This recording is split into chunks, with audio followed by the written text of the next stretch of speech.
Our story begins in the province of Negrola, in one of the alliances of the world of Murti. This wealthy man slowly walks about his business, humming a simple song. He doesn't interrupt it even when he approaches the table laden with delicacies. On the contrary, he makes the tune more cheerful. When a man sits down on this chair, it begins to tremble and creak pitifully. Great Founder asks the furniture not to strain itself so much. He is the head of the Murti Alliance. The man's eyes dart from one dish to the next as he tries to choose where to start. But then he hears an appeal to himself, and it is Vice Ocean who does it. The man asks what happened there and is told there is an urgent report. The founder says that he's busy now and asks the girl to come back in 2 hours. She expresses understanding. Her name is Weiss. She is the strategist of the Murti Alliance, and now she still greets her leader. The founder says he knew she wouldn't leave, but it's even better this way, and invites the girl to eat with him. She says she doesn't want to gain weight, but the man thinks she could use some weight to look more appetizing. Founder smoothly transitions to his appearance, prompting Weiss to admit that he looks charming. The girl moves away, wanting to avoid an answer, but the man is still waiting for him. He can't stand the silence and begins to rush Weiss, asking leading questions. The girl tilts her head to make her eyes, the mirror of the soul, invisible to hide them. Finally, she can't take it anymore and bursts out laughing, and the man nods approvingly. He expresses joy that the girl is behaving naturally, and she says that she has very important news. Weiss corrects herself, saying she has 2 pieces of news, one bad and one good, and Founder asks to start with the second. It consists of the fact that the king of the Green Forest has raised a herd of cows with excellent quality beef. The founder suggests that this man has finally found his calling. The girl pulls the head, saying that it is too early to rejoice, and he asks about the content of the second news. Weiss says that the Vert branch of the Alliance writes about the swordsman saint's departure on a journey. Judging by the time of his departure and the route, this man will arrive in their city by noon. The swordsman saint was once considered the best swordsman in the entire country, but 10 years ago he disappeared, and people thought he would never return to Drum. But the holy swordsman challenges Founder to a duel, and Weiss asks him what he plans to do about it. The man chuckled thoughtfully while eating, starting to think about it. With each new bite and chew, the man's thoughts become more and more intense, and then he finishes his meal and playfully slaps his stomach, voicing his decision. Founder sees escape as the solution, but his interlocutor has her own opinion on the matter. She does not accept this decision, but the man considers the loss of his position better than death. The founder sees nothing wrong with such a transfer of the title to the holy swordsman, considering him worthy. Weiss asks the man to accept the challenge because she wants to see the leader's martial arts. When Founder refuses, the girl remembers that he was the one who sent many villains to hell. The man says he was just lucky and agrees that he killed them by accident. As an argument in his favor, he cites the example that he gets out of breath even from a light walk.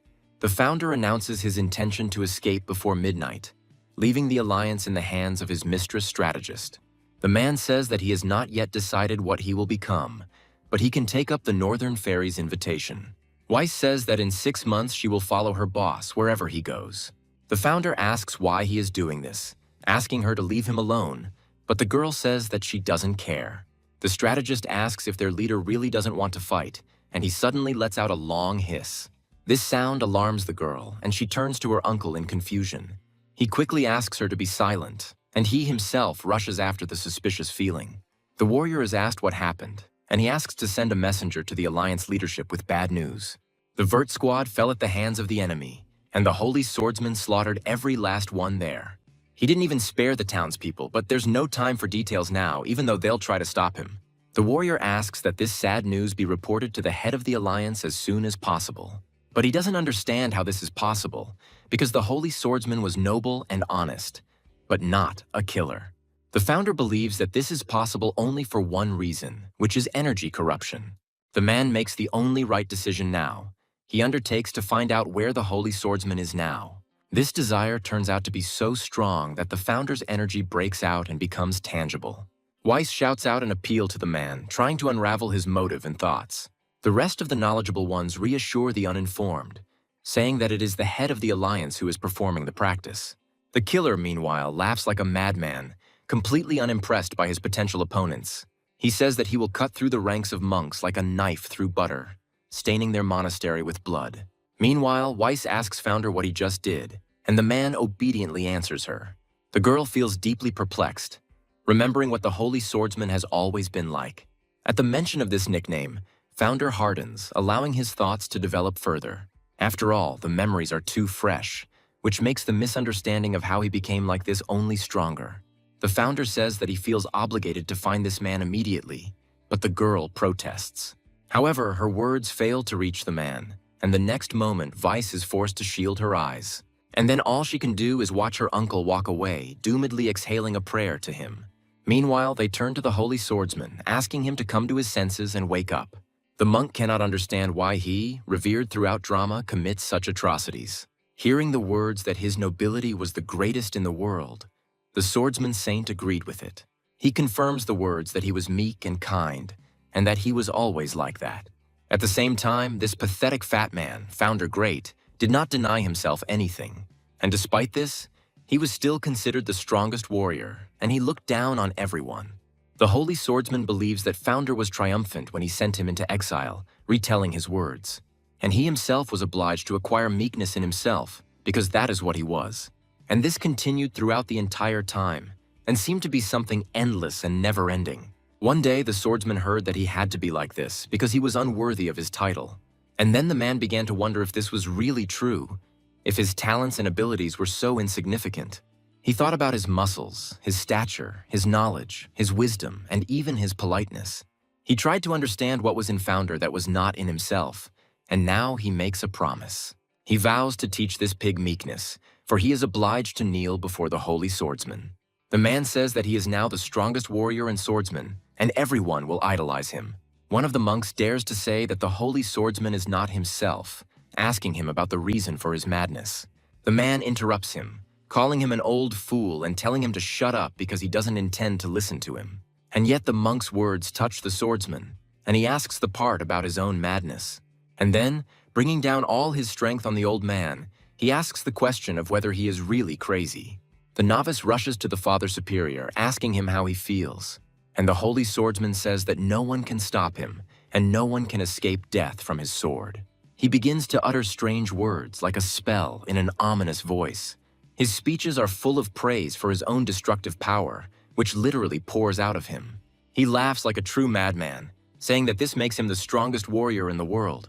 In his bragging, the man doesn't notice that something is rapidly approaching in his direction. And then a wide beam hits him, causing him to be seriously surprised. The man is so confused that he can't even formulate a question properly to the impudent man. And the next moment, along with a darker ray of light, he is overtaken by reprisal.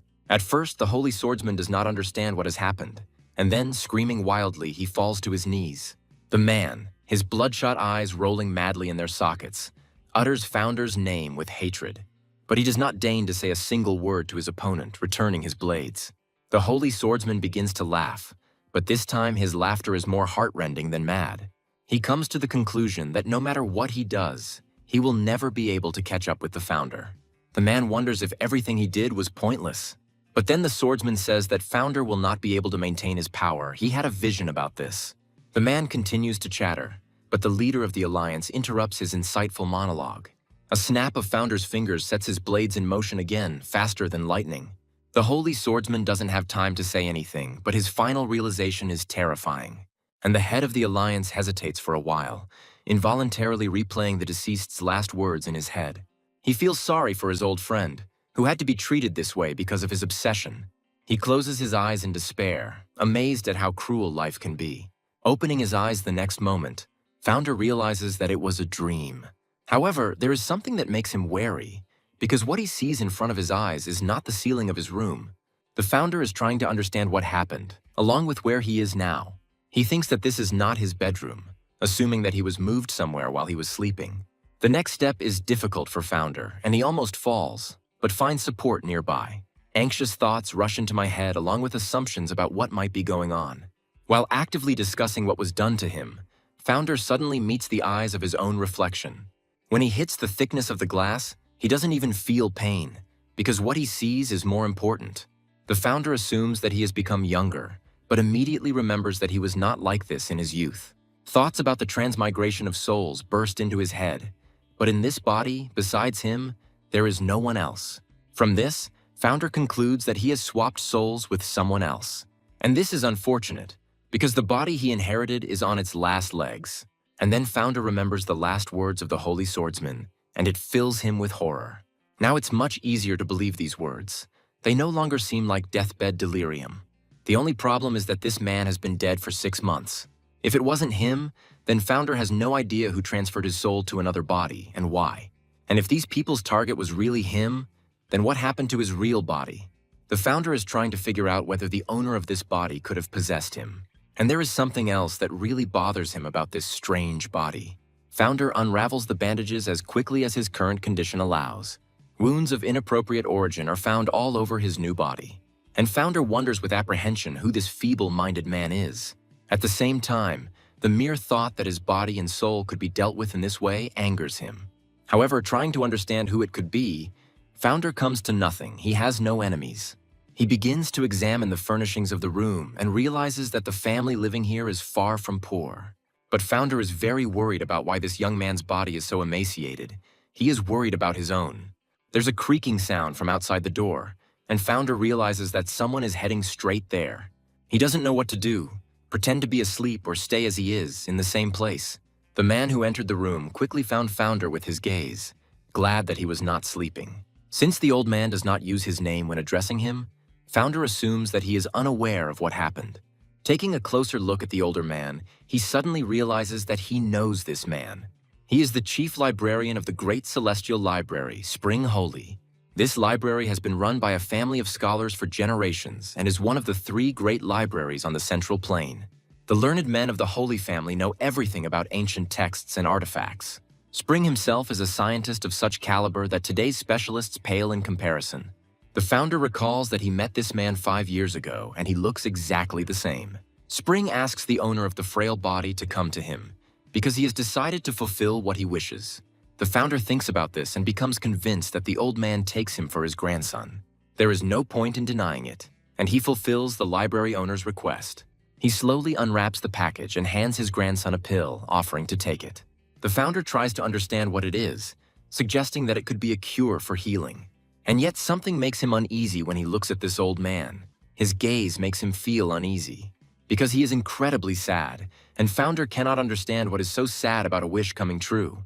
And then he realizes that the scars he saw earlier are traces of suicide attempts. This means only one thing. This old man brought his grandson not medicine, but poison. Grandpa breaks out in a cold sweat when Founder asks about this directly, and in a voice that isn't his own. And for several long moments there is an awkward silence between them. Feeling guilty, Founder clears his throat because he believes that his grandson should not speak to his grandfather like that. And then he, turning to his grandfather respectfully, asks inquisitively whether he is offering him poison. He simply asks his grandson to take a pill, without denying the guess of the person sitting opposite him. The Founder asks his grandfather if he can ask him a question before he eats. He asks who is currently in charge of the Merti Alliance and is asked in return. The Founder starts talking about how important this is, but his grandfather interrupts him, rudely telling him to shut up. The grandfather loses his temper, reproaching his grandson for begging him to kill him, and now asking such questions. The Founder decides to calm the old man down, not understanding why he is so angry with him. He says he doesn't want to die and suggests that Spring talk tomorrow with a fresh mind. At the same time, Founder decides to find out everything gradually as things go along, and the grandfather starts talking again. Throwing himself at his grandson, he angrily calls him a scoundrel, and he doesn't like being treated like that. Founder decides to calm down Grandpa using the finger gust of wind technique. But for some reason unknown to him, the equipment refuses to work. And then Founder realizes that he has only one way out, which is escape. But even here he does not succeed, because this body turns out to be slower than a snail. Finding himself very close, the old man pushes his grandson, pins him to the floor, and makes him scream. The Founder, gasping for breath, expresses fear that his grandfather will crush him. Meanwhile, the man moves on to more active actions, telling his grandson to finally die. To calm him down, the grandfather begins to say that he will follow him immediately. And the Founder understands that the pill is already starting to dissolve and that he needs to act immediately. At the same time, he thinks that if this were his real body, he would eat this pill for pleasure. But not now, so Founder fights for his life with all his might, and he manages to escape. Since the pill has already dissolved, he has to induce a gag reflex. And just when Founder is happy that he threw up this nasty stuff, something unexpected happens. Trying to understand what this strange feeling was, he concludes that he was poisoned after all. This is confirmed by the rapidly spreading and even more severe weakness throughout the body. The Founder curses silently, wondering if this is how he will die, and the old man's voice persistently sounds in his head, telling him to die and saying that this is all he ever dreamed of. Spring reminds his grandson of his own words about not caring about pain. The Founder addresses the interlocutor mentally, admitting that he is the head of the Merti Alliance. And Spring says that it is hard for him to watch the suffering, because he is his grandson no matter what. The Founder, his mind already clouded, curses mentally. He is disgusted by the idea of dying like this, in someone else's body. He is amazed that from such a huge number of people he moved into the suicidal type, and Founder firmly decides that he will never die under such stupid circumstances. The problem is that he can't save himself, and he only has one last secret tool left.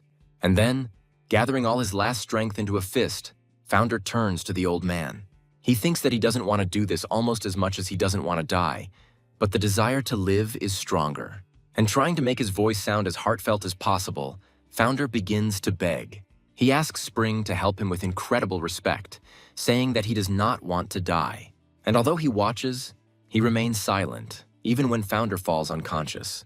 The old man hesitates for a few more moments, during which realization slowly seeps into his head. The next moment it strikes with such devastating force that Spring's body is electrocuted. At first, in a hoarse and weakened voice, stuttering and then screaming, the old man calls for a doctor. A bright flash seems to flicker before his eyes, which makes him open them. But once he has done this, he sees nothing of the sort, although the picture that appears before him is also interesting. Founder doubles over, letting out a few breaths to bring his ragged breathing back to normal. He understands that it was just a dream, but something attracts the man's attention. He doesn't remember this piece of furniture being here in the past. He doesn't remember it at all. And then the man gets out of bed to explore the room further. Walking past a stand with swords, Founder stops and decides to check something. He approaches a man named Star, asking if he is here, but the answer is silence, which lasts for an indecently long time. The man's gaze changes abruptly. He says with conviction that this woman will not be able to come here. It turns out that this is not Founder at all, because this man is talking about a successful exchange of souls. He notes with delight that everything went as planned, and this was not a dream at all.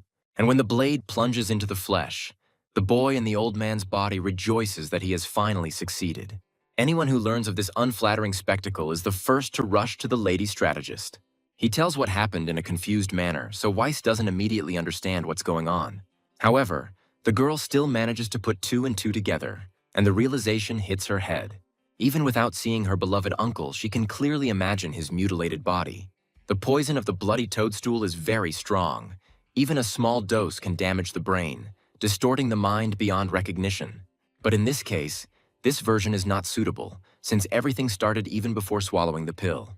Looking at the elderly gentleman, the doctor assumes that he is afraid of losing hope. After all, his heart opened to his grandson when, on the threshold of his death, he suddenly asked for help. The doctor expresses hope that the black streak in this family will end and mark the beginning of prosperity. Spring agrees with him, saying that he himself lives only with this hope. One brother asks the other if he should help him, but he refuses, saying that he can get there on his own.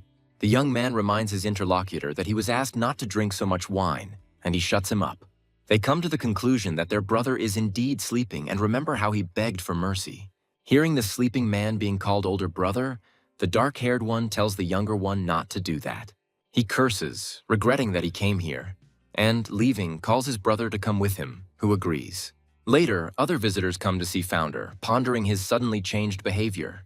And of course, an integral part is the doctor's visit to the patient, who checks all the indicators. The Founder remains conscious all this time, and he waits for some more time. And then he wonders if anyone else will ever come to visit this guy. He finds it strange that only 3 people came to visit the barely surviving heir of the family. Although this is explained by the fact that the person he possessed was obsessed with the thirst for suicide. His name was Bright. He was the heir of Holy, and he had 2 younger brothers. And since no one else comes after them, Founder assumes that the boy's parents have passed away. He speculates that their death could have been the cause of the madness from which the whole family later suffered. But the most terrible thing was the suicide attempts and the fact that no one even tried to save the heir. And judging by what Founder witnessed, mental illness affected all members of the family. But he pulls himself up short, reminding himself that this shouldn't concern him because he has a goal. The Founder must at all costs find out how his soul got into this body. And he would be glad to start investigating right now, but as the swordsman said, all is lost. Therefore, the first point of the plan is to get Bright's body in order for him to move freely. Only then will Founder be able to begin searching for the solution and find out what happened to his body. And he will also find out who is behind all this and why exactly he needed the transmigration of souls. But first, Founder would like to eat because he still hasn't eaten anything at all. Some sixth sense makes him open his eyes, lifting his disproportionately heavy eyelids. What she saw made her body shudder, and the uninvited guest also became confused from surprise. The girl apologizes to Bright, justifying herself by saying that she was removing something from his chin. The Founder asks why she approached him because she has poor eyesight. This is depressing, because before he could even hear the movements of insects at a distance of 50 meters, the stranger cautiously asks if it is true that her young master does not remember what the doctor said. Founder mentally analyzes the girl as she introduces herself to Star, believing her to be more than just an ordinary maid. Out loud, he agrees that he has been injured and asks the girl to make him porridge. Suddenly, Founder is interrupted. Star asks why he is doing all this. He doesn't understand what exactly she means, and the girl repeats her question. Star asks why the young master wants to eat, assuming that he wants to regain his strength. She continues her thoughts out loud further, believing that after this, the suicide attempt will be repeated. And while Founder comes to the conclusion that the maid's roof is also leaking, the girl continues to get heated up. She asks her young master to understand one thing that is very important. The girl says that they are all very tormented and asks them to forget even the thought of committing suicide. She asks you to live, be happy, go towards your goal, because this is what is worth living for. The Founder agrees, saying that he would just like to eat some delicious food, but the girl doesn't believe him. Then he says that he will have to die from the head, but Star doesn't like it again. The Founder analyzes the girl again, coming to the conclusion that the maid witnessed Bright's suicide attempts. He decides to ask Star what really worries him instead of arguing about food. The Founder addresses the girl politely, first asking if he can ask her a question. And then he asks who is the current head of the Murti Alliance, which alarms the maid. Realizing that the girl is still unapproachable, Founder begins to compliment her. Star thaws, agreeing to tell about the leader of the alliance, and begins quite enthusiastically. She calls him a fat hog, a huge, fat pig whose eyes don't even open. The girl is amazed at how he can even walk and dare to call himself the strongest warrior in the world. Star doesn't believe that Founder killed the swordsman saint, but he believes that he got his position through connections. She gets to the part about the fat man's name, but the young man interrupts her. Star asks Founder what's wrong with his face, but he says it's always like that. And then he adds that the girl lacks politeness, but she stands her ground, retelling the rumors. Founder suggests that the leader of the alliance is a great man, but Star is doubtful. The young man starts shouting, confidently repeating his words. He speaks of himself as great and amazing, saying that peace and prosperity rest on his shoulders. The young man's voice becomes quieter with each word, and at the end, it breaks off completely. But then he speaks again, saying that being overweight makes a person charming. Confirming these words, Founder adds that he wants to become like the head of the alliance. The girl is completely confused, but she indulgently expresses agreement and understanding with him. And then she announces her intention to cook some food for her young master. The Founder is satisfied that, based on the girl's words, he has not traveled anywhere in time. This can only mean that a simple soul exchange occurred, and Bright is now in his body.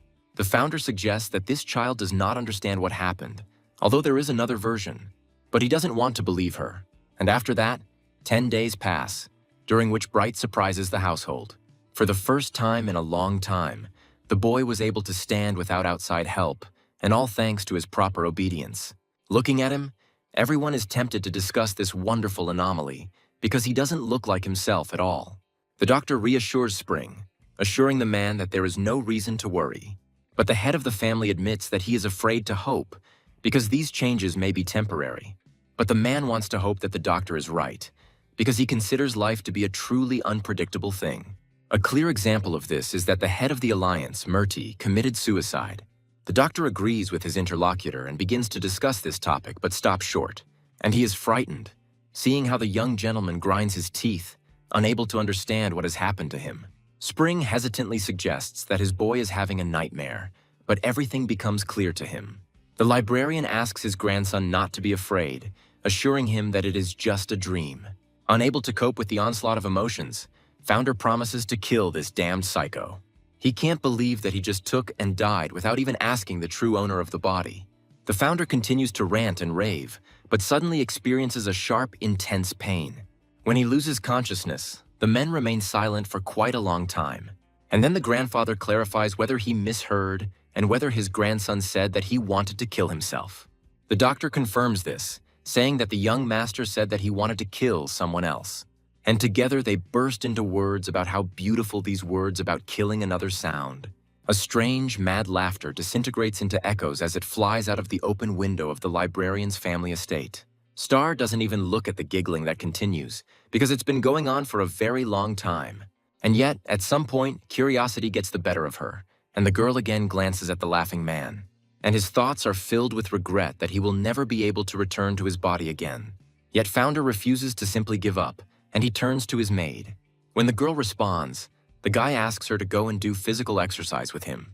Star can't even find words to express the emotions she's experiencing right now. But in the end, she shouts out the obvious question loudly and shrilly. Those on the outside experience roughly the same emotions, but showing them is fraught with danger. Grandpa can't believe their words later, not imagining his grandson doing push-ups. But it is true, and the head of the family is informed that the young gentleman has been doing physical exercise for the second day. Although at first his hands shook and he kept falling, he can now do 7 push-ups. Grandpa admits that he doesn't understand anything at all and asks why the report was delayed. He is informed that at first it seemed that Bright would give up, but he continues and even improves. After all, in addition to the simplest squats, I learned to do a horse stance. The mention of his grandson stretching makes Spring yelp. He doesn't know what to think, because he thought he knew his grandson better than anyone else. And the informer continues to report, moving on to the young gentleman's appetite, which has noticeably improved. He continues talking about water and begins to express an assumption, but Spring interrupts his subordinate. He thinks that this incident is reminiscent of the past, when his grandson also changed for the better. However, as soon as he became convinced that surveillance had weakened, he immediately tried to hang himself. Fortunately, they managed to remove him before he suffocated, and thus the heir was saved. However, those who were there then still remember Bright's crazy laughter and his absent gaze. The henchman expresses confidence that this time will be the same, but the head of Holy is thinking about it. And the point here, first of all, is that the man really wants to trust his grandson. This is especially strongly influenced by the incident when Bright literally begged for mercy, and also the one when his whole body trembled with rage and the desire to kill not himself, but someone else. Spring believes that he should not interfere with his grandson's recovery simply because of his own fear for him. Later, the old man asks to bring him and asks how Bright's memory is, whether he remembered anything. The answer is negative. Founder says that he still does not remember anything. Spring doesn't back down, asking if there might be something, but his interlocutor denies it again. And he asks if something happened that made his grandfather ask him such a question. Meanwhile, the man, noticing something odd, asks if his grandson is really trying to stretch right now. The founder confirms this, saying that he has no second to lose, as his body is very weak. Even though the grandfather understands that this is not a stretch, he cannot deny that his grandson is trying very hard. After all, this young man had never been able to spread his legs so wide before in his memory. Spring asks his grandson about his plans, and he honestly admits that he is going to improve his condition. The founder continues that there is a lot he doesn't know and hasn't done, and this puzzles the grandfather no end. The guy also says that he is aware that those around him do not have the best opinion of him. This also worries the grandfather, because his grandson's aspirations have always been limited to the desire to kill himself. Counting the number of times in parallel, Spring actually counts as many as 7, and his grandson continues to surprise him by jumping, unusual ones, and from a squat. Spring didn't even know that Bright could jump so high, but at the same time, he doesn't understand the young man's motivation. The man assumes that it is important for the guy to show the changes, and he actually starts a conversation. When he says he wants to tell his grandfather something, his grandfather encourages his grandson to continue, and Founder dispassionately announces that Bright Holy is dead, but the old man does not understand him. The man in the boy's body says that there is no longer any need to worry about the possible death of the library's heir. After all, he is as dead as is possible in this context and sense. Although the old man does not understand what is happening, he asks his interlocutor who he is then. The founder responds metaphorically, calling himself the strongest man in the world. Spring doesn't believe him, mentally assuming that his grandson has gone completely crazy. One persuades the other to make this his last cup, but he refuses, saying that he must finish the whole bottle. The third heir to the library is named Goody, and he asks his older brother to finish his drink and return home.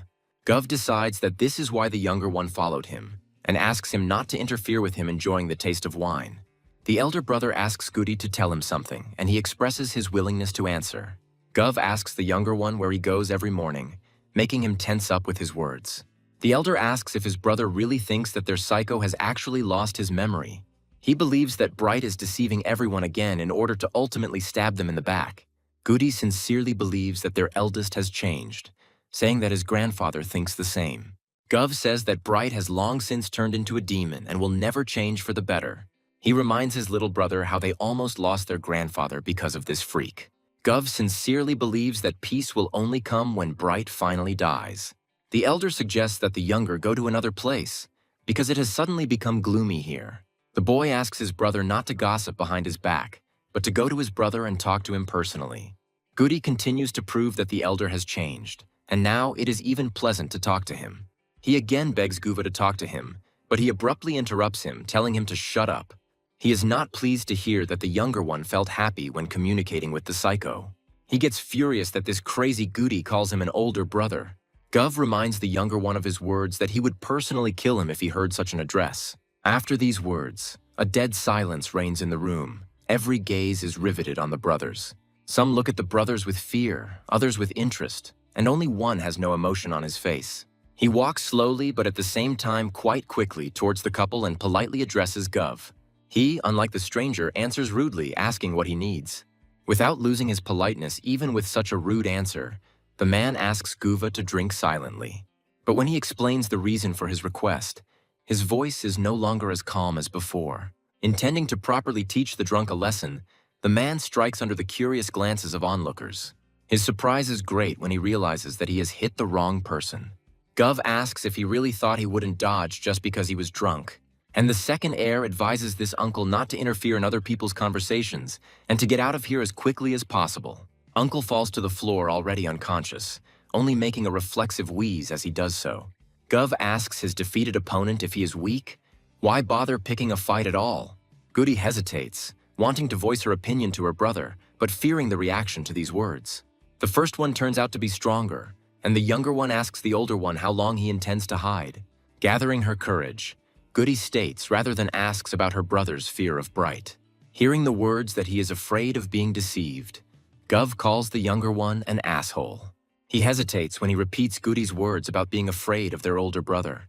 And then through clenched teeth, he squeezes out a comparison of Bright to a pathetic worm. Putting more force into the push than he should have, Good asks not to be ridiculous. And the guy agrees to go to Bright, but only to convince the younger one that he is right. Not far from the estate, the encouraging and contented voice of a maid can be heard. He's already reached 25 push-ups, and that's just in one sitting.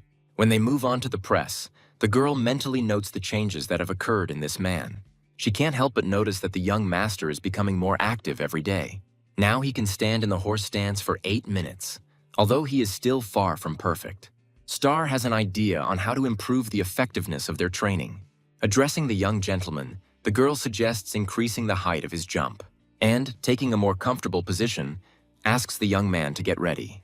Its scope turns out to be even greater than Founder expected, but the guy copes.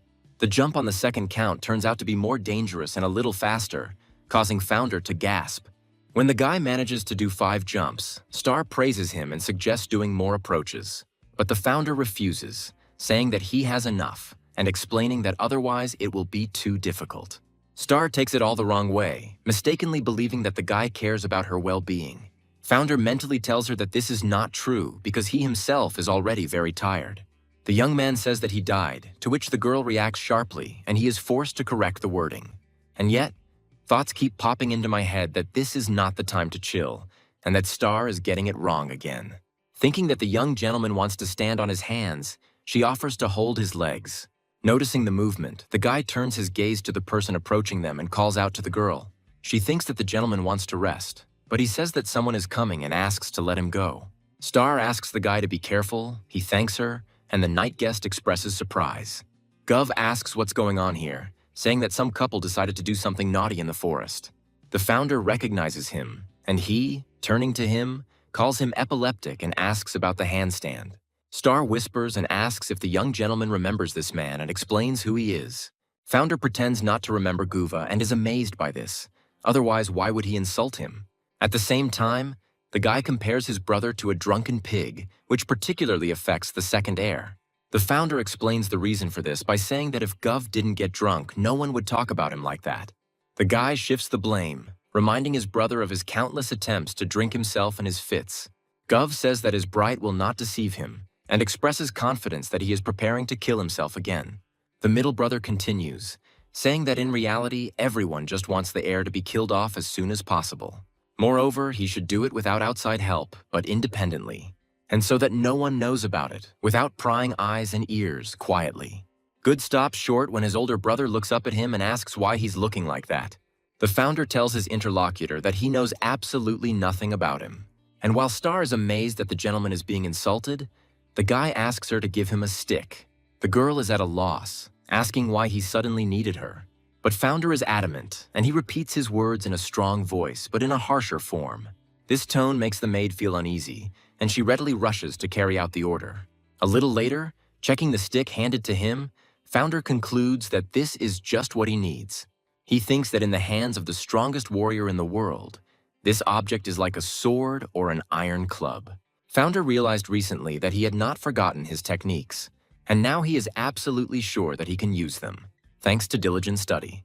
Gov asks if his brother really fell out of an oak tree and was about to hit him with that, and Founder reminds him that he himself just got into a fight, so he is ready to teach him a lesson.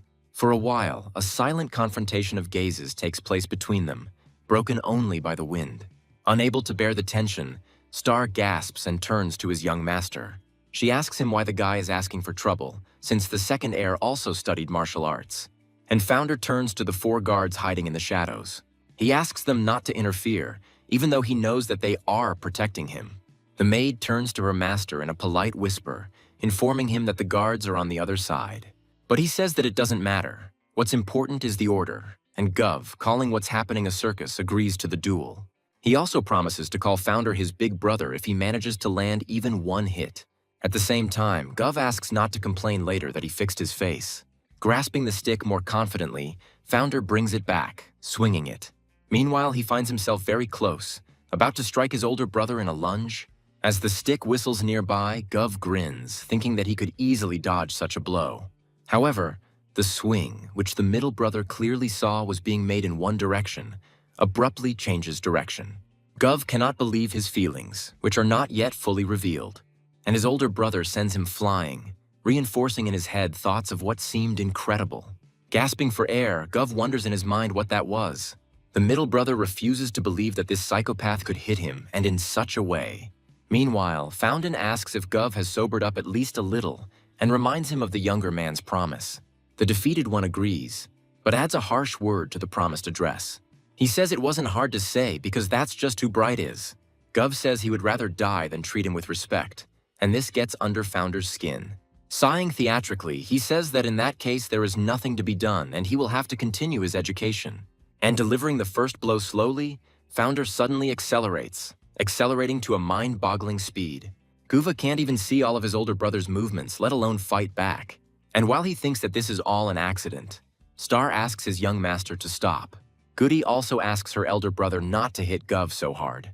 But he still can't understand how all this is possible, because Bright was just recently a walking corpse. Guvu becomes very curious about how his brother could become so strong in such a short time. And although the guy refuses to accept it, recent memories come to mind, when the younger one tried to convince him that their older brother had really changed. But this goes so against Guva's personal beliefs that he continues to deny everything. In his mind, he expresses confidence that this person will definitely show his true face. And while Gov is saturated with power from his dark thoughts, Founder recognizes this aura. The boy turns to the elder in his mind, vowing that he will never trust him again. Calling Bright a demon, the middle brother prepares to perform a spin kick, and also expresses his willingness to ensure that the first heir finally calms down. But in response to this, for some reason, he doesn't look scared at all, and even on the contrary. Effortlessly dodging his opponent's blow, Founder clicks his tongue in disappointment. Feigning regret, he ultimately concludes that nothing can be done about it. And he adds that since the younger brother is so stubborn, he will have to use a different method.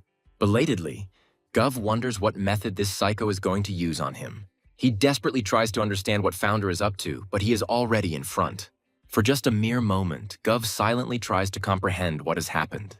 And the next thing he knows, the pain becomes so unbearable that it seems like everyone can hear his scream. When the middle heir falls and begins to roll on the ground, a dead silence reigns. Goody, although afraid to turn to him, still does not hold back. But when he starts to speak, he stumbles. And then his cry, full of pain and understanding, still cuts through the evening silence. And in literally a moment of hesitation, Goody rushes to his older brother. He hurries to him, asking if he is alive, if he is okay, and is forced to stop. The eldest heir asks Goody not to approach Guvu and immediately explains the reason. The words that he is not finished yet make the middle brother go even colder and start screaming. But Gov cannot clearly ask Founder to stop as he is screaming in pain. And in his mind, he wonders what he should do now, seeing no way out. Star asks the young master to stop, since Gov has become helpless even after that very blow. And then, inspired by the fact that the maid intervened, the young man decides to take advantage of this, spitting on his pride. Calling Founder his older brother, he asks him to spare him and admits that he was wrong. The heir asks Guva what he was thinking and who taught him to talk to his older brother like that. He starts to speak, but stumbles, mentally remembering that Bright never behaved like this. Gov recalls his grandfather's request that he be more gentle with his older brother, and he accurately voices the words that Bright is the strongest warrior in the world. There is a long silence between them, and then Founder lets out his first laugh. It turns into a full-blown laugh, and then into a question about whether Gov has lost his sense of smell completely. Saying that he needs to be beaten some more, Founder tells the guy to get on all fours. Gov asks his brother to stop, but he repeats the demand because his words are not taken seriously. The Founder asks about the number of blows, and the guy says 5, but he is not satisfied. Increasing them by 2, our hero laughs in anticipation, and Gov does not understand why he asked. Founder pulls his torture weapon aside, about to perform a reverse twist. And then he puts 25 times more power into this technique. The middle brother holds back as long as he can, but everything in this world comes to an end. And just a few moments later, the entire area is filled with its piercing roar. Returning home, Gov curses, stating the fact that there is not a single living place left on him. The boy is outraged that his older brother allows himself to beat people like they are dogs. He recalls that although it was for his own well-being, he still called Founder his older brother. The guy thinks about how many years have passed since he vowed not to do this again. He recalls how Bright was called a genius and a scientist. He himself respected him and followed him everywhere. That is why, when the family's life turned into hell because of him, Gov suffered more than anyone else. Deep down, he waited for Bright to return. But time after time, his older brother killed his hope. But now Guvu finds it hard to believe that someone who had been a vegetable for many years beat him up. Moreover, he turned out to be so strong that the guy, even though he was engaged in martial arts, lost. Guva is brought out of his thoughts by his younger brother's voice, which invites him to come in. Goody apologizes to his elder, saying that he didn't realize what a kind person he was at heart. Junior believes that Gov intentionally allowed himself to be beaten to give Bright a boost of self-esteem. And while Goody continues to admire his older brother's heroism, he tries to comprehend what was said.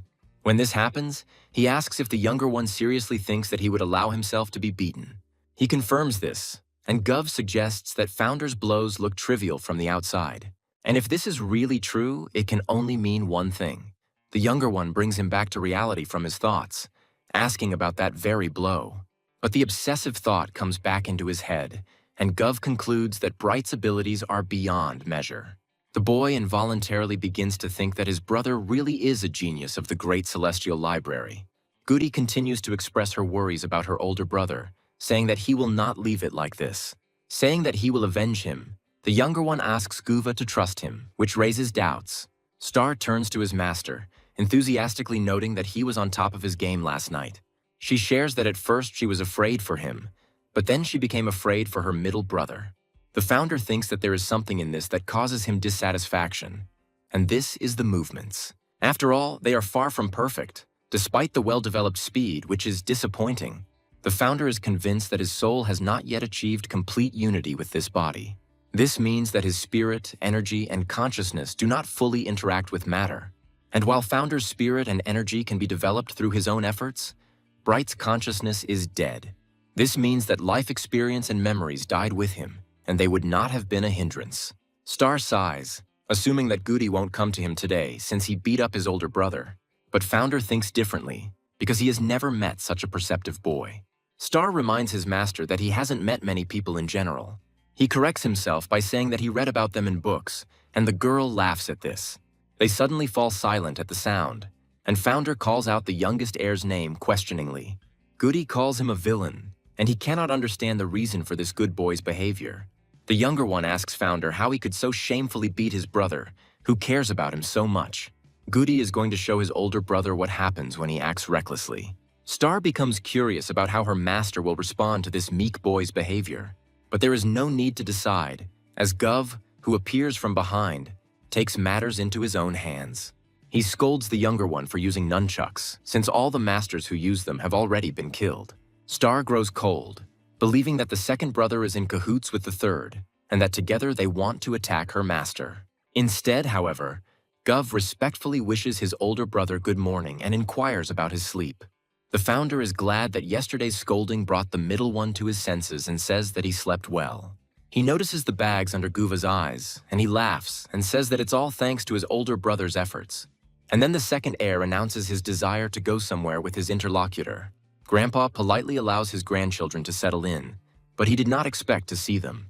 Gov greets Spring, and Founder tries to get a better look at the man lying on the bed.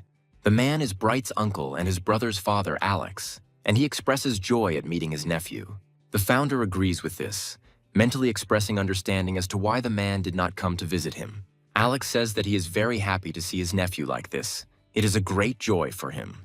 The founder expresses reciprocity, but notes to himself how weak this man's hands are. The guy apologizes in advance, talking about his amnesia, and asks about Alex's illness. He starts to speak but stops, and Founder realizes that the man is avoiding direct eye contact. After a pause, Alex says that his illness is not entirely physical, but rather spiritual.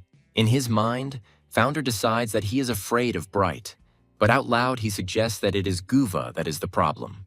Alex picks up on this, saying that it's all because of his son's alcoholism, and asks for help teaching him a lesson. After the visit, Gov suggests that his older brother go together, since they're going the same way anyway. They talk about neutral topics, but at the same time, Founder is thinking about his own things. He thinks that after meeting Bright's uncle, he became even more convinced of his thoughts. Namely, that all the troubles of the keepers of the great celestial library began with Bright. This conclusion can be drawn from observations of at least one of this guy's uncles. After all, he so desperately avoids looking into his nephew's eyes. But it's not just Alex, everyone is afraid of Bright Holy. Most of the residents of this estate react to the first heir in exactly this way. And now Founder is even more interested in what kind of trouble happened to this family and Bright. Guva's voice reaches him from somewhere far away, and in the end, he manages to get through to his older brother. Junior asks Founder what he is thinking so hard about, but he answers vaguely. Gov expresses understanding and asks if his brother remembers their childhood, to which Founder replies negatively. Junior laughs and reports that when Bright was deep in thought, he would retreat to the library. Gov confirms this, adding that he and Goody knew that at such times he could be found there. The younger one says that after the changes that affected Bright, he did not leave his room. And as soon as the boy expresses hope for communication with the elder, Founder finds a way out for himself. He believes that he can find the right key to the memories in the library and says goodbye to Gov. Spring asks Alex if he believes him now, and the man agrees, because his nephew is unrecognizable. Alex expresses joy and hope that Bright's memories will never return to him. And then Gov bursts in, turning to his grandfather and telling him that something bad has happened. The boy explains, saying that his older brother went to the library to restore his memory. Both men shout out the same question in unison. They don't want to believe it. After all, They know very well what will happen if the young man manages to get to the bottom of the truth, and this is not good. Meanwhile, Founder finds himself in the library where Bright spent a lot of time. He expresses hope that he will find clues in this place to restore his memory, and one of the men says that they have to stop him so that he doesn't try to commit suicide again. The Founder can't help but wonder how long it's been since this place was cleaned. There's a lot of dust. The young man's attention is almost immediately drawn to a book that stands out from the rest. Of course, he goes straight to her and reads just one word on the cover, which is winter. Since this book has less dust than the others, Founder believes it was read relatively recently. Also, since it was turned upside down, the young man suggests that this may not be a coincidence. It's hard to ignore the dropped sheets, so Founder checks them immediately. They turn out to be letters that make the guy run his eyes over them and analyze them. And although the dates are all different, the sender is always the same person, and that is Bianca Sendo. The Founder suggests that this person may be involved in his exchange of souls with Bright. Deciding to read the correspondence later, the young man looks around for other important information. But just because he is inattentive, he puts the book not only differently, but also presses on several others. This becomes a catalyst for something that the Founder himself could not have imagined. Frightened by the strange chain reaction, the young man screams, wondering what is happening. The next moment, a bright light illuminates him, forcing him to call on the gods for help. And suddenly books start falling from all sides, forcing the young man to cover himself to protect himself from the blow. But the blow does not follow, and Founder understands that this is nothing more than an illusion. The young man's mind begins to suspect that by misplacing the book, he activated a spatial trap. And literally a couple of moments later, there are no more questions about why the book had such a title. Although it is hard to believe, Founder feels the cold of this place incredibly clearly, and he comes to the conclusion that with such success he might freeze his fingers. Nearby, a woman asks if he is cold. Calling him Bright, the mother asks her son to show her his hands. Looking closely at her palms, the woman expresses disapproval of the fact that they have turned red. She suggests that Bright go back because he might freeze, but the boy asks the woman not to worry. Hearing the words that for a man this is a trifle, my mother, laughing, says that men also get cold. She also adds that she knows very well that Bright is their pet flower. Taking off her own gloves, the woman asks her son to put them on himself. Bright is puzzled by this because then his mother will freeze herself, but she waves it off, suggesting that they hurry up. Looking at the snowmen her son made, the woman asks why there are 3 of them. A guess quickly occurs to her, and she asks if this is really their family, and then giggles. And he suggests showing the snowmen to Dad too, because they look very much like them. She's already calling her husband, and the boy asks the woman to wait because he has not finished yet. The Founder approaches the snowmen slowly, almost no longer feeling the cold, and chuckles approvingly. Thinking about family, he assumes that then this memory must be a happy one.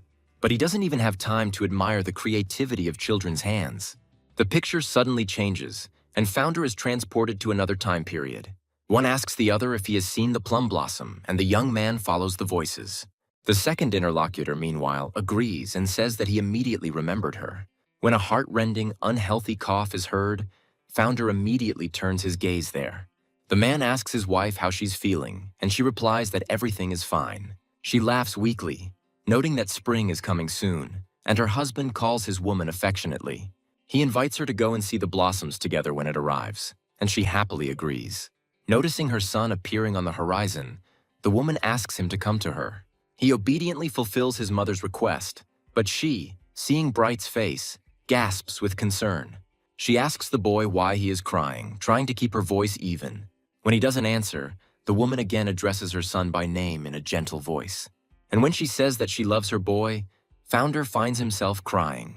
Wiping away his tears, he tries to figure out where they came from, and it works. Founder comes to the conclusion that Bright's memories remaining in this body have awakened, and if he continues to be in this illusion, he will surely remember everything.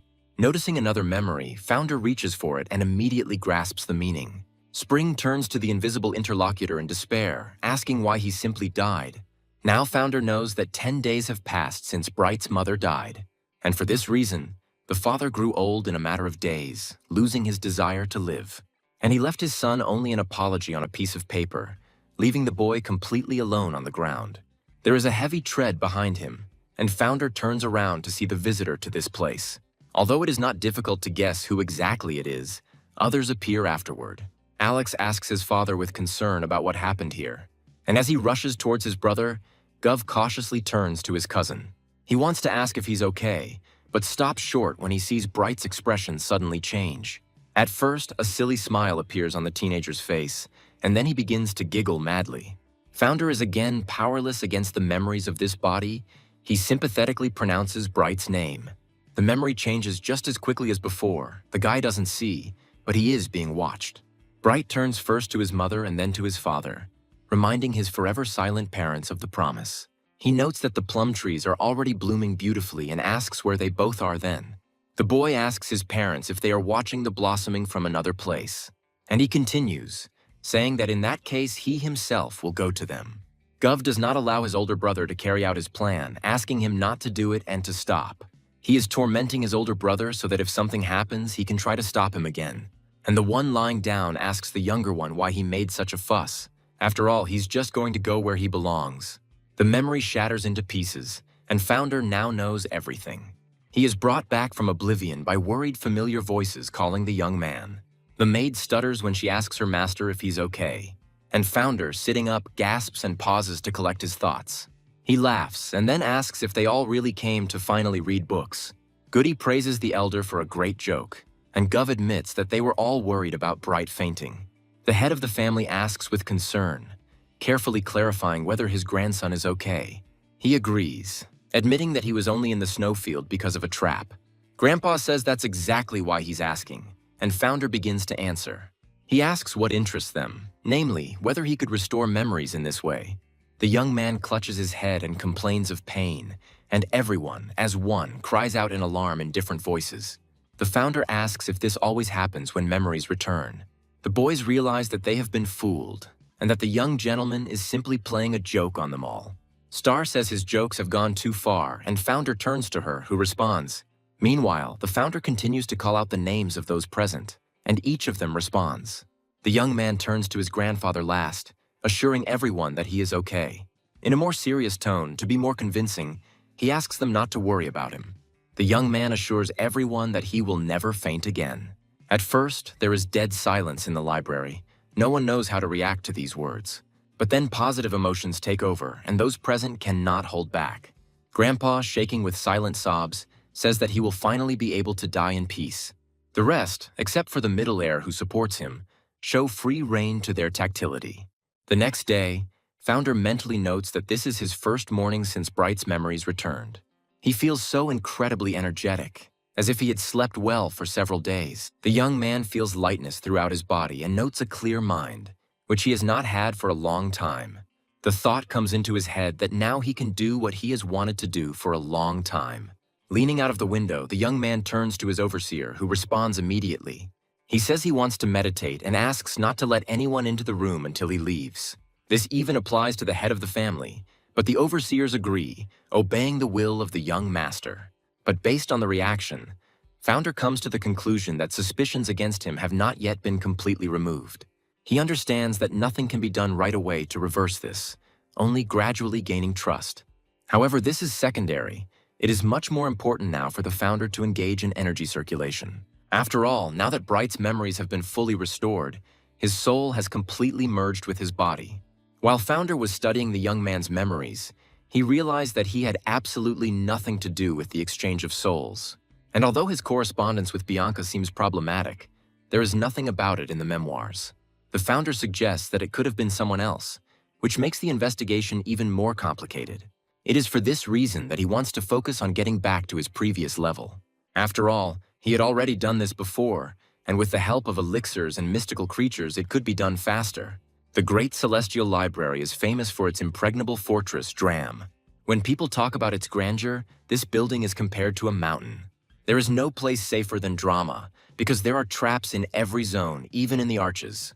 And the family that runs the library is an ancient family with a long history. The Founder doesn't want to be just the eldest son.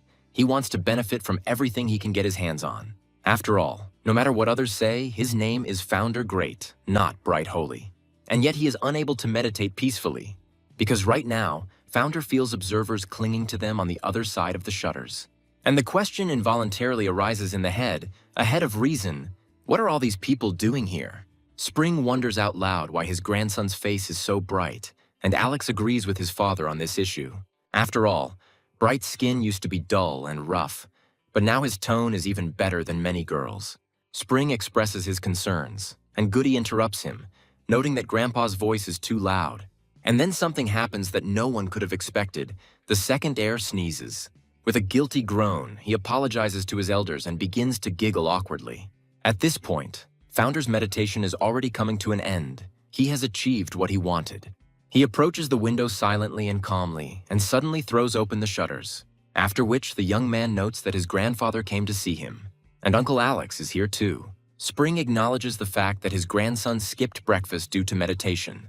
The founder understands that the old man still does not believe him, although he understands that this is not surprising.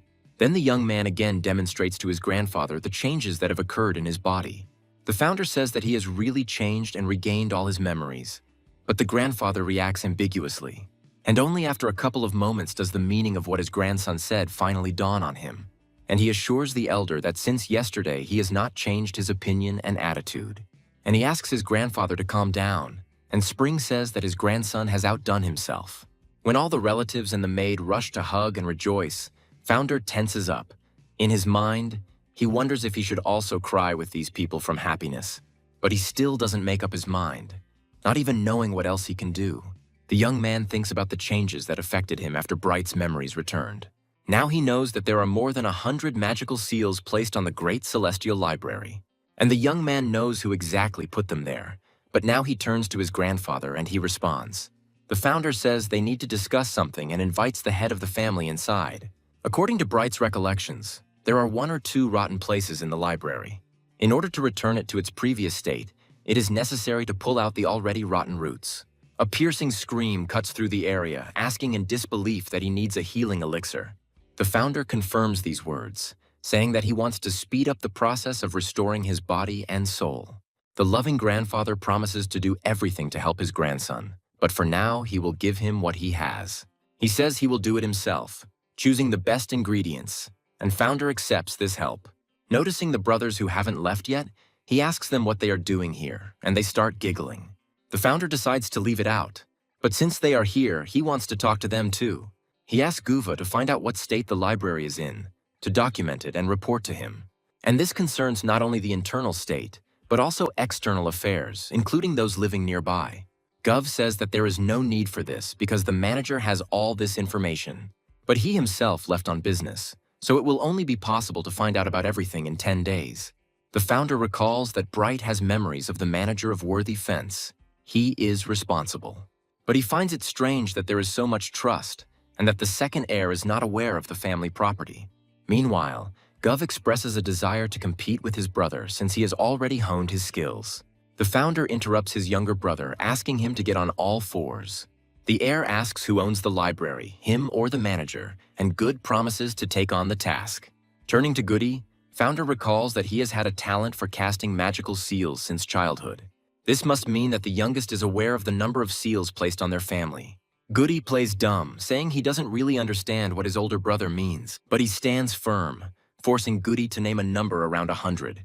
The founder asks his younger brother to get down on all fours, and he screams in fear. And then he asks the heir to forgive him and assures that he will try much harder in the future. The founder says he doesn't care about seniority because one can't treat a family so irresponsibly. He gives Goody 3 days to check who works for the library and all the seals and mechanisms. If anything needs to be fixed, the junior must fix it and immediately report everything to the founder. But Goody will also need to check not only their functionality, but also their condition. The younger one agrees. When the educational work is finished, the founder turns to his maid. She responds immediately, saying that she can be trusted with anything. She will try her best. Founder makes himself some tea and, telling Star to take a pen, orders her to write under his dictation. The young gentleman himself sits nearby, watching the girl with his sensitive gaze. She obediently takes her place, but wonders why this was necessary. The founder reminds the maid that she was going to do whatever was required, and she agrees. The young man begins composing the letter with a polite phrase addressed to Dear Bianco Sendo. Star suggests that his master write the letter himself, otherwise the addressee will not believe what is written. The founder doesn't respond to this, because his own handwriting is also not the same as the previous Bright's. He had already tried to repeat the heir's handwriting several times, but it still differed in details. The young man knows for sure that Star will report everything to his grandfather, and he doesn't want to make his life even more difficult. The founder says that he wants to look at his maid's handwriting and invite Mr. Bianco to the library. Star suddenly lets out an uncontrollable cry, unable to rejoice enough at the thought of seeing him again.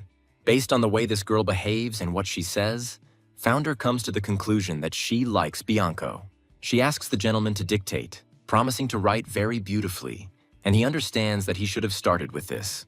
At the same time, the young man thinks that judging by the correspondence, this Bianco was not in his right mind.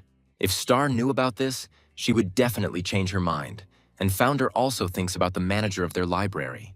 Someone is talking about changes that have affected the heir of the Great Celestial Library. However, the man is confident that even if the whole world changes, Bright Holy will never change.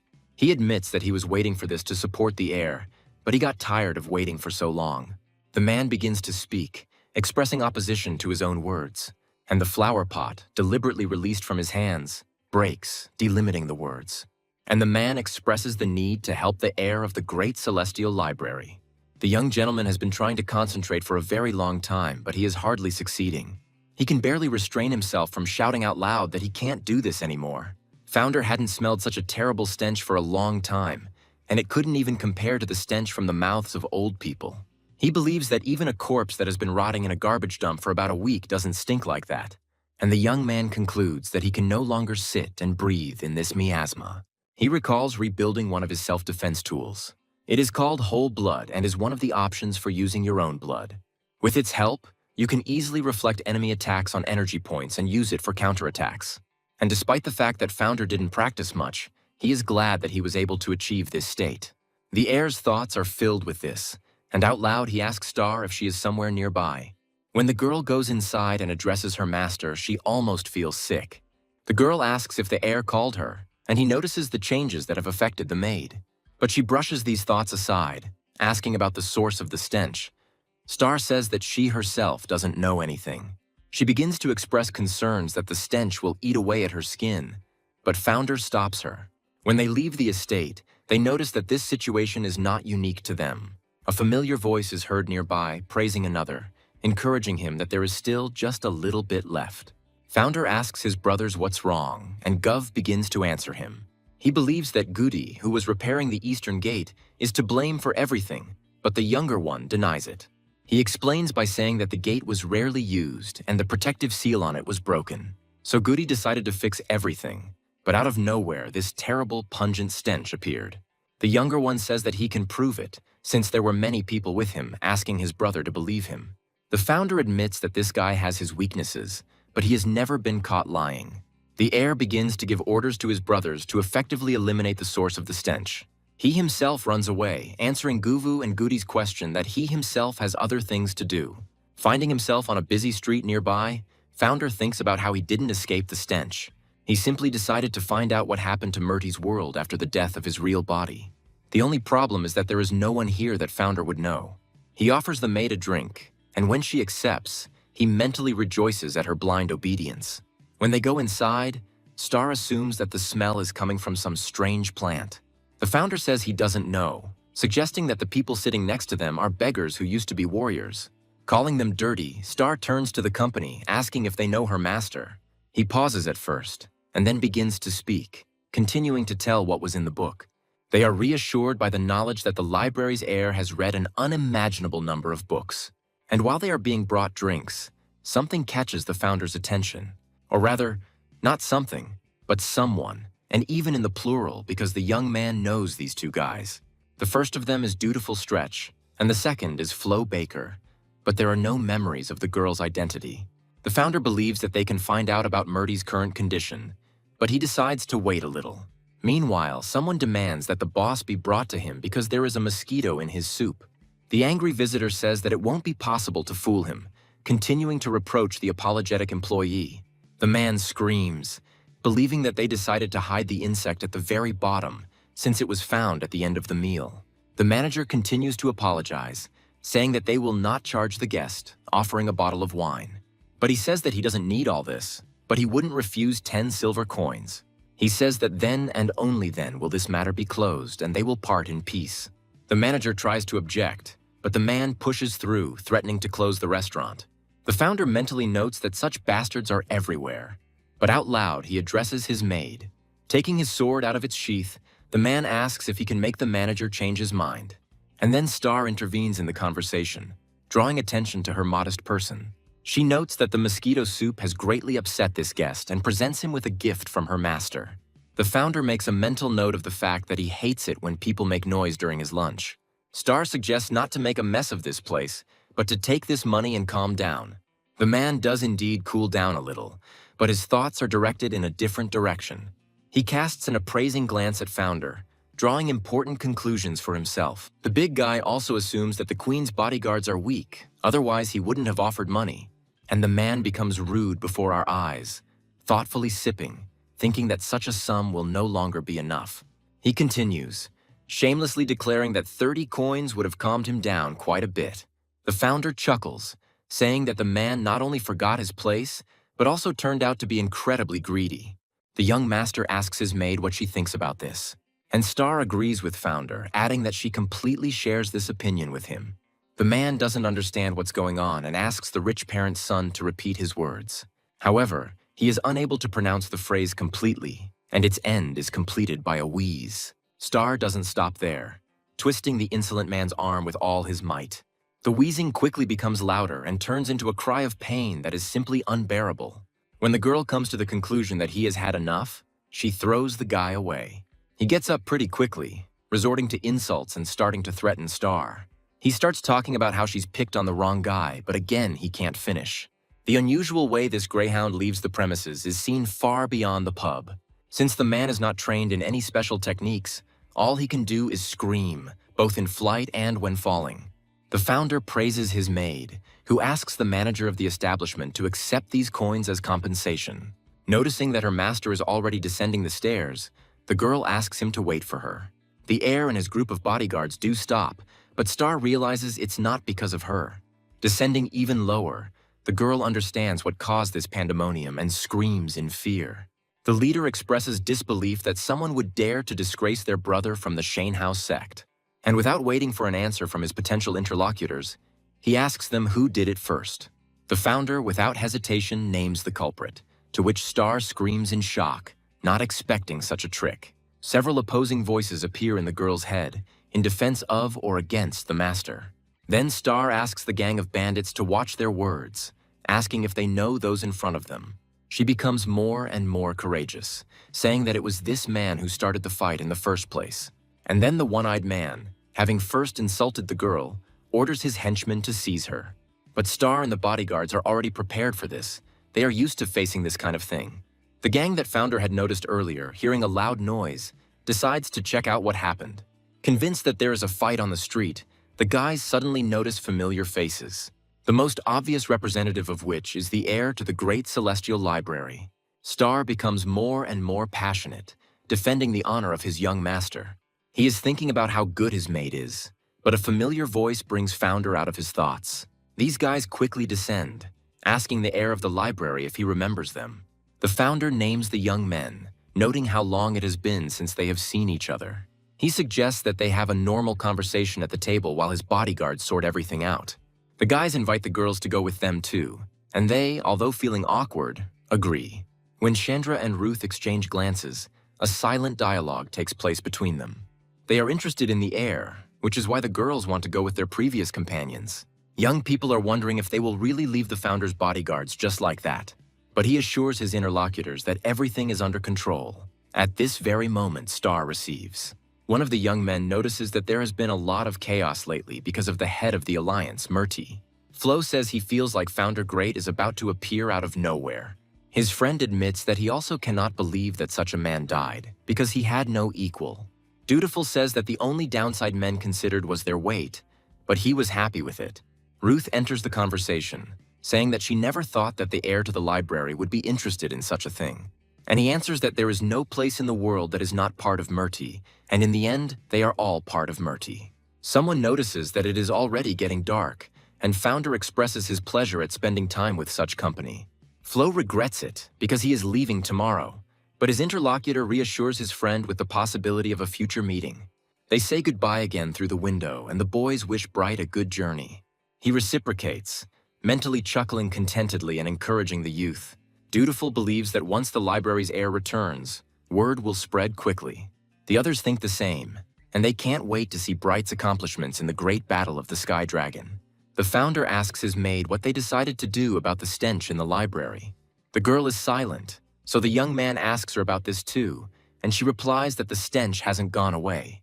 Something else happened besides this, and Founder is interested in it, as well as what's wrong with Star's face. Seeing his older brother, Gov expresses joy about this and says that he doesn't smell so bad anymore. He asks Founder if he has heard about what else has come to light. And without waiting for an answer, the middle heir calls this creature a very smelly spirit. Founder knows him by another name, the hexagonal serpent, and his ardor makes Gov tense. The hexagonal snake is a snake-shaped creature, one of the 100 great spirits and the cause of stench. Thanks to its blood, one can significantly increase internal energy and gain immunity to poison. But the snake has a downside in the form of a terrible stench, which, they say, is completely unbearable. Obtaining the blood of this creature is problematic. For the correct effect, it must be drunk directly from it. And right now, those close to the founder observing this process can hardly contain themselves. And he, although he is incredibly disgusted, does not want to back down under any circumstances. Spring asks his assistant where he is going, and he cites urgent matters. The rest also merge, citing the same reason, and the grandfather calls them worthless people. Having finished absorbing, Founder finally lets out a sigh of relief. Turning to her child, Spring, noting the terrible smell, asks if he is okay. The founder agrees, saying that he has everything under control. Having learned this, the old man says that in that case, he too will go on business. Founder mentally agrees that he hates this stench too, but he still holds back. Now he has more opportunities to regain his power, and the young man thinks about 3 sources of power. Besides the hexagonal serpent, they include medicinal herbs and poisonous insects. Founder himself was not familiar with the benefits of some plants, but he had heard that their effect was very strong. Now the young man shouts to his younger brother Gov, asking him to come out because he knows he is there. He immediately and prudently apologizes to his brother if he suddenly did something wrong. Founder leaves these words unanswered, silently handing Gov the snake, and he barely restrains the urge. He asks why he should be the one to throw it away, but that is not what the heir meant at all. The founder gives instructions to dry the skin of this creature, along with advice on how best to do this. The elder immediately begins to enlighten the younger, but the latter interrupts him, agreeing to fulfill the request. The founder asks him to get some more medicine for him, and Good wonders where to get it. He begins to talk about how, in order to increase the effectiveness of the snake's blood, it is necessary to reduce food consumption. This should last at least a few days, so he won't eat anything for 5 days. Realizing that it is extremely difficult for him to cope with the gag reflex, he agrees with his brother's words. The maid is asked if she heard this, and the girl, drawing out her words, confirms. Founder asks Star to convey to Spring his desire for medicinal plants and poisonous insects. He says that this will be enough for Grandpa to understand everything. And just as he begins to say that if she understood him, then she can go, the girl is no longer around. When the young man is left alone, he mentally addresses those who abandoned him, calling them incredibly heartless. After Founder absorbs the blood of the hexagonal serpent, 6 days pass. During this time, the young man not only fasts, but also continues to put his body and mind in order. All this is not easy for him in this body, but Founder is not going to back down. Breathing a sigh of relief, the young man mentally notes that he has reached 2 stars. Shifting his gaze to a distant object, Founder comes to a specific conclusion. Now his vision had become much better, approaching that of his real body. The same thing happened with his hearing. Now the young man clearly hears things that were previously inaccessible to him. The conversation that Founder hears is between his brothers, who are supporting him in his fast. The young man thinks that his new brothers are not so bad. They seem cute and funny to him. Looking at his soiled clothes, Founder suggests that this is how he is releasing the remaining toxic energy. Looking closely at Bright's face, he remembers that he couldn't get used to it for a very long time.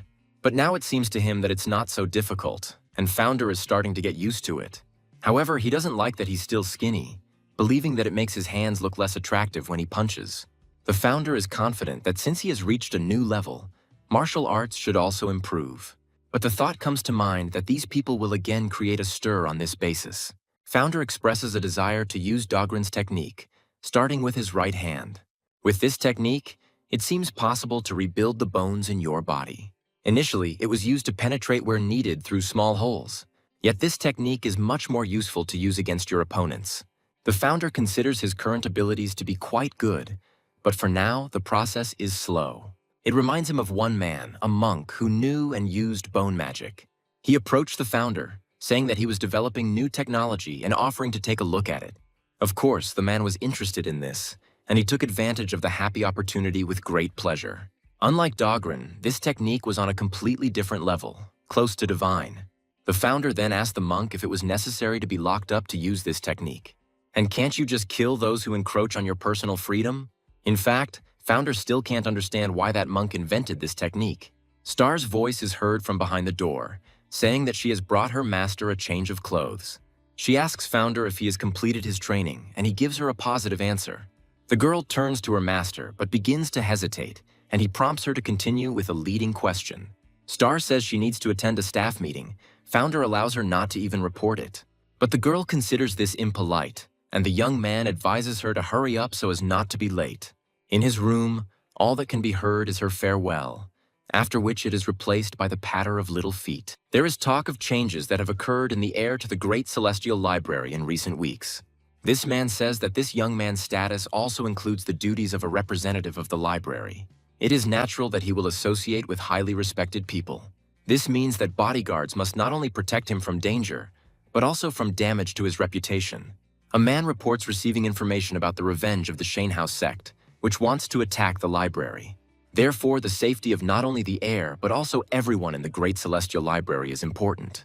After all, this is the meaning of life for all the people gathered here. The man starts to say something else, but is interrupted by important news. Star's keen hearing picks up information that her master is looking for someone to lead the meeting for some reason. The girl begins to worry about her master, assuming that something serious might have happened. And while the man leaves, publicly announcing that his heir is calling him, Star does not stop worrying. Meanwhile, the founder calmly studies the works he needs for restoration.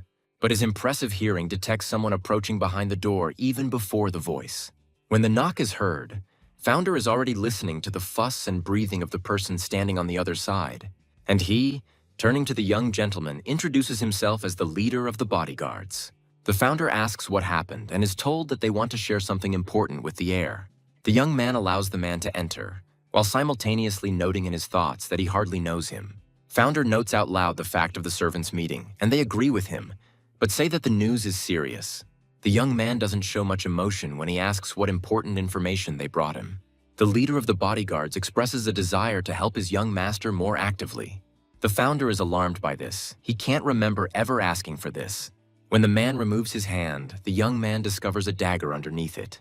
And the leader of the bodyguards asks if the young master hasn't dreamed of dying for a long time. These words puzzle founder even more. He tenses up seriously and begins to guess about everything.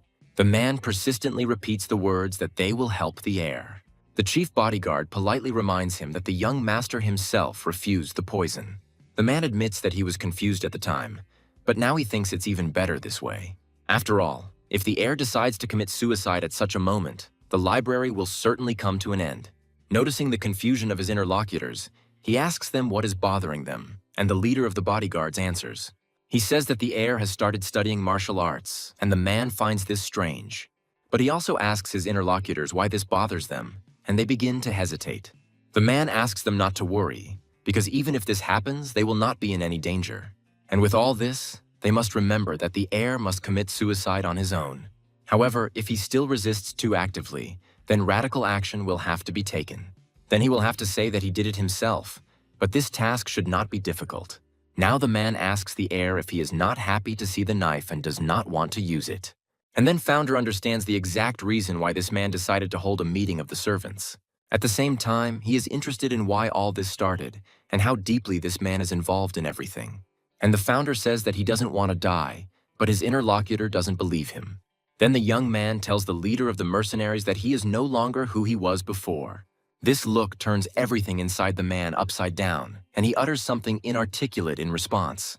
And then he decides and asks, in this case, to simply not make any unnecessary movements. He hits Founder's sky support and strong river points, intending to paralyze his body. The young man begins to talk about Bright's desire, and the killer does not quite understand him. He recalls his words that now is the most opportune moment for the heir to die. For if he dies, just when everyone was happy that he would live, complete destruction will occur. All his relatives will die of grief. Among the first of them will be Bright's uncle and the elder. The second and third heirs will lose their minds, eventually becoming worthless people. They will be locked in their own chambers for eternity, and then it will all end. The man would be happy to continue, inserting a few more words, but Founder interrupts him. He says it's unlikely that the leader of the bodyguards came up with all this himself, so he asks about other troublemakers. He asks what is wrong with the heir, because nothing will change if he listens to this tirade. The Founder only laughs in response to this, and then says that he has changed his mind. As he rises from his seat, the man cries out in surprise, and he asks the young man in color how it happened that he can move. But he quickly comes to his senses, amazed that the heir has such tricks up his sleeve. However, at the same time, he believes that this does not change anything, continuing his attack. And Founder, nimbly picking up the table, throws it into the air, calculating the distance precisely. The man furiously cuts through the obstacle that has appeared in his path, letting out a beastly roar. But after this, he finds no one in front of him, only an empty piece of furniture. Finding himself behind the leader of the bodyguards, Founder asks him not to break things. The man is frightened by such a quick reaction speed and the enviable calm of the young gentleman. And he himself is clearly losing in all of this, but he does not intend to retreat. It is already too late. And with harsh curses, the man is about to use one of his strong techniques. But Founder doesn't know anyone like that, and he wonders in his mind what that could mean. A thought comes to mind that it could be a dragon or a tiger, but only very crooked. Rather, it looks more like some kind of cute and harmless kitten, which, however, is very easy to escape, at least for the Founder. The man chuckles briefly, thinking that the heir was simply lucky to dodge, and he expresses confidence that luck will no longer help him. The Founder demonstrates the opposite, giving the mercenary half an hour to show everything he is capable of. The leader of the bodyguards pauses to catch his breath and calls the heir incredibly greedy. Rushing towards him with renewed vigor, the man asks if these half an hour will really make a difference. The Founder doesn't respond to this, pulling off a deceptive maneuver. His opponent doesn't even notice this at first, reveling in the taste of his own victory. And then Founder finds himself dangerously close to him, and the man can't do anything about it. The mercenary leader understands that the young master is aiming to block the energy points, and he partly succeeds in this, but the man somehow miraculously manages to break contact. He is glad that he managed to prevent the inevitable, but the speed of the heir amazed him. The Founder asks his opponent if this is all he can do, and he says that he is now ready to kill the heir himself, because he sees that it will not be possible to force him. And the man moves on to more decisive actions, throwing his weapon at the young man. But he doesn't even make an effort when he dodges it. Then the leader of the bodyguards tries a different approach, but the library's heir also takes it calmly. His movements remain just as measured and calm, and dodging remains effortless. And the man mentally admits to himself that he cannot understand how the heir is evading his attack. After all this time he was within reach, but for some reason it was not possible to hit him. At some point, Founder informs the enemy that his time is up. He is simply beside himself with anger. He is filled with misunderstanding and resentment. The Founder wearily informs his opponent that he has had enough of such antics. Realizing that things are bad, he tries to do at least something, but this attempt is in vain. After all, Founder is already behind again, going through several acupuncture points. And while the man is trying to do something, he does the same thing on the other side. Ultimately, the leader of the bodyguards inevitably turns to the heir with a question. He asks what he wants from him, since he didn't hit the points that could kill him immediately. The Founder calls him a comedian, asking in return why he needs someone like him. Then the man does not understand at all what is happening here, nor what awaits him. The Founder asks him to stop talking nonsense and kneel before him. Suddenly the picture becomes upside down and the man cannot understand why. For some time after that, he still doesn't have time to comprehend what's happening to him. He's only surprised. And the heir's voice sounds in the ears, vibrating like a terrifying alarm that it was not worth being so arrogant. He tries to scream, but his voice won't obey him, and Founder says he should have thought about it earlier. He needed to understand who he was going to challenge so as not to beg for forgiveness like a dog. Eventually, Founder speaks up again, asking his previous question. He asks the leader of the bodyguards who else is involved in the assassination attempt on the heir to the Great Celestial Library. The shapeless mass continues to moan, and Founder asks it to be silent, having heard something interesting for himself. He definitely hears someone's footsteps, but he just can't figure out how many there are, assuming that there are perhaps 2. Finally, the riddle is solved and Founder leaves his chambers. Calling out his brothers by name, the young man asks them to come to him for a moment. They are amazed that the heir learned of their appearance, but they joyfully greet the elder. Gov is impressed that Founder not only opened the door for them, but also invited them to his place. And then, frightened by this eerie carcass, he hesitantly guesses who it might be. Founder himself admits that this is the leader of his bodyguards, Kind Holyheart. Goody thinks it's the plague and is going to call a doctor, but her brother says it's not that. And now he turns to the man-like mess, ordering him to speak about how they decided to do this, and also about who started it all and who was involved in it, with names and everything that goes with it. Good tries to find out the details with a trembling voice, and the mush of a man asks for mercy. Kind literally begs, squeezing out the words that he made a big mistake. He promises to tell everything he knows, if only he would be granted a pardon. Besides Kind calling them the manager's leader, Worthy names those involved. There are 8 bodyguards in total, including him and his deputies, and a person from the scientific staff.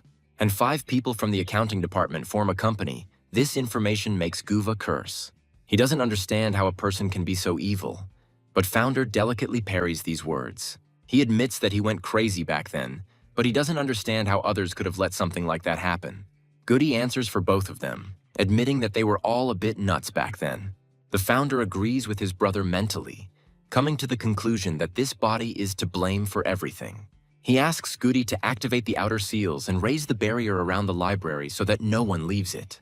The Founder begins to give orders to the middle brother, but he takes the initiative into his own hands. He plans to use the Black Thunderstorm Darkness technique to catch those involved in this crime. This technique prevents people from finding each other even in a crowd, causing impenetrable darkness and lightning. But the Founder believes that everything is not so serious. He believes that the main thing is to find the manager, the main organizer of the Sabbath. The young man asks Guva if he knows the weaknesses of those whom Kind named, and he thinks about it. The guy says he heard something about one of these people and he loves his family very much. Hearing that this man is ready to betray her in order to protect her, Founder suggests starting the operation. Meanwhile, the servants' meeting is still ongoing, and the deputy leader of the bodyguards continues to stall for time. And while he says something obvious out loud, he wonders in his mind if Kind has everything under control.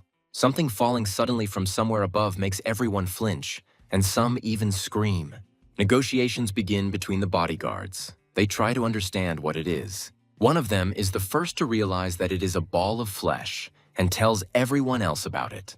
Meanwhile, the lump makes a voice, albeit a weak one, and Star is among the first to understand who it belongs to. The girl mentally tries to understand what happened, because their leader went to meet with the young master. Horrible thoughts creep into Star's head, and she involuntarily imagines the worst possible outcome. After all, if something happened to her master, it means that she is a terrible bodyguard. But then Guva's voice is heard, shouting that this man was overcome by a curse because of the attempt on the heir's life. Turning sharply and seeing Founder safe and sound, Star expresses boundless joy. Approaching her, the young man mockingly expresses the assumption that her leader is lying there. He asks the girl why this man has a face as if he has never seen anything like it. Star looks over the other bodyguards, noticing 6 who stand out just as much. And then a thought comes to her bright head, and the girl can barely contain the anger that is bursting out. This situation is resolved shortly after this scene. The bodyguards who took part in the conspiracy did not even deny their guilt. Founder suggests that it's all because of his appearance, since everyone thought he died at the hands of Kind. The young man thinks about the manager who stole half of the Great Celestial Library. The Founder is now trying to figure out how to return all those books that were sold. There is a knock on the door. It is Gov, and he announces that he has brought Absolute Holy. The young man allows them to enter. When they do this, Founder deliberately maintains the intrigue, remaining silent for a long time. And then he asks the Absolute if it is true that he has a beautiful wife and a cute daughter. The man immediately begins to beg the young gentleman for forgiveness, calling himself a worthless person. He says that even though he was threatened, he still committed an unforgivable crime. But his wife and daughter are not guilty of anything, and the Absolute asks for mercy for them. And while Founder remains silent, the man wonders how it can be the same weak guy. Absolute is frightened by this relaxed look. He considers it even worse than the stern one. And then he asks to order his master to do whatever he wants, promising not to disappoint him. The Founder, as if in passing, asks if he can bring the manager to him before nightfall. Absolute says that it is as easy as pie for him, and his interlocutor replies that he will wait. Just in case, the Founder scares the man, saying that something can always go wrong. And if the Absolute can change his shoes again, then nothing will stop him from doing the same. The young man says that he doesn't want to do anything bad, but if something goes wrong, he won't be responsible for himself. Absolute again repeats the words that he will do everything to bring the manager to the young master. The Founder nods approvingly, saying that this person must be alive. Later, the man answers the manager's question about whether the heir has died in the affirmative. Worthy asks if he did it himself or if the leader of the bodyguards helped him. The Absolute replies that the young master's death was nothing other than suicide. Worthy turns to the invisible heir, asking him why he did this. He asks what those who loved him should do, how to live with this heart-wrenching sadness. And then, changing abruptly, he asks his observers how convincingly he managed to portray grief. Absolute replies that it was so good that his heart even skipped a beat. Worthy revels in it. But then he suddenly becomes interested in why this particular man is the one reporting the death of the heir to him. He reminds him that he is on his side, so there is nothing strange here. Worthy points out the oddity to him, because until the very end he doubted the Absolute's involvement because of his family. He says that this was indeed the case, but now everything has changed, and today is a special day. Worthy laughs, switching gears, and suggests that they'll have more work to do now. And at the end of his fiery speech, he proposes to drown the library in his own tears. Sometime later, the manager, together with the Absolute, returns to his post. As the heavy door slowly opens, he squeezes out tears again. And he is about to start showering words of condolence. All that remains is to understand who is in front of him. But imagine his astonishment when, in the dim light of the lamps, the features of the heir appear. Even the Absolute feels embarrassed for the manager, and a stupid question bursts out of him. Meanwhile, two more silhouettes appear in the background, and the man becomes even more uneasy. The tears dry instantly and are replaced by sweat that starts to pour out like a stream. One of the heirs gives the order to seize the manager, and sometime later he pays for his sins. Spring tries to soften his child's heart by reminding him that they are not in a forest sect. But he reminds his grandfather that this man tried to kill him, and he is already too soft with him. Worthy cherishes the hope that the head librarian will be able to persuade his grandson not to kill him. When the old man leaves, Star asks his master for permission to beat the traitor. He reminds the girl of his words about how he ordered her to leave the room, but the maid is adamant. Exhaling heavily, the young man turns his gaze to the manager and addresses him. He starts to talk about being the head of the alliance, but stops short, catching surprised looks on him. Having heard the first part, those present become interested in the continuation, but the heir quickly corrects himself. He says that he is now the boss in this room and tells the manager to tell him the truth. The man actually begins to speak, but it is clear that he is choosing his words carefully. Starting with the fact that Founder is very wise, Worthy says that the Black Company is to blame for everything. The young man says he has never heard of such a thing, and Star is surprised by the young gentleman's manner of speaking. Worthy, meanwhile, continues, saying that the Black Company was created by the Bakers and the Master of January. Founder recalls that the Bakers are one of the most powerful families, and the January sect is respectful.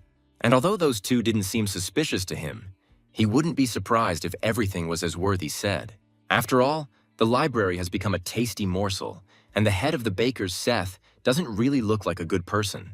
But Founder has never met Master January before, and he presses Worthy aloud harder. He says that if he wanted to lie, he would not have named these particular names. The man says they resorted to Plan B because they failed to eliminate Bright and Spring. The Bakers and Master January were planning to blame the Black Company for everything once they had completed the task. It was for this purpose that the protective seal was broken and the internal traps were destroyed. But since Worthy wanted to minimize the library's losses, he opposed this plan. Star asks her master if this is true, because she herself cannot believe it. She suggests that all of this could have been faked, although she believes that everyone will deny everything in any case. The Founder wants to confirm everything, so he asks the maid to go to the manager's house to find the sign. He himself takes upon himself the responsibility of making bait for these idiots. The girl doesn't understand what is being discussed, so she asks the obvious again. Later, Founder calls a meeting of the bodyguards and walks to the pulpit at a deliberately leisurely pace. While occupying her, he deliberately settles in slowly, maintaining the intrigue and tension. But the bodyguards, as if on command, blurt out in one voice the words that they are awaiting the heir's orders. The young man wonders in his mind whether they have become so determined after what happened to the manager.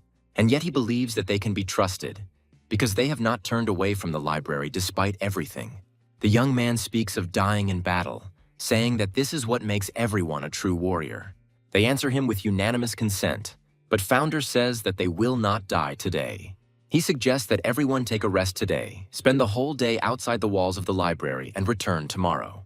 The Founder asks to spread rumors that the Bakers and the January sect have created the Black Squad. He asks that the entire province be made aware of these people's attempt to seize the Great Celestial Library. And all these boys respond to their young master with unquestioning consent. He believes that if the Black Company exists, these rumors will force them to suspend their activities. Confident that if the manager was lying, everything would be easy to settle, the young man is distracted by a maid. The Founder asks if they really found the sign that quickly, and the couple starts to fidget. This man, apologizing to his master, reports that the manager's house is empty. More precisely, it had been dug up before them, so they were unable to find anything worthwhile. Star confirms this, saying that she saw it herself, but Founder says that it doesn't matter. After all, if something like this happened, it confirms the manager's words, and the young man is satisfied with the result, wishing that now the rumors would spread. His plan turns out to be successful, and soon the entire province is talking about the Black Company. And while some consider these to be mere rumors, others say that there is no smoke without fire. The residents are discussing the connection between the Bakers and the January sect, and their conspiracy is almost out in the open. Many people find it difficult to comprehend the rumors that also spoke of the Great Celestial Library. People can't understand why the Bakers and the Master of January can't just talk to the head of Holy.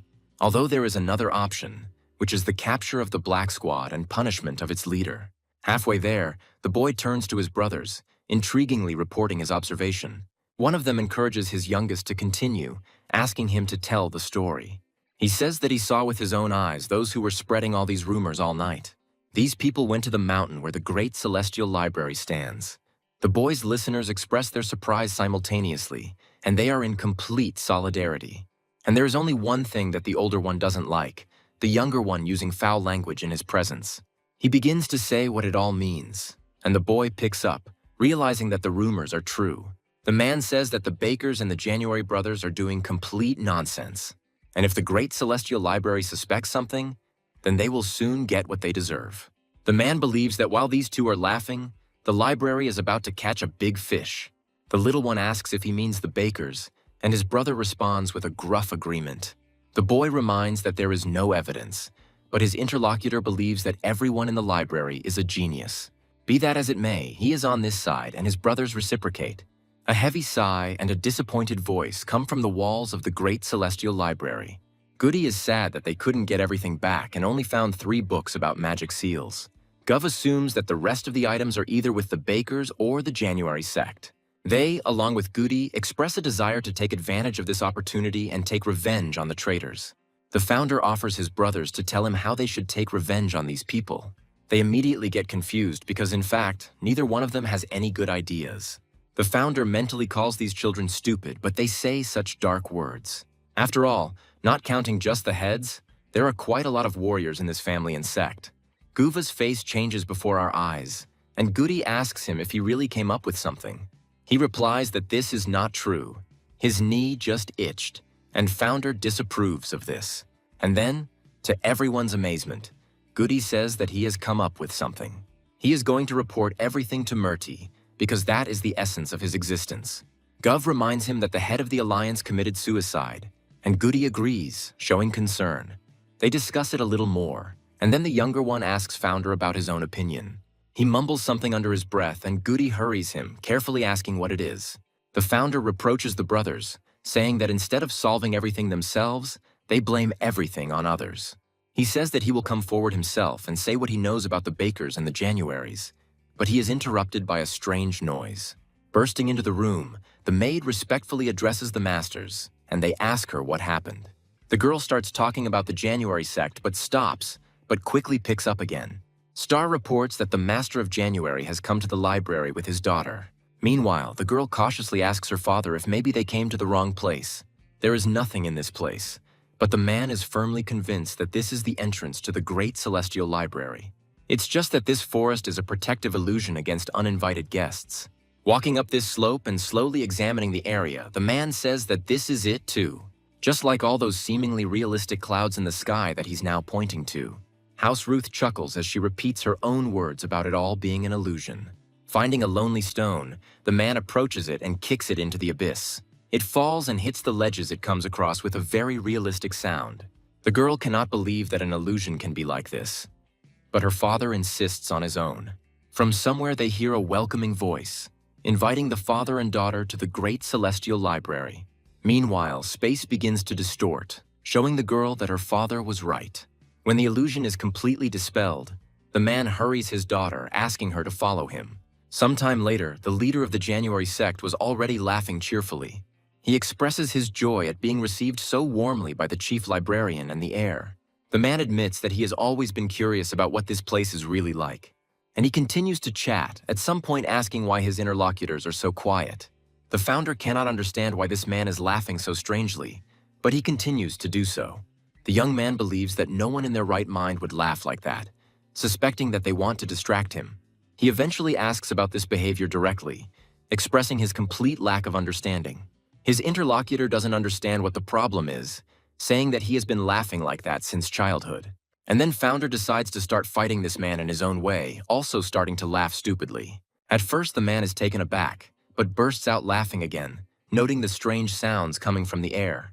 The founder comes to the conclusion that his idea was a failure, but still maintains the image a little. The man says it's the first time he's seen anyone laugh like that, but his interlocutor repeats the sound. Sometime later, founder realizes that, although they have been talking for a long time, nothing has changed. Addressing the elders, he announces his intention to leave them, but House asks to sit with them a little longer. But founder politely declines, adding his own strange laugh at the end. Spring doesn't want to be alone with House, who expresses his hope that no one else laughs like that. And this guy, when founder is already hiding, again bursts into a portion of his ridiculous laughter. The young man thinks that the daughter of this laugher should now be with his brothers in the yard. Still hearing that crazy laughter in his ears, founder comes to the conclusion that the January brothers were not involved in the incident. After all, a man with such an absurd habit, who came to the library with his beloved daughter, is hardly capable of this. The young man comes to the conclusion that it will only be possible to get to the truth by torturing the manager. Coming closer, founder asks the guys what they are talking about so nicely. Goody answers him first. The heir politely inquires about the young lady's comfort, and she says that she is having a good time. Then he asks about the rumors that discredit the January sect, and the girl agrees that they surprised her. Ruth says that taking advantage of these rumors, she just wanted to visit the library and began to beg her father. The founder expresses satisfaction that they met, and mentally sighs with relief. Gov calls the girl educated because she told them about interesting paralyzing techniques. The founder says that he would like to hear about this too, which makes Ruth embarrassed. And she thinks that at their last meeting she didn't know how to treat the heir of the library, but now everything is different. And in general, at first glance, she considers all the brothers to be good, but she does not understand what rumors they were talking about. A louder voice makes the girl abruptly leave her thoughts and flinch in surprise.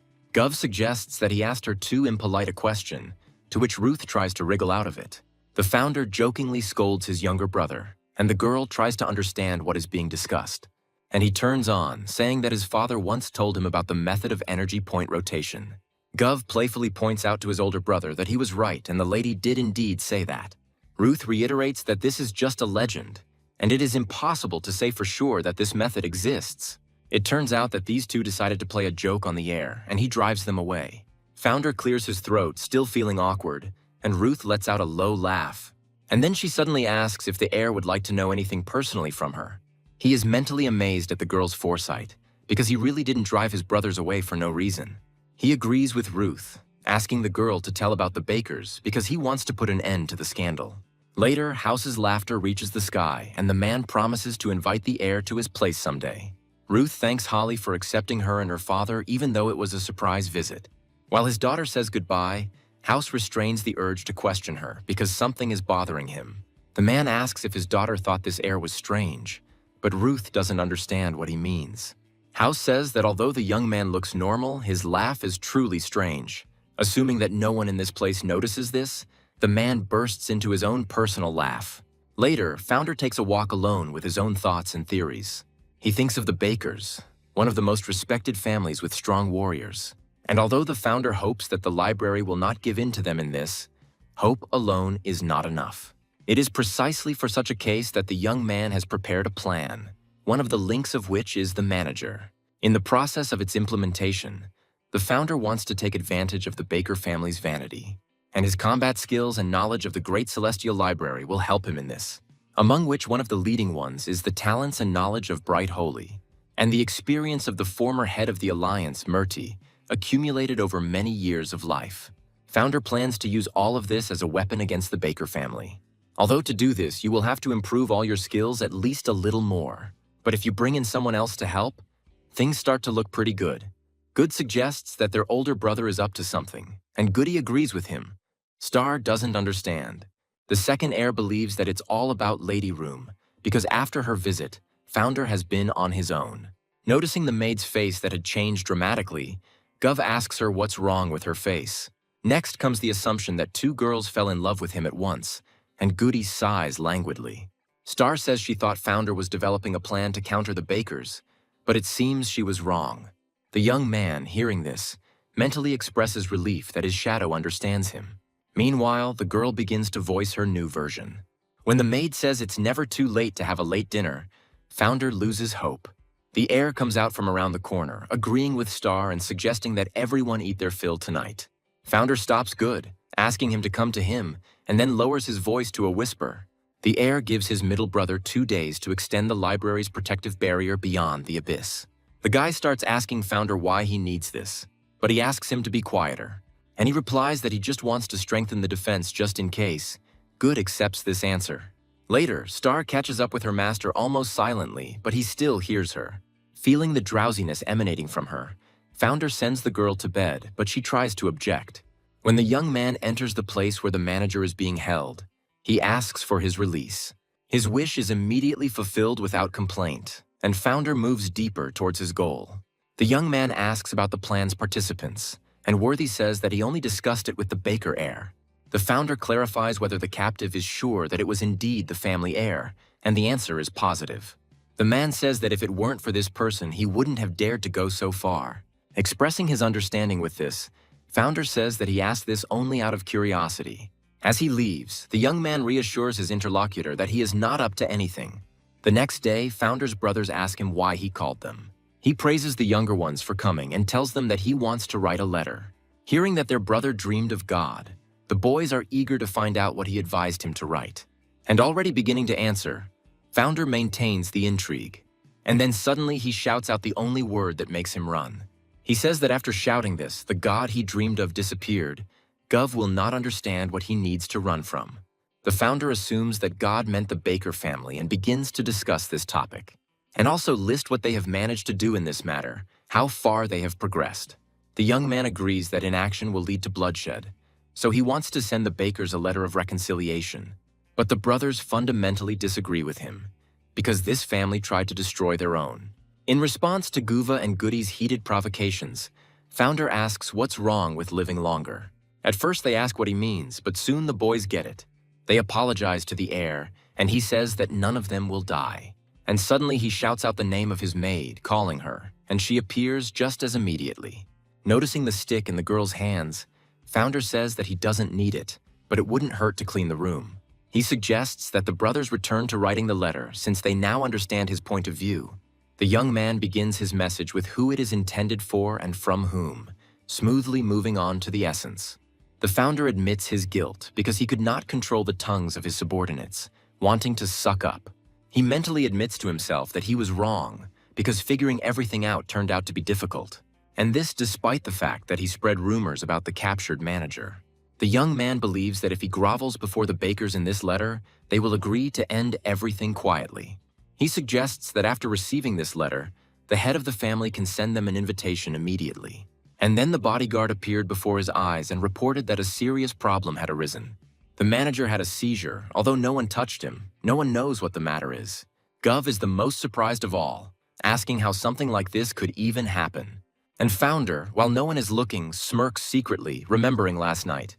He decided to do it all then to increase his chances of success and secrecy. The already strengthened youthful body began to rapidly shrink, reaching the desired size in a matter of seconds. The Founder made a mental note that he could replenish his energy faster by saving time on sleep. He thought about the acupuncture points, remembering that the technique had worked then, and all that was left was a small matter. Only one thing puzzled the young man, that Gov asked Ruth about this. Founder found it strange. He heard that some masters use this secret technique, but few understand it. Perhaps the reason is that the person who came under its influence did not know when it happened. A cunning plan to take revenge on the bakers using this technique appeared in Founder's head. But everything needs to be done carefully, and for this it would be best to personally verify everything. And it was at that moment that Founder paid a visit to the manager in his prison cell. And while the young man gives the order to find out everything, he mentally convinces himself that his plan worked. He is delighted that due to the difference in the time of the attack and the start of the technique, no one will know anything. In his mind, the young man addresses the Baker family, promising to make them pay for their dirty tricks. A little later, in Northern Peaceful Beauty, the gentleman is asked about what the letter says. White Brain, the Baker's strategist, is informed that the Great Celestial Library appears to be frightened. It's the head of the family, Seth, and he's relaying that the Hollies want to meet with them and apologize for the terrible rumors. The man who appeared at the door greeted his brother, who asked him to look at the letter in his hands. The leader asks his heir, Silver, to meet with Holy and subject them to a rigorous interrogation. But he asks not to meet them on the street, but to invite them inside immediately so that the librarians can quickly get into conversation. Silver suggests throwing a dinner party, inviting the children of noble families, and the chief approves. Later, Spring wonders how such a respectable family could behave in such an unworthy manner. Although these people's speeches are polite, the elder is able to read the subtext perfectly, in which Holy is being belittled. Goody asks if they really want to show that they have more power. Good does not consider the Bakers to be people. The whole trio is beside themselves with rage because the answer was not even written by the head of the family himself, but by some heir. And while the members of this family groan and seethe with anger, Founder is mentally reasoning. He believes the Bakers decided to humiliate Holly by forcing her to apologize in front of many people. Spring asks his child if he didn't feel anything when he saw such an answer. Founder has no patience for the sight of such calf-like tenderness of these dandelions. And the family huddles together again, starting to whine and sniffle, and the young man decides it's time to act. Jumping up from his seat, he growls, saying that he is simply incredibly angry about this letter. However, he cannot sit still, as he will break the entire room, so he asks not to follow him. He achieves approximately the same result as he wants. Everyone begins to feel sorry for the eldest heir. Meanwhile, he wonders where he should go. And Star, who had arrived just in time, asks if maybe it would be better for him not to go to the baker's appointment. The young man asks if she's really worried about him, and hears the same guess that he himself was thinking about. And then he laughs, asking the girl not to worry about him and admitting that he thought about it himself. Meanwhile, the merchants remain true to their traditions, inviting people into their shops and offering to sample delicious dishes. They offer pork and fried food, and Founder asks the maid what she would like to eat. The girl immediately has a request, and she immediately voices it to her master.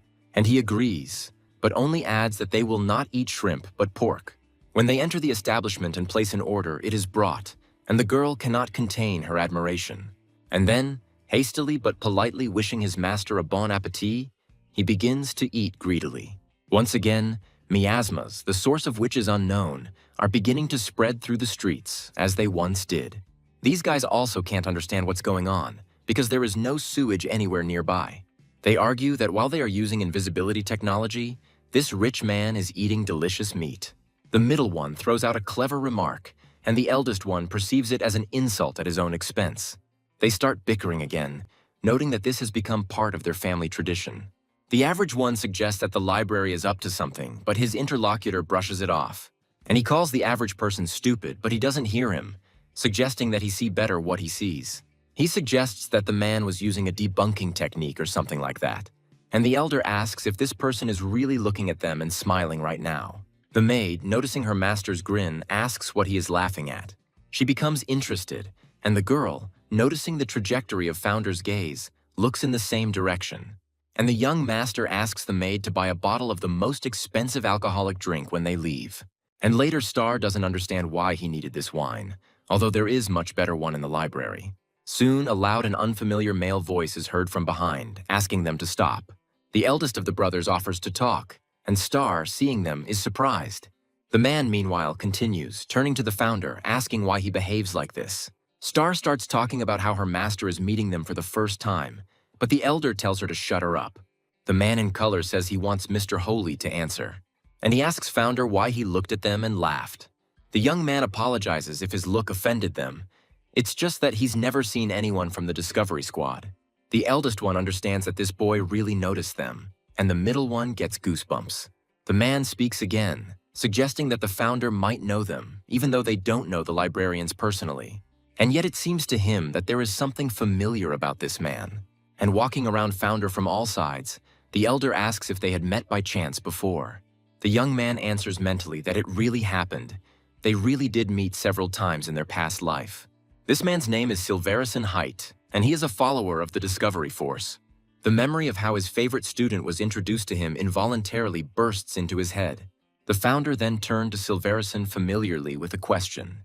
He asked the man if he wanted to tell him anything, and Silverison suggested to the head of the Alliance that they race to see who was faster. It is difficult for a founder to forget someone who left such a first impression even so many years ago. Although Silverison looks like a bandit at first glance, he is actually a talented student of the Discovery Squad. That's why Founder now laughs, saying that, in any case, it's never difficult to arrange an introduction. And he continues, adding that he had saved a bottle of this alcohol just for such an occasion. Silverison is transformed before our eyes, saying that he loves such acquaintances. The man introduces himself. The middle one follows his example, and it turns out that his name is Stilrison. The founder says that in the future, if they visit the library, they will be served much better alcohol. The boys immediately take him into their arms, but the young man insists on meeting later. Rijik can't contain his disappointment, and his brother asks about the reason for the turn away. Laughing, Founder says that won't work now because he has to get ready for dinner with the bakers. The man tells us to load everything efficiently, but carefully, without dropping anything. Star is asked to take good care of their brother and to always be by his side, anticipating danger. The girl asks the gentleman not to worry, promising that she will not let even a hair fall from the founder's head. Saying that nothing like that will happen, the young man says goodbye to his brothers. They ask the heir to return at all costs. Goody can barely hold back her tears. When the kibitka leaves, they continue to watch it for a long time until it disappears from sight. Goody asks her older brother if everything will be all right with the heir. He remains silent because he doesn't know. And then, encouraging the little one, he says that their brother will cope with whatever happens to him. Then he takes out a letter from Bianco Sendo, and Goody concludes that he will come to them soon. This is certainly good news for him, because this little one considers the man a brother. Bianco is the second son of the richest man in the north and Founder's only best friend. They continued to correspond even when the heir was in an unimaginably difficult situation. Goody is confident that Bianco and his older brother have a very strong, unbreakable friendship. The younger one asks if they are still keeping the man's arrival a secret, and the answer is yes. Goody is confident that once they deal with the bakers, a wonderful life will begin. Along with the music, a male voice can be heard humming along to the beat in the baker house. This is Silver, and his interlocutor assumes that the heir is in a good mood. He laughs, saying that it's all thanks to Flourish's acting, because it creates beautiful scenes in his head. Silver's half-brother, calling him brother, says that he is exaggerating, but he is interested. The heir agrees to share what he imagines to this music, and he says that there he killed people who begged him for mercy. There he took possession of all the riches and relics of all the families, reveling in his superiority and power. And the beautiful estate of these people was burning very beautifully, devoured by tongues of flame. Silver thoughtfully draws that this picture was incredible and inimitable. Flourish expresses hope that someday he will be able to see this himself, but only in reality. And his half-brother mentally adds that in this picture his family was destroyed. Silver also mentally calls Flourish an idiot who doesn't even know who his true enemy is. The man is sure that this is exactly what happens when a person does not have strength. And in the same way, they had no choice but to come and apologize, because they don't have it either. The maid who appeared informs Silver that their guests are already starting to arrive, and he is satisfied. The heir orders Flourish to play at a dinner for his guests, and he obsequiously agrees. Silver is mentally glad that this puppy understands that he is below him, and now he believes that it is the turn of the great celestial library. As Founder looks around, familiar voices call out to him. They ask each other how he is doing and remark that they haven't seen each other for a long time. The Founder is genuinely happy to see these people, greeting each one very respectfully. But a new face appears, expressing joy at meeting the heir of the great celestial library.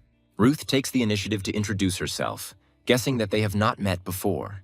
The fat man introduces himself as Dawnbright King, the second as Leader Royal, and only the third remains silent. And only when his companions finish their introduction, after a pause, he's called Sky Honor. Hearing that Lighter is from the Observant Squad, Founder remembers something about this organization. Last year, he received a letter from the leader who wanted to give the head of the Alliance a sword. The man then refused because he already had swords, which he valued highly, an interesting coincidence. Dawnbright says the library's heir looks different than he imagined. Founder elaborates.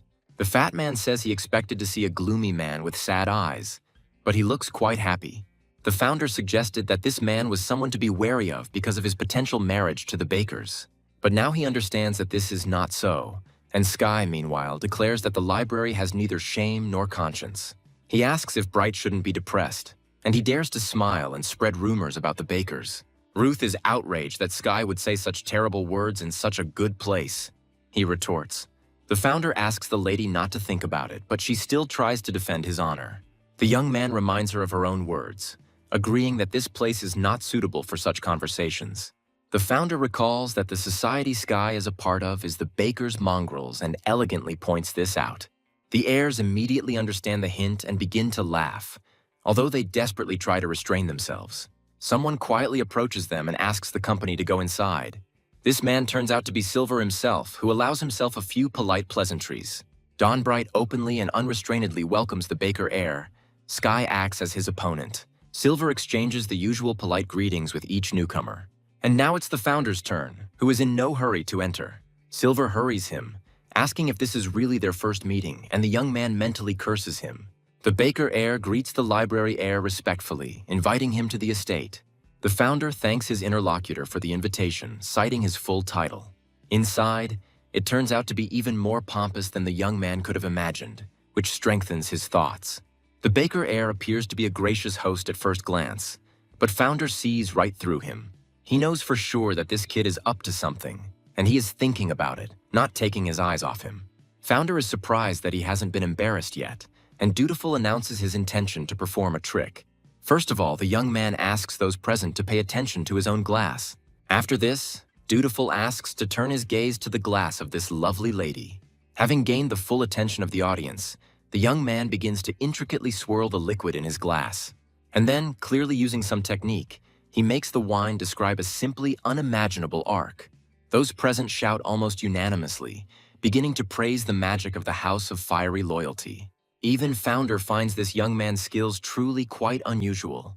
However, he knows that this trick is based on placing his own energy into the glass. After that, everyone decided to show off their skills, and Shendra was the first to sing a song. The heiress of the House of Rum turned the contents of her own glass into a veritable firework, and Silver started dancing with a sword and a drop of wine, spinning around in the most unimaginable positions. And while Founder admires along with everyone else, he jokingly thinks that Silver has decided to stab him to death. While Sky strains with effort, the young man realizes that he is simply warming up the wine. Leader and Dawnbright decide to put on a show with their personal invisible weapon. He himself expresses a desire to demonstrate the skills he learned in the library as a child. The Founder says this technique is called heavenly humility because it is connected to the divine touch. Dawnbright starts groaning, saying in between that it really is like him. And a little later, shining like the sun, the young man says that he feels as if he has been reborn. Dutiful is the most unrestrained of all when it comes to the light emanating from the king's heir. And then everyone, as one, rushes to the Founder with a request to do the same with them. He agrees, but only once, and offers to be the first to host the dinner. Silver laughs softly, thanking the library's heir and asking him to begin. The Founder mentally agrees, thinking that this person is behaving naturally. However, This is not the case, and since our hero has achieved his goal, he is confident that he will emerge victorious from the situation. Touching Silver, Founder thinks that all he has to do now is use the secret technique. The face of the impressive heir, who was not expecting anything, suddenly changes sharply and he tenses up, and then a groan escapes his lips. And Silver, taking breaks for breath, asks Founder to wait. People around him cannot believe that a person who is always so reserved shows emotions so openly. But then someone intervenes, asking the library's heir to stop immediately. Founder asks Dawnbright what's wrong, fearing that he has noticed his use of a secret technique. But the thing is different. The dumpling is unhappy that Silver is being given special attention. The founder justifies himself by saying that it was the baker heir who organized this dinner party. And then Dawnbright says that next time he will organize a similar event. The girls laugh knowingly, now understanding what the king's heir was trying to achieve when he suddenly screamed. Sky is irritated by this behavior because he considers Founder's technique to be an ordinary massage. But many don't think so. Dutiful is the second to book a dinner party, asking then not to miss his invitation. Saying goodbye to his heirs, Founder chuckles to himself, calling them the most ordinary children. But he is seriously puzzled by the fact that nothing happened at dinner, because he was sure that Silver had a plan. But one way or another, he fulfilled his mission. So now the rest does not matter. And as soon as Founder turns to Star, Silver calls out to him, offering to talk before leaving. The baker heir asks how he enjoyed his dinner tonight, to which his interlocutor replies that he had fun. Saying that he wanted to tell him something, Silver adds that he didn't want to spoil his appetite with these words. The founder intervenes, informing his interlocutor that he too has something to tell him. He gets straight to the point, saying he'll send Silver his former manager. The young man explains this intention by saying that the man has caused irreparable damage to the reputation of the Baker family. Silver now understands what his interlocutor meant and relaxes, agreeing with his words. The founder continues, saying that despite all the efforts, this man's tongue could not be loosened. Silver thinks that the manager could not help but tell the library everything, and he is her only proof. The young man can hardly contain his laughter, assuming that this man is so afraid of them. By exchanging pleasantries with Founder, he believes that he is trying to beg for mercy. The library's heir says he will give orders for the manager's transfer immediately upon his return. Silver invites Founder to begin a truly close brotherly relationship. He is amazed at the audacity of this man because he literally wanted to destroy the great celestial library. Founder starts laughing, politely declining and saying that someone like him is no match for someone like Silver. The latter emphasizes the interlocutor's reluctance to accept the proposal and asks to discuss it later. He is in a hurry now, but he assures Founder that he is already like a brother to him. Starting to laugh, he mentally wonders if he should kill this hypocrite right now. And later, in the kibitka, the young man once again sighs heavily, attracting the attention of his maid. Star offers his master something tasty to eat when they return, as it has been a difficult day. The founder agrees with her, and the little one who suddenly appears says that he also wants something tasty. Screaming, Star asks the boy who he is and learns that his name is Keisha Free. The boy asks Founder if he is really Bright Holy and says that his brothers told him to follow him. When asked where his brothers are and what they are doing, Kesha replies that they are sleeping on the street. The boy says that his turn to sleep outside has already passed, and now his older brothers do it. The founder asks Kesha to tell his brothers that today he will sleep on the street next to the Baker house. After all, today a very entertaining performance will unfold there, which will interest the little one. Later, while taking a bath, Silver begins to mentally list those who have visited him. In conclusion, he states the fact that they all gave him the same wine. It looks like it came from a regular market, but the young man thinks it's better than silk. One of the gifts is different from all the others, and it was given by the observance squad. Looking at these 12 needles, Silver comes to the conclusion that his mother will like them. The aroma that comes from the next box is pleasant to him. The man assumes that it is cedar, and the great celestial library gave it to him, which gives rise to certain thoughts. Silver doesn't understand this, because after the offer to become a brother, the heir had a strange expression on his face. The man is already dreaming about how Bright Holy will give massages to each of his family members. In the box, he notices the gift itself and involuntarily remembers how, through Worthy, he stole 3 books from the library. When the man looks at them carefully and reads the names, he suddenly feels uneasy. After all, these books look and are named exactly like those he stole from the library. On a sudden impulse, Silver quickly opens the books one by one, And he doesn't understand what kind of tricks these library bastards are doing, because the inside of the pages are blank. The heir decides to immediately inform his father about this, because he is overcome by a bad feeling. However, he suddenly realizes that he doesn't want to upset his parent since the dinner went well. He thinks that if the library asks for the books to be returned to them, he will gladly agree. It will not look like a complaint. He will accept disobedience with an open heart, but then he will take revenge. At first, Silver doesn't even notice the changes that have occurred in his body, but then it becomes too late. He is thrown back so abruptly that the man does not have time to really be surprised and digest it all. Luckily, there is a bathtub behind him, and the heir's body falls straight into it, softening the blow a little. For some time, the water surface remains motionless, only spreading residual circles across its surface. But then the seething that began beneath its thickness immediately became too active, and the heir emerges from the bath with a piercing yet inarticulate cry. He desperately tries to at least crawl closer to the exit, but nothing works. Silver desperately tries to attract the attention of the servants on the other side, but in vain. It twists him so much that it seems to the man as if his insides have long since turned to mush, and then his body simply falls, exhausted, into the water, and the baker heir's strength leaves him. Even though it is so, and he cannot say anything, Silver's thoughts are incredibly loud and desperate right now. Throwing himself between pleas and curses, he sees the image of this man most clearly before him. Well, the trio from the Discovery Squad listens to every rustle, trying to become among the very first witnesses. The inconsolable man remains silent, and his interlocutor assumes that the young gentleman had no enemies. He is told that this did not happen due to an oversaturation of internal energy, which means that there was clearly someone involved in this matter, a master who knew which energy points to press. The head of the Baker family is asked who he thinks could have done something like this to the heir of his family. He can't stand it anymore and shouts at Seth to not remain silent, because he needs to do something about all of this and start acting. The man thinks that in reality there may be many enemies, or there may not be any at all. The doctor asks the gentleman to think about it and promises to do everything in his power to help. He thanks him, and the man leaves, saying that he needs to make some important preparations for this. He himself thinks that the one who did this to the heir is not an easy person. After all, even with his knowledge, he cannot guess who could have pressed on Silver's 7 energy points. Moreover, the heir did not commit any dangerous actions today. He only held a dinner party. Moreover, everyone who was present there says that everything went very well. The man is inclined to believe that it was a secret technique, but this does not narrow the search for the culprit. This suggests that a person with such technology must have a simply incredible level of skill. The younger ones note that a lot of time has passed since their brother left. Kesha adds that the Bakers are still uneasy. The elder suggests that Silverison could have been caught. But then he appears, asking Stilverson to repeat what he just said. The man curses in frustration. Silverison shares what he has learned with his brothers, saying that the library's heir was right.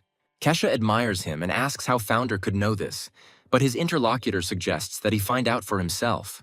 Little One is happy that they are going to the library, and his older brother tells the boy to shut up.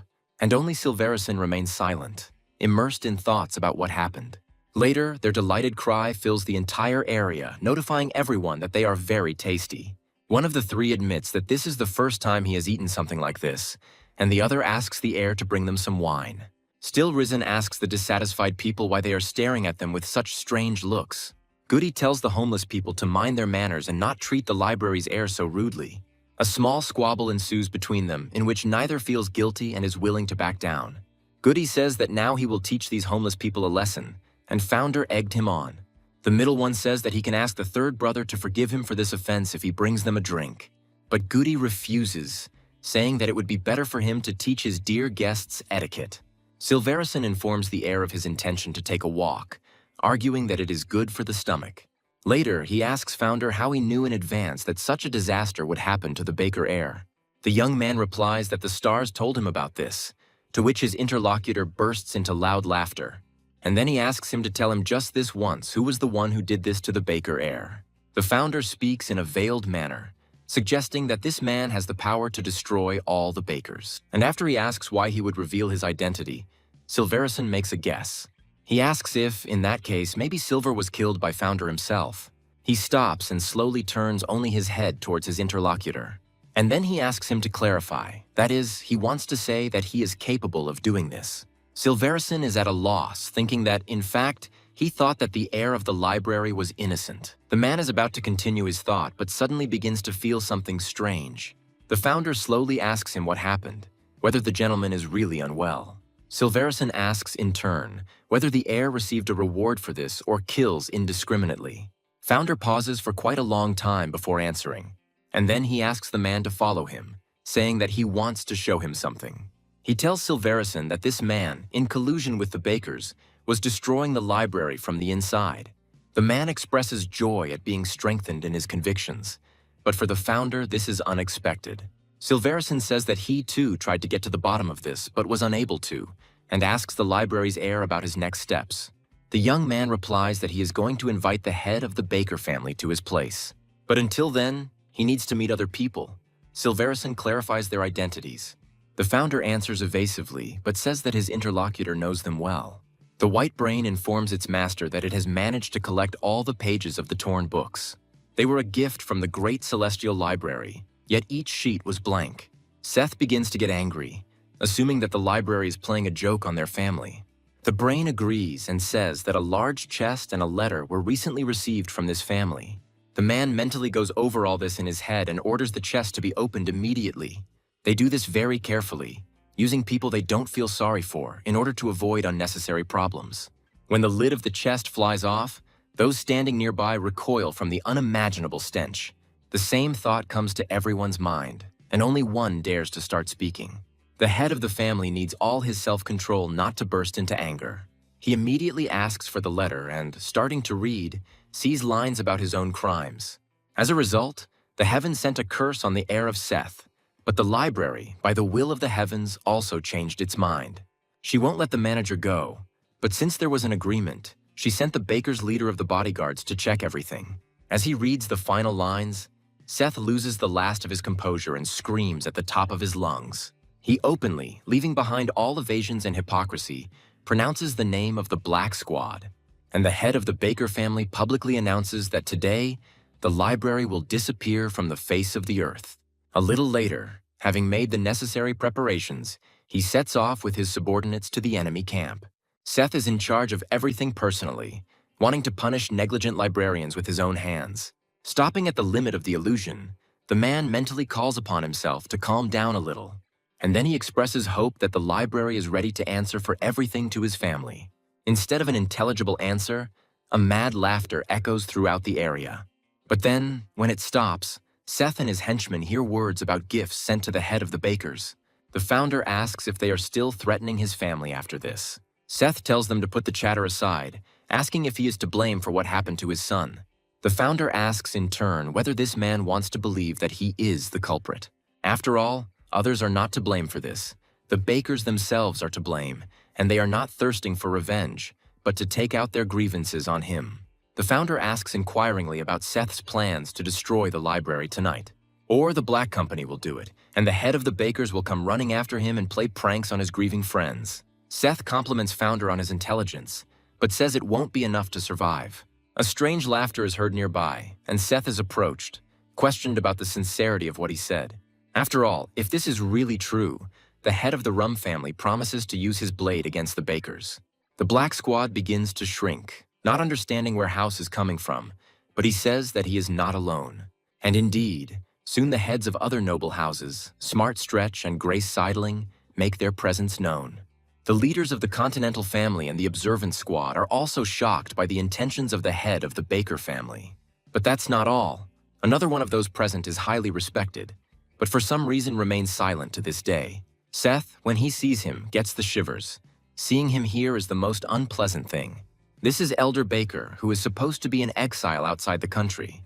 Seth remembers being exiled from his family when they seized power and wonders how they were able to find him. Silverison acknowledges the genius of Founder's plan, and Founder thanks him for his assistance. The man turns to the head of the bakers, asking what he will do now. After all, now it doesn't look like there's any way to get out of this situation, and he is asked to get down on his knees and ask for forgiveness before it is too late. Seth bursts out laughing, calling it arrogance, and says he's not even surprised by that. And he asks if they really think he came to fight the library empty-handed. And the man, in a loud voice, gives the order to his subordinates to prepare the shells. While those present are amazed at this, Seth begins his tirade about his superiority and the weakness of others. He says that the library cannot withstand the fate he has in store for it. And seeing that those present do not react, he asks them if they are really scared. In the silence that follows, measured claps are heard and Founder speaks up. He mocks his opponent, saying that he was already disappointed but does not express surprise. And he suggests continuing this conversation, but later, after Seth Baker's fall, the man begins to boil, trying to ask what these stupid words mean. He is unable to finish his thought because the ground begins to slip out from under his feet. Akaya, the warriors of the Black Company begin to shout in unison about the earthquake that happened. But that is not all, for the stronghold beneath their feet opens up, forcing them to fall into the very abyss. And only Seth remains the calmest, mentally assuming that what is happening is an illusion. And yet he thrusts his sword into the nearby stone wall, wanting to slow his fall. The man shouts to the others that what is happening is unreal, and that it is just an illusion, and orders them to gather. But the members of the Black Squad do not listen to the voice of reason, squealing in fear and asking the master to save them. The man understands that if this warrior falls on him, then that will definitely be the end for him. And wanting to save his life, Seth throws the unfortunate man aside, but misses one detail. The man's limb catches on a sword sticking out of the stone wall and it falls out under the force. Seth falls with him, doing several spins in the air as he flies. Falling into the dark depths, the man reassures himself that the ground is still far away, which means everything is fine. Besides, the mountain on which the library stands is not actually that high, it is just an illusion. And the man again shouts to his comrades not to allow themselves to be deceived and fall for the illusion. And the gathering of library assistants, observing this entire process, make a guess. They are interested in making sure that this is what it looks like from the outside to be in an illusion. And while they praise the library, Founder mentally expresses joy at the expansion of the protective seal's range. And someone caught in the trap warns the others that the Earth is approaching. They burst into cries of pain and fear in a variety of voices, moaning from hopelessness. And the very next moment, those who were just alive and well commit suicide. Wing and Royal can't believe that these people behave like this in a normal illusion. Grace understands what is going on and explains it to others, saying that the soul and body are one. Someone asks if all these people really believe that they were falling inside the mountain, and he receives in response the words that this is quite possible if you sincerely believe. In this case, the so-called illusion may also be the cause of death. The Founder turns to his bodyguards, asking them to take away all these bodies, and they accept the order. Smart notes that the library's heir didn't even hesitate, and the others pick up on his alarming thoughts. They suggest that they were called not to protect themselves from the Bakers, but to show the true face of the family. The elder, having looked at all these senseless sacrifices, shook his head in resignation. And then he approaches the heir of the library and addresses him directly. The old man tells the boy that among the Black Squad there are still living people, albeit seriously wounded. He asks for relief from their suffering, and Founder responds with understanding consent. And when the library's heir gives the signal to his warriors, Elder Baker thanks him. Later, the head of the family in exile publicly admits that he considers what is happening to be a colossal disgrace. He couldn't even imagine that Seth not only wanted to strengthen the Baker's power, but was also so unscrupulous. Grace and Smart reassure their grandfather, saying that even they could have fallen victim to this insidious man. Silverison calls on everyone to put an end to this oohing and ahhing and end the meeting, as it is already late. Many people support him, and the council is slowly starting to close down its operations. And yet the question arises of compiling a list of the best warriors to once and for all reign in the Bakers. Founder's mind can't help but be reminded of the times when he was the head of the Murti Alliance. And although those meetings were boring, he still misses some people from his past life. Founder thinks about visiting the Alliance but stops himself because he has only learned 2 skills. Of his 3 secret weapons, only blood integrity is one he hasn't mastered, but the others require further development. He is distracted from his thoughts by being asked what he thinks about this, and this completely confuses Founder. And he decides to answer abstractly, allowing the council members to do as they wish, as they have already decided. Silverison is not against this in principle, but he is uneasy about the enviable calm of the library's heir. The man wonders if this guy is a genius, and his interlocutor fills the awkwardness with laughter. And just as they are about to truly finish everything, a heartbreaking roar is heard somewhere nearby. Kesha, who had run inside, addressed his brother and the elders, barely restraining the urge to babble. And so that it is clear to everyone, it is reported that the head of the Baker family is currently in a rage. His eyes glow red, and it seems like he rose up only to take revenge. Those around cannot verify this, and the bodyguards are given an order to check everything, and they accept it. Gov, approaching his older brother, asks the heir of the library what is going on. The founder is puzzled, as this could mean that Seth awakened a hidden power before his death. Founder asks Gov to make sure the library is well protected and to stay with their grandfather. The heir asks the others how the situation is, and one of the bodyguards undertakes to find out everything. It is later revealed that Seth's body shook during transport, and the same thing happened to his subordinates. Although the library's warriors were more numerous, the situation was not turning in their favor. The continuation of this seemingly unrealistic massacre can be observed even now. It continues. It seems that Seth does not see and does not notice at all the bodyguards flying at him from above. However, at the last moment, he manages to parry each of their blows with enviable ease. Seth lets out a growl like a wild animal as he releases a burst of increased energy. Just at this moment, our company arrives, eagerly peering at the fighters. Seeing this picture, Founder mentally notes that this man has quite a lot of energy. Kesha hopes that the library's heir will summon all his warriors here. Goody answers for him, believing that although it seems more logical, in fact, it is irrational. Kesha then suggests that the heir fight, because he heard from the elders that he is very strong. The founder mentally notes that this will be extremely difficult, and thinks about the duration of the awakening of the hidden power. It is usually active for half an hour, after which its host dies. Meanwhile, the heads of the other members of the Union are filled with completely different thoughts. Since the possessed person does not use weapons, he is left to expose himself to the enemy. Royal is delighted with this outcome, because it means that victory is practically in his pocket. But no, at some point, along with his distorted face, a cry of disbelief bursts out of him. Everyone present understands that if more of the fallen rise, the situation will become worse. The leader of the observance squad closes his eyes because he doesn't want to die yet. He still had plans for this life. And although he clearly hears the sound of the blow, he does not feel pain, so he scouts out the situation. It's all about the savior whom the old man did not expect, and now he owes his life to him. And while he is amazed at the miraculous rescue, Founder asks Royal if he is okay. Meanwhile, the heir asks the man for permission to borrow his sword since the guy does not have it with him. And without waiting for an answer, Founder rushes towards the rebellious Seth, thinking about his tactics. He remembers that in order to quickly sort everything out, he needs to hit exactly this spot. After all, this is the source from which all the hidden power accumulated in the revived corpse emanates. On the way to the source of all the problems, the guy manages to deal with the first zombie.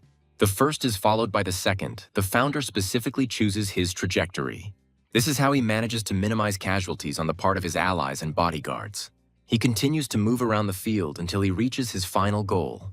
When Founder is just meters away, Seth turns around, sensing his presence. The man says he doesn't believe the library's heir decided to fight him personally. But he doesn't mind at all because he offers to look at Founder's intestines. The latter did not slow down for a second, and when they collided, an explosion occurred. All those who witnessed this involuntarily shuddered and cried out, worrying about the heir of the library. But when the smoke clears, he turns out to be alive and well, but still has no intention of retreating. As if accelerating even further, Founder fills his body with energy and surrounds it with a protective barrier. It helps him literally float without touching the ground as he moves. The young man makes a beautiful movement now, in contrast, as if slowing down and turning around a wide axis. Seth, who sees all this, is mentally indignant because he cannot believe that Founder was not affected. Meanwhile, the young man gets too close and cuts the enemy's body with a wide swing of his blade. Along with the gushing blood from the open wound, red liquid also bursts out of the mouth along with a cough. They rush to the aid of the library's heir, shouting appeals to him, but they slow down, puzzled. Smart promises that he will no longer believe rumors about him. House openly admires this young man. The founder, however, gently counters, saying that the head of the Baker family fell because he had used up his power.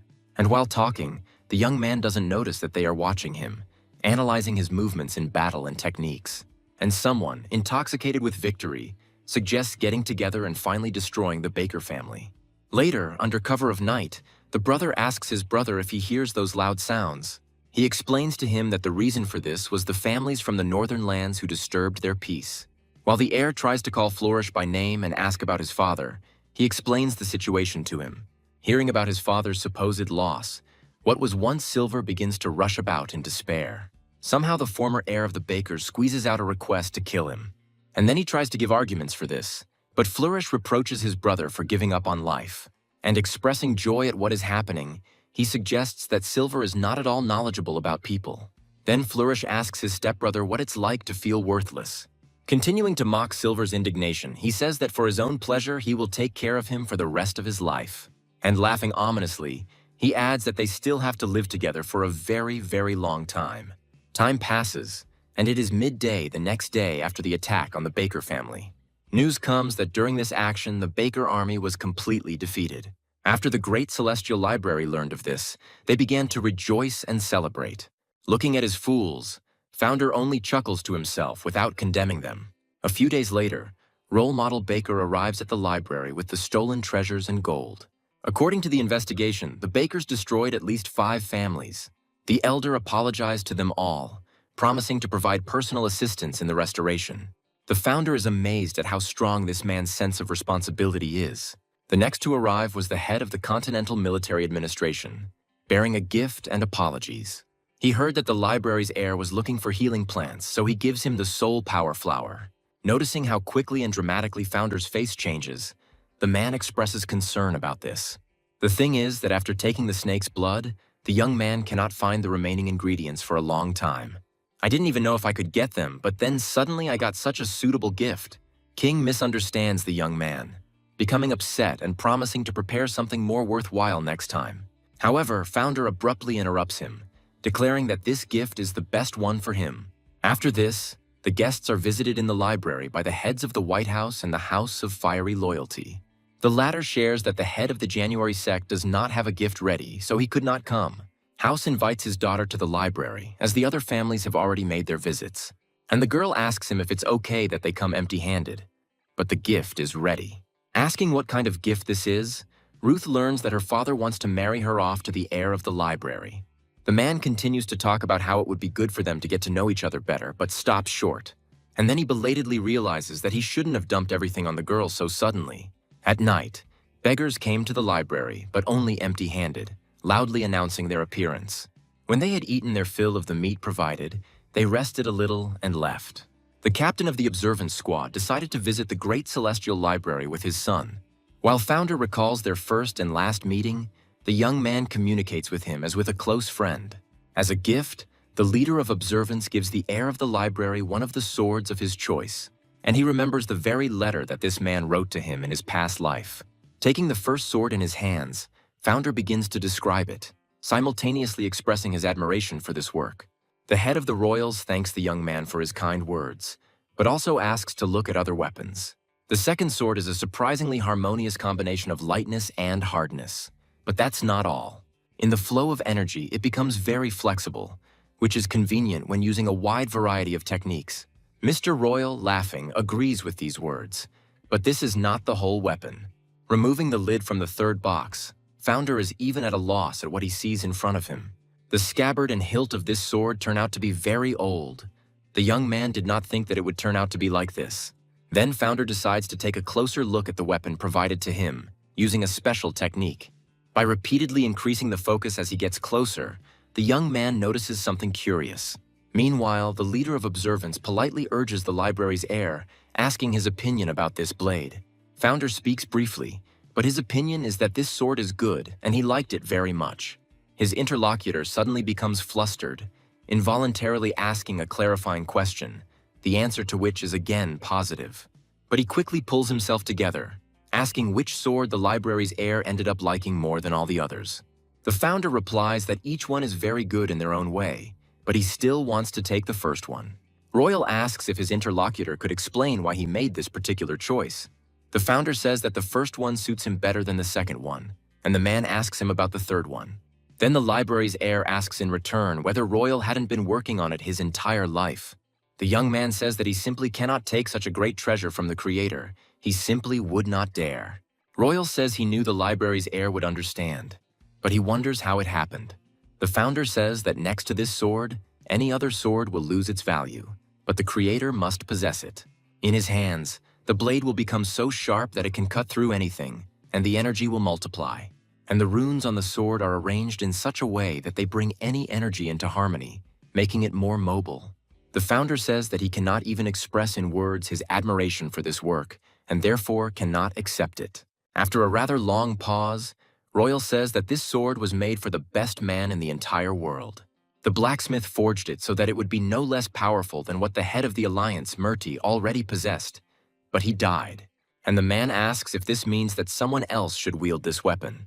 And he very politely asks the heir of the great celestial library to accept him. He can't wait to see how this sword can unfold in the hands of a young man, because with it he can reach the top. The founder hardly believes that such coincidences can happen in this world. He finds this kind of connection incredible and therefore even more surprising. And the young man respectfully thanks the head of the observance squad, accepting such a valuable gift. The younger brothers discuss how worthless the gifts all these people brought were. And while Founder mentally disagrees with them, Spring decides the fate of the remaining participants in the conspiracy. Goody expresses joy that this has happened, admitting that he thought Murti's alliance was blind. Alex agrees with this, and Founder, realizing that he has not yet been forgotten, shifts the focus a little. He believes that the Baker's allies will not take drastic action to avoid putting themselves at risk. And yet, by creating their own union, they will be able, if necessary, to resist them. Moreover, the library has always supported him, so it is possible to take control of the surrounding areas. Hearing that the territory can also be protected with runes, Spring says that he likes the idea and will bring it to the Union. The estate is filled with Guva's laughter and words about how their family will soon become the best in the world. Rumors are circulating around town that it was the library's heir who made the greatest contribution to the victory over the Bakers. But many do not believe this, because librarians are not warriors, but scientists who only read books. They counter this by saying that there is no smoke without fire, and that they played a major role in that battle. And yet, many do not understand how the heir managed to transform himself so radically. The gentleman is asked to stop discussing this because now everything has changed. He is skeptical about the recommendation. The man suggests checking everything and killing this person because later he will regret it. In response, he hears words that this will not happen, and he begins to lament, blaming himself. A man is shown letters from a friend, and he asks inquiringly whether they are farewell letters.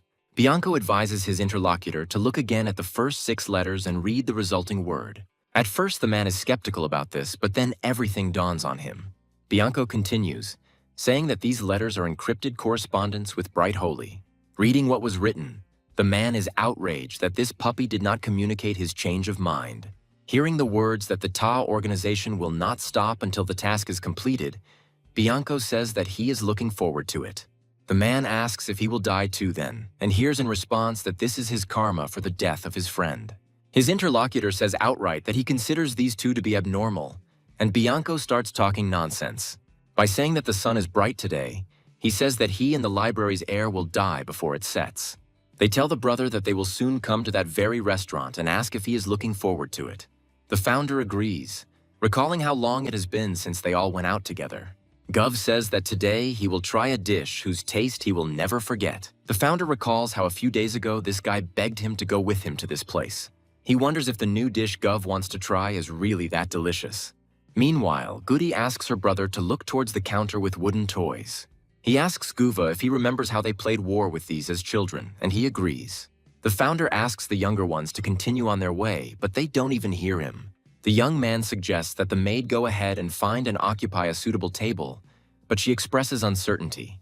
She offers to go and get her master's brothers, but he doesn't understand what this all means. The girl runs away, calling out to her younger heirs as she goes, and Founder can only sigh heavily. When she joins Goody and Guvu, the young man is completely at a loss, not knowing how to react to all this. He wonders what he should do with them and whether he should do anything at all in this case. The sequence of these thoughts is suddenly interrupted by a very familiar feeling, and Founder listens to the sensations. It turns out to be nothing more than a desire to kill, and the young man begins searching for the source of the potential threat. It is accepted not only by sensations, but also by other senses to explore the territory. The next discovery comes as a surprise to the young man, as his intuition leads him to the old woman. The founder takes a closer look at her and dismisses his theory. No, this is not just an old woman. The one who has put on this harmless, at first glance mask is only pretending to be one. Her steps are uneven, but it all happens quite naturally. And although the vertebrae are visible due to the stoop, the muscles do not look weakened by old age at all. The teeth that are visible from under pursed lips are not at all like those of older people. And the founder confidently concludes that this is not an old woman at all, but a middle-aged woman. The young man also notes the fact that she walked in the other direction even after they met eyes. He assumes that when she passes by, the illusion might fall away, and he thinks about the owners of the sent one. For some reason, it seems to him that it can't be the bakers, so there's only one option left. But Founder doesn't understand why he decided to do this, because Bright invited him to the library. The young man thinks that first of all, he needs to eliminate the threat hanging over him. But it begins to seem to him that it is not only the old woman who wants to kill him, but also this lame guy. A thin, middle-aged man passing nearby also emanates a threat. And so there are only 4 of them, including the man picking his nose behind Founder. This surprises him, because it seemed to him that he had eliminated all the warriors capable of killing the heir. Goody accidentally notices movement with her peripheral vision and turns her questioning gaze there. At this moment, the Founder thinks about his observations, wanting to test the abilities of the mercenaries. Beginning to understand the gravity of the situation, Goody apologizes to his older brother for his weakness. But the whole Trinity remembers the heir only when he presses the grandmother to the ground by the throat. Star asks his master why he hit the poor woman so hard. His brothers are calling him. The maid asks the old lady if she is okay, and Gov says that she has already passed away. The young man notices something and asks Star not to rush to conclusions, and it dawns on her too. Meanwhile, Founder is approaching his second target, raising his hand to strike. The man who correctly interpreted his intentions recalls that this man was described to them differently. They were told that the heir to the great celestial library dreams of dying, and this behavior is unnatural.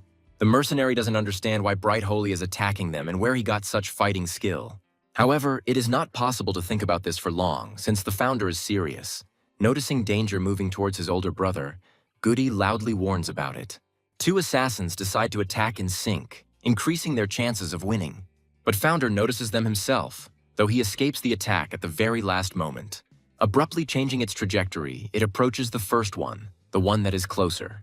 Sharply grabbing the would-be killer by the arm, Founder twists it, depriving him of the opportunity to resist. And grabbing the sword in his own hands, he pierces his opponent right in the chest. One of the remaining survivors no longer feels as confident as before.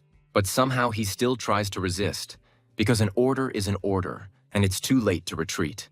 The Founder, spinning like a top, evades the attack, which should have at least caught him.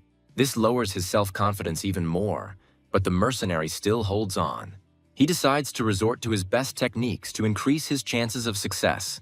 But Founder can handle everything, and he moves through the enemy's equipment very skillfully, preparing his own.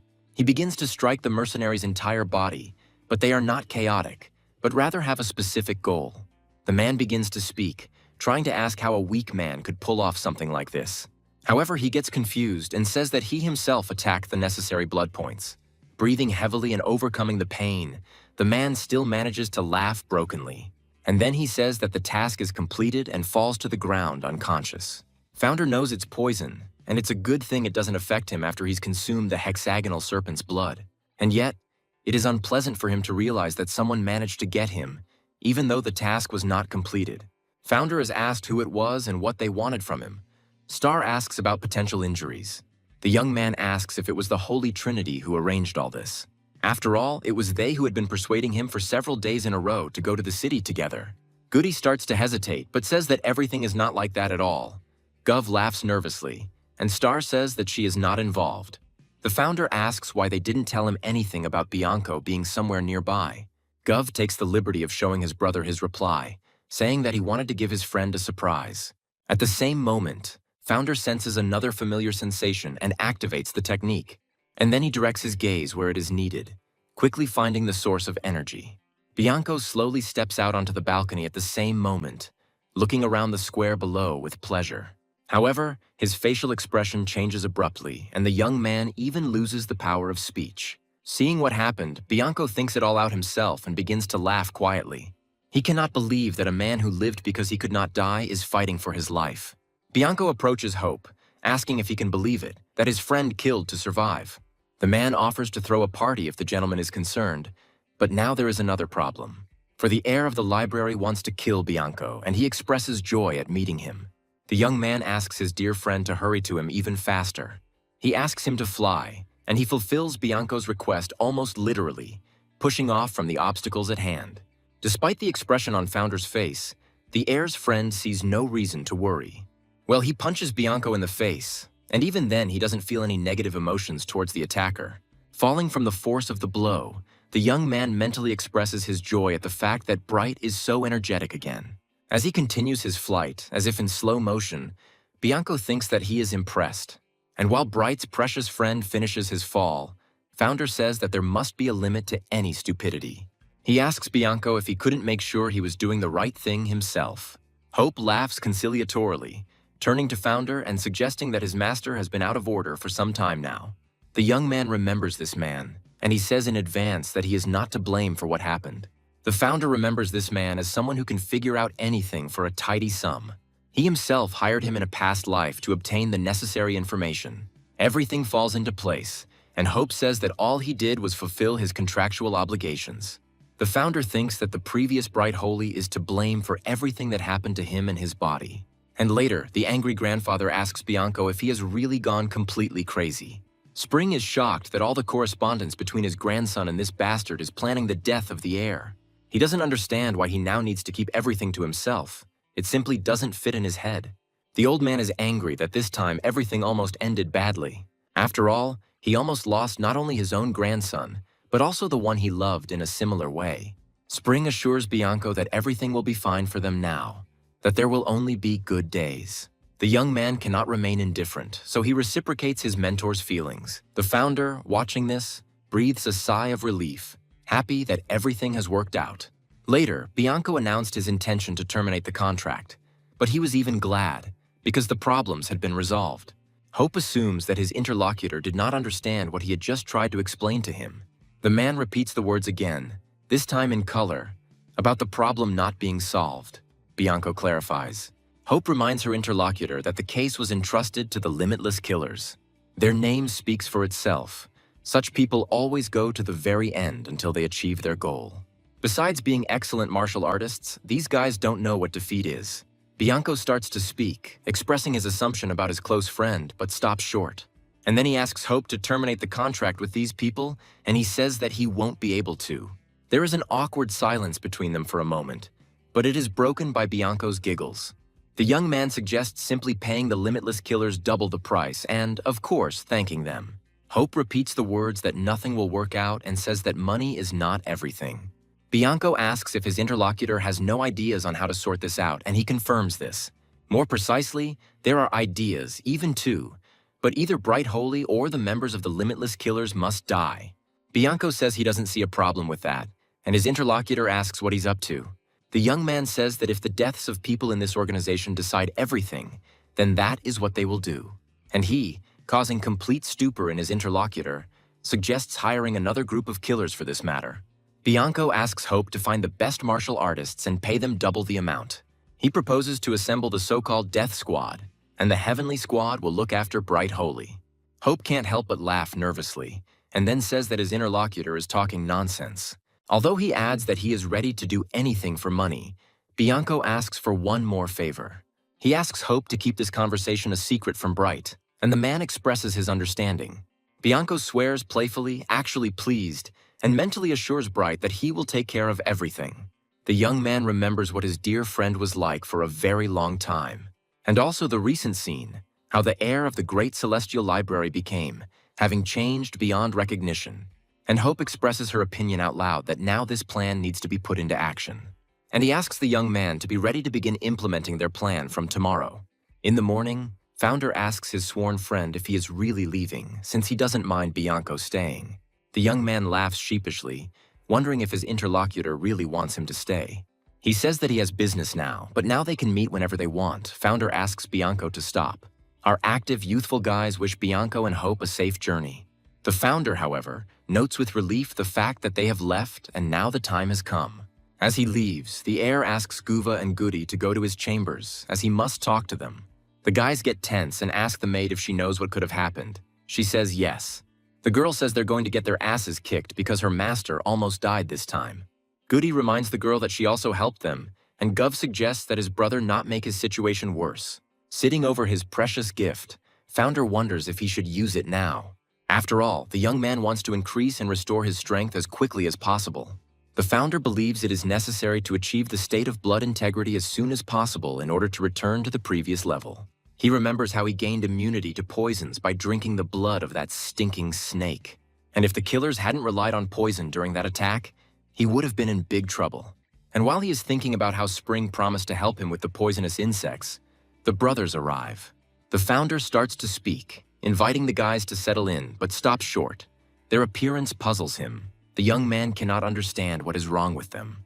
And yet, Founder tells his brothers that soon it will be difficult for him to leave his chambers. Because of the flower's reception, he asks Guva to take care of everything for him, and he is very confused. The founder confirms his words, reminding that the grandfather is old, and Alex is not very active. He reassures his brother, expressing confidence that he can handle it, because he trusts him completely. This also comes as a surprise to Guva, but in a pleasant way, since he imagined everything differently. And then the guy promises his brother to do everything possible not to let his family down.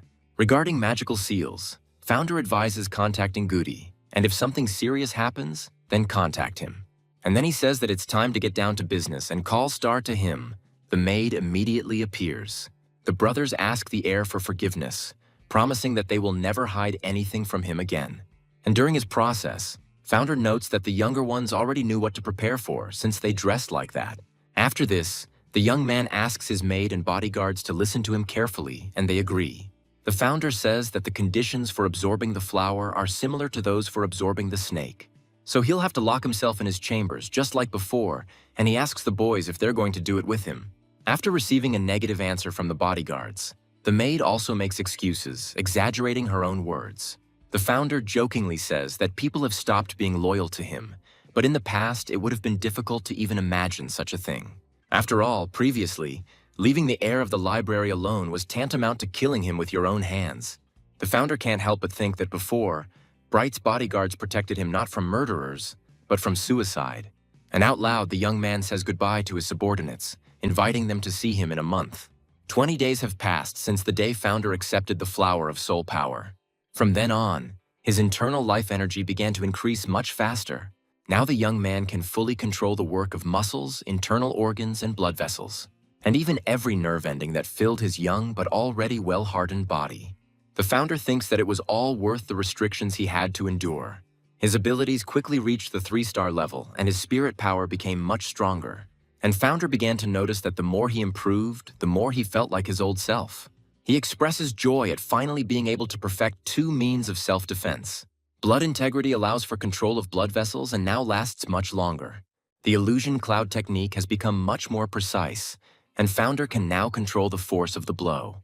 Thanks to the piercing strike, his power now travels beyond the opponent's body, like in the example with the planks.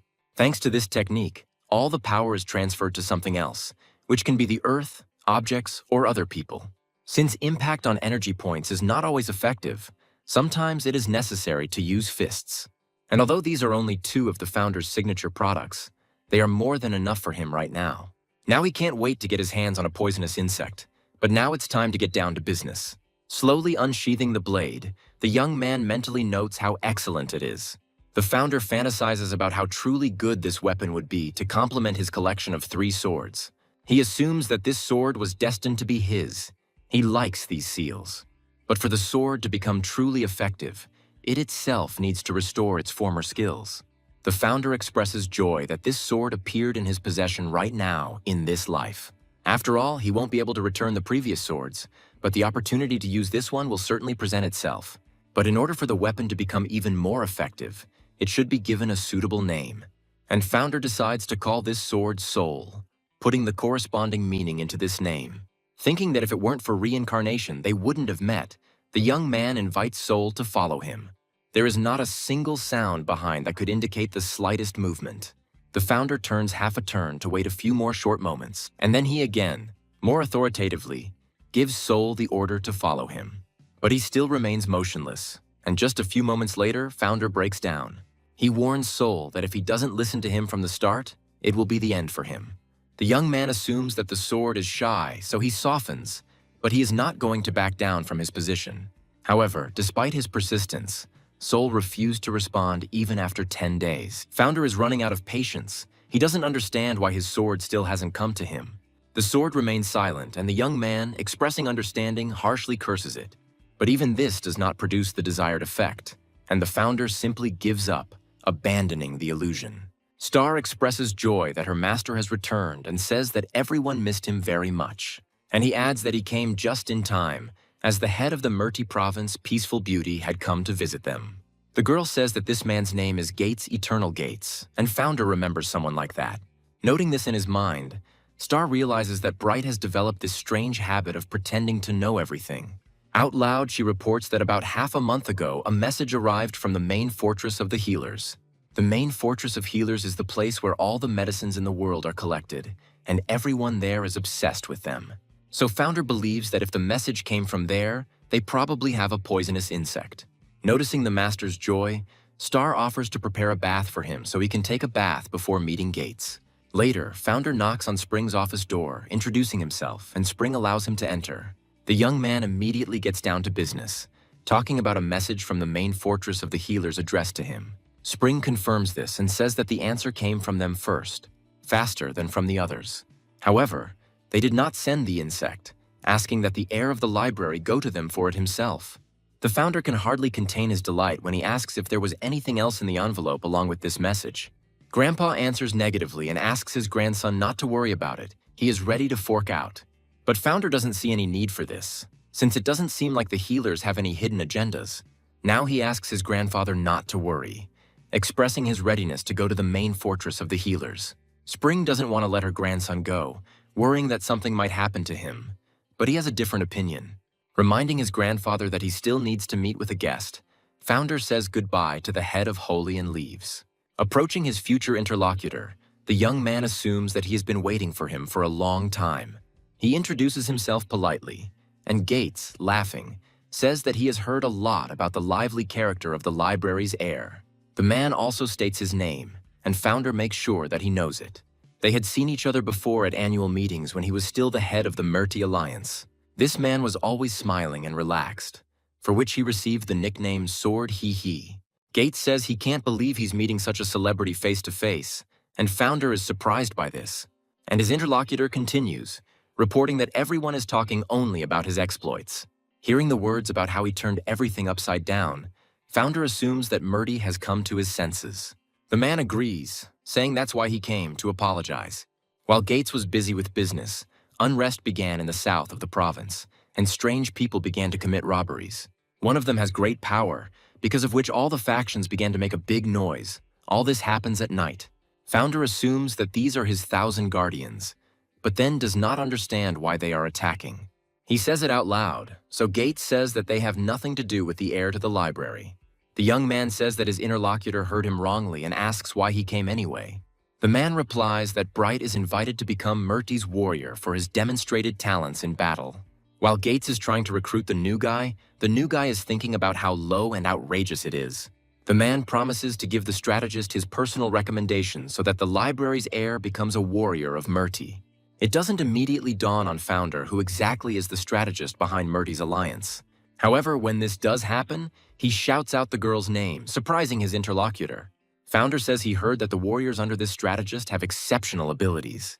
Gates says the library's heir has a strange habit of talking as if he knows everyone. But the man is sure that even if Founder becomes Weiss's warrior, he will hardly be able to see her. The young man is surprised by this and asks his interlocutor about the reason, since he does not remember anything like this. And in response, he hears the words that Weiss Ocean left the Alliance some time ago. The Founder remembers how this little girl walked straight towards him, calling him her uncle. The man laughs, amazed that Weiss has already learned to stand on her feet and walk well. But just after these words, the girl falls, and Founder anxiously shouts out her name. The man asks Weiss if she hurt herself badly, and she says it's too difficult to walk. The Founder asks him not to hug, but he is not at all against receiving a kiss from the little girl. She agrees, and the man melts from this action, starting to make a sound of affection. But it quickly turns into groans of pain and words about how Founder asked him to kiss him, not bite off a piece of flesh. However, now this memory does not evoke a single negative feeling, on the contrary. And the words that this girl left the Alliance some time ago still ring in my ears. Founder expresses understanding in a sad voice, and his interlocutor continues speaking. The shocking death of the leader was enough to make this girl stop eating and drinking. But this was expected, because Founder was her godfather, almost a relative. The young man assumes that Vice wanted to see everything for herself, because she couldn't believe what had happened. Because it is one thing to simply die, and quite another for such a person to commit suicide. The Founder regrets that he didn't have time to check on his goddaughter, although he simply had to do this, to find out how she copes with everything, what is on her mind. Gates says that Weiss's place was taken by Tainan, who is also a very outstanding person. When asked why they need him, Founder hears that they want to assign him to the Dark Department. He is involved in cryptography and deciphers various secret messages. The Founder recalls that all employees of the Dark Department have excellent mental abilities. Gates is already looking forward to how this genius will help the world, but his interlocutor refuses, stunning him. The man asks the reason, and Founder says it's because Vice Ocean isn't in the Alliance. Gates thinks the library's heir has a crush on this girl and says there are still plenty of beautiful girls out there. The man flatters the Founder's vanity by saying that he has great potential. The young man very subtly hints that he would not refuse to become not a warrior, but the head of an alliance. Gates is taken aback by this, and his interlocutor confirms these words, saying that he heard correctly. The man continues his attempts to recruit the young man, even offering him an expensive elixir as a gift. And he reminds his interlocutor that he is the heir to the great celestial library. And he understands his mistake, but Founder asks him not to be upset, saying that the offer was tempting. The young man says that he can still change his mind, and the man actually calms down a little. As the Founder bids him farewell, Gates asks the library's heir to think things over again. And he, agreeing to the dump, thinks that before his journey he still needs to do something. The next day, Light, a determined, loyal man with leadership qualities, is appointed as the leader of the bodyguards. His deputy is replaced by the straightforward yet obedient and kind Alex Abel. And the bodyguards fully approve of the choice of the library's heir, considering him the best. The first hand is raised into the air, its owner praising the great celestial library. The others repeat this call after her, saying that they will give their lives for her. The screams don't stop for a long time, which is why Founder feels uncomfortable. And over the next few days, exercises will be conducted to respond to actions by potential enemies. Now Founder recalls that at that time even his brothers were learning self-defense. After the heirs learned the steps, they moved on to practicing Guva's attacks. And after him, they began practicing the youngest's nunchaku striking technique. The Founder informs his brothers that he has prepared an elixir to speed up their learning. Amid their delighted cries, he calls his maid for help, asking her to bring a special elixir. Unpleasant suspicions are planted in the minds of the younger ones. The first thing they think of is the hexagonal snake. And when the Founder confirms these words, they express their protests as best they can. The boys bombard their brother with questions, expressing their concerns and asking him to find an alternative, but he only laughs. Founder tells Guvu and Goody to train until he returns from the healer's main fortress. Afterwards, as he drives away, Star can be heard singing joyfully from the carriage as they leave the library. She and Fair are accompanying the young master. The girl does not stop her joy. To the restless singing of his maid, Founder raises his eyes to the sky, noting the changes in the weather. The sky darkened very quickly, which could indicate that rain is coming soon. The bird, flying in the same direction as the cart, overtakes it and abruptly changes its trajectory. She falls like a stone, but Founder doesn't even notice her. There the bird finds its addressee, and he, reading the message, begins to retell it out loud. It says that Founder is heading to the great fortress of healers. The man informs everyone else that in about 2 hours the carriage will be in this forest. He thinks that the heir was lucky last time, but now everything will be different, because the contract is eternal. And while Founder is somewhere on his way to this place, the mercenary mentally threatens him. However, nearby, the first and not the only cry of pain is heard from one of the comrades. With each passing second, the sounds of the struggle become more sophisticated and impulsive, putting the man into a stupor. And then one of them is heard very close, forcing the bald man to look down. From there, a body flies straight towards him, still screaming and thrashing in agony. The man manages to dodge, but this doesn't stop the disturbing thoughts in his head. He manages to notice a flash of blinding light only a moment before it becomes irreparable. And he begins to admit the thought that this is a mistake, but everything happens too suddenly. It only takes a moment before several pairs of legs land on the clearing, and then one of their owners bursts into a heart-rending, barking laugh. And after this, he says that the heir to the great celestial library belongs to them. Sometime later, the young gentleman is informed that they will soon enter a forest area. Fair warns Founder that the cart will shake due to the uneven road, and he accepts. Star asks his master why he is so gloomy, to which he receives a vague answer. Suddenly, a creepy laugh is heard somewhere outside, and the girl tenses up. She stutters and asks who it is, as the first laugh is joined by several others. The voice that answers her sounds loud, but for now, it only repeats the question asked. And Star is already feeling bad. It seems to her as if this voice is sounding right in her head. The girl becomes even more terrified because her whole body begins to shake involuntarily. She urges herself with all her might to immediately pull herself together and gather herself, as she feels warmth. The girl becomes so lost that she switches from harmful thoughts to her master. He calms her down with the same gentle voice, assuring her that everything is fine. But the touch is interrupted, and the girl fearfully reminds Founder that it is dangerous outside. He fearlessly continues on his way, asking the maid to stay inside. He also advises Fair to get into the carriage, and he, breathing a sigh of relief, agrees. The Founder asks the unknown people to stop pretending to be incomprehensible and to show themselves to him. And they answer him that if he wants to know who they are, then their group is called the Squad of Heaven. A suspiciously familiar voice says that they are the heavens of the great celestial library. And he himself is the Lord of all lords. And they again pronounce their name. The strange guys appear with lightning speed and begin to line up in an equally ridiculous pose. They assure the Founder that they will look after him. After all, they are his personal squad, and the girl standing on the edge says that this is the end. For miles around, there is a perfect silence that seems to last an unimaginably long time.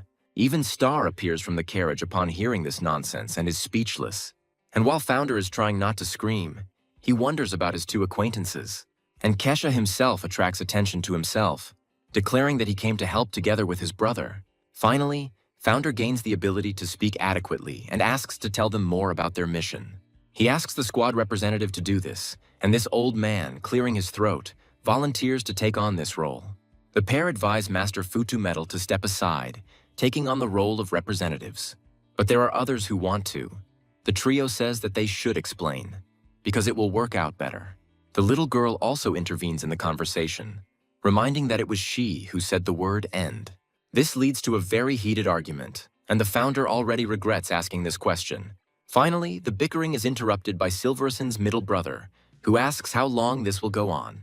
The Founder mentally shakes his hand as the man begins to say that it would be better to stop this nonsense.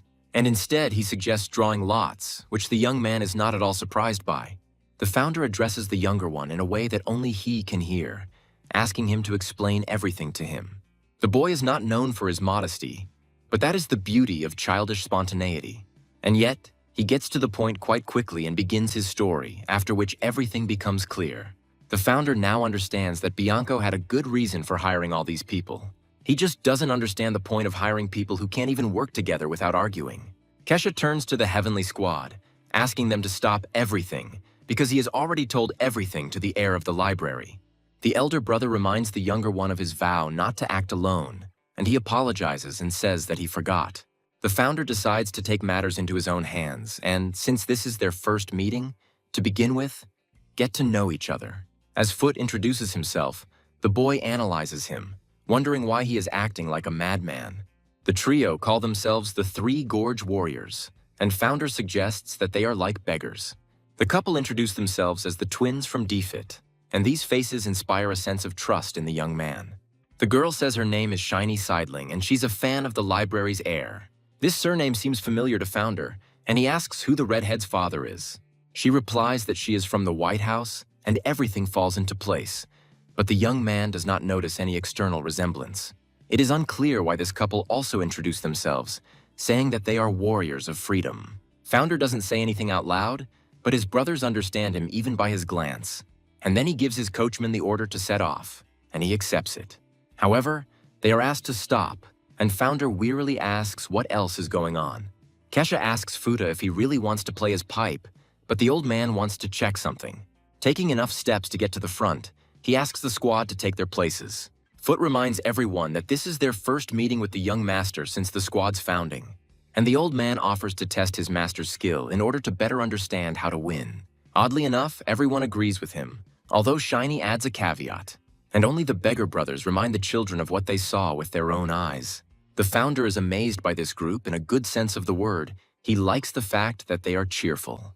And they are putting pressure on Stillison. Although they say that it's not that they don't believe him, they just want to check everything themselves. The man clarifies whether they really want to test the air, believing that it will be fun. The founder is no longer happy that he allowed the thought of fun to occur, because it didn't take long to come. However, he quickly switches gears and, with a new perspective, agrees to fight. The Sky Squad kids start to rejoice, but founder adds a caveat. He suggests doing it later because it will start raining soon. They do not understand the air of the library because, in their opinion, nothing foreshadows trouble. Looking up at the light clouds, the children express confidence that founder is mistaken. But at that very moment, it doesn't just start raining. It starts to rumble loudly with peals of thunder. The company wonders how the library's air managed to predict this, and one of the brothers, taking advantage of the opportunity, asks if this is not what they were talking about with his brother. Still Ryzen suggests that founder really can control the weather, and the younger one agrees with him. And the old man suddenly takes out his flute and begins to play a mournful melody on it. They offer him to play something more cheerful, otherwise he's somehow completely gloomy. The Heavenly Squad is already getting cold. Its members wish to be attacked so they can warm up in battle. And the trio starts yelling about who is riding in this carriage and where, and founder restrains himself from killing them. Shiny comments on how delicious the library food is, and Star tells her it's for her master. The founder, letting out a heavy sigh, mentally wonders what he should do with all of them. The delegation arrives at its destination when the rain stops. Reaching a safe place, founder and his companions quickly set up a dining area. Right in front of them appears one large table, and around it, chairs, and of course, food. The young man wishes everyone a bon appetit, and sincerely touched voices echo him. To everyone's surprise, the loud voice of Foot cuts through the area, asking everyone to stop. Kesha assumes that he wants to pray before eating, but the old man replies that that is not the point. Foot reminds everyone that killers can resort to any method, including poisoning food. One of the twins agrees with him, saying that he didn't even think about it. Shiny giggles. The girl asks not to worry about the old man's words, saying that she is a master in this matter. Shiny confidently claims that these silver sticks will show whether the food is poisoned or not. When the girl takes one of the pieces, everyone watches her, mesmerized, holding their breath. However, when she calmly puts the food into her mouth, everything becomes clear to Founder. It is not the chopsticks themselves that indicate the presence of poison in the dish, but the girl who eats it. When the kids realize that nothing is happening to Shiny, they wait a few more moments. Once they attack the food, Star is the only one to express concern about the poison, and the young gentleman is offered to eat and not worry about anything since there is no poison. Founder recalls that the poison has no effect on him in principle, since he drank the blood of the hexagonal snake.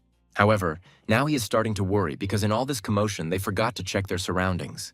And while Founder continues to develop this thought, Shiny thinks that he is still worried about spoiled food. The young man says it's not about poison, and at that very moment someone approaches their table. The man assumes that such noise is caused by nothing other than very tasty food. The Founder mentally assumes that these are not murderers, but just ordinary guests.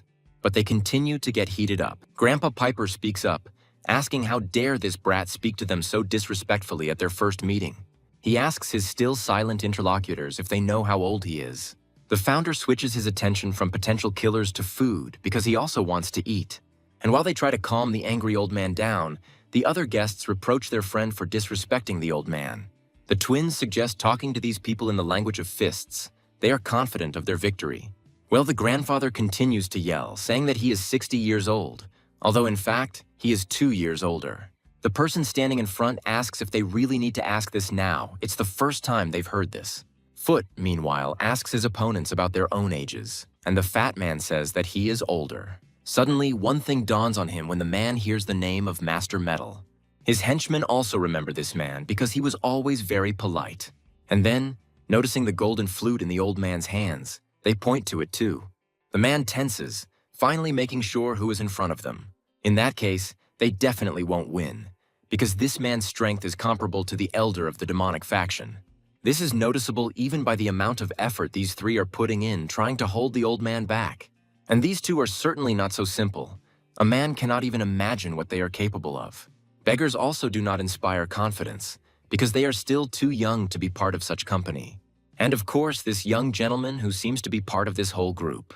And while the man comes to the conclusion that it is better not to mess with them, the young gentleman speaks up. He tells his whole pack to leave, saying that he has had enough. The founder turns around only to ask if they all had to arrange all this.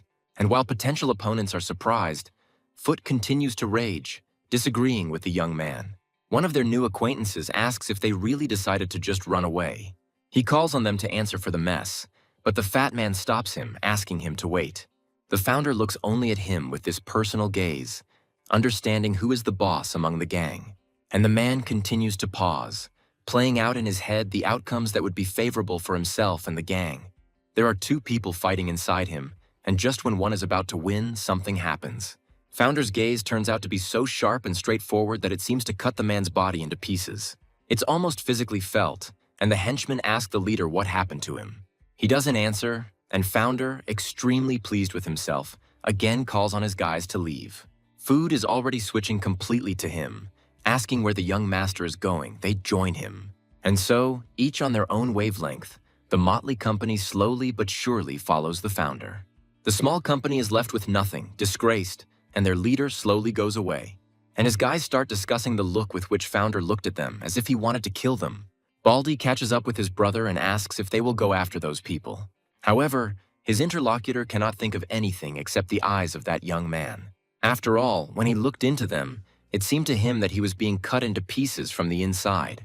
The man is afraid to imagine what would happen if this boy took his sword out of its sheath, and he wonders if he could have survived even if he had entered into a fight with him.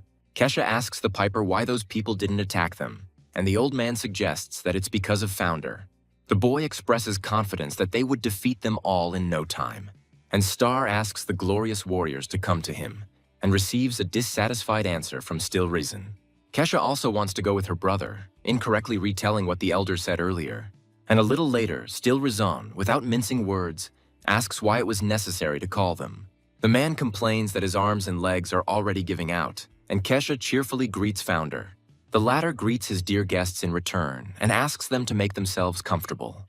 At the sight of all these delicacies, Still Reason completely forgets about his discontent, exclaiming excitedly. He immediately changes his demeanor to respectful, asking if the young master had invited them to his place. The founder begins the conversation by saying that Gates recently visited the library and said something very strange. He recounts to his brothers the man's words about the atrocities of the 1,000 guards and the lack of control over them. The founder says he's interested in whether this is true, but in his mind he admits he's interested in the answer from these two. Now Still Reason understands the reason for the visit and says that he is no longer surprised that the alliance is failing. The man begins to talk about the 1,000 guardians, finding it strange that they cannot be stopped. The brothers are generally skeptical about Murdy because they are the cause of a lot of confusion. The founder recalls how 15 years ago he took these kids into his care, and they were wonderful. He thinks that he could never have imagined that he would ever hear something like this about them. A person who follows a company waits for exactly what he wants and listens attentively. And then, having seen and heard what was required, it dissolves into the darkness of the night. He goes to his elder and, first of all, greets him respectfully.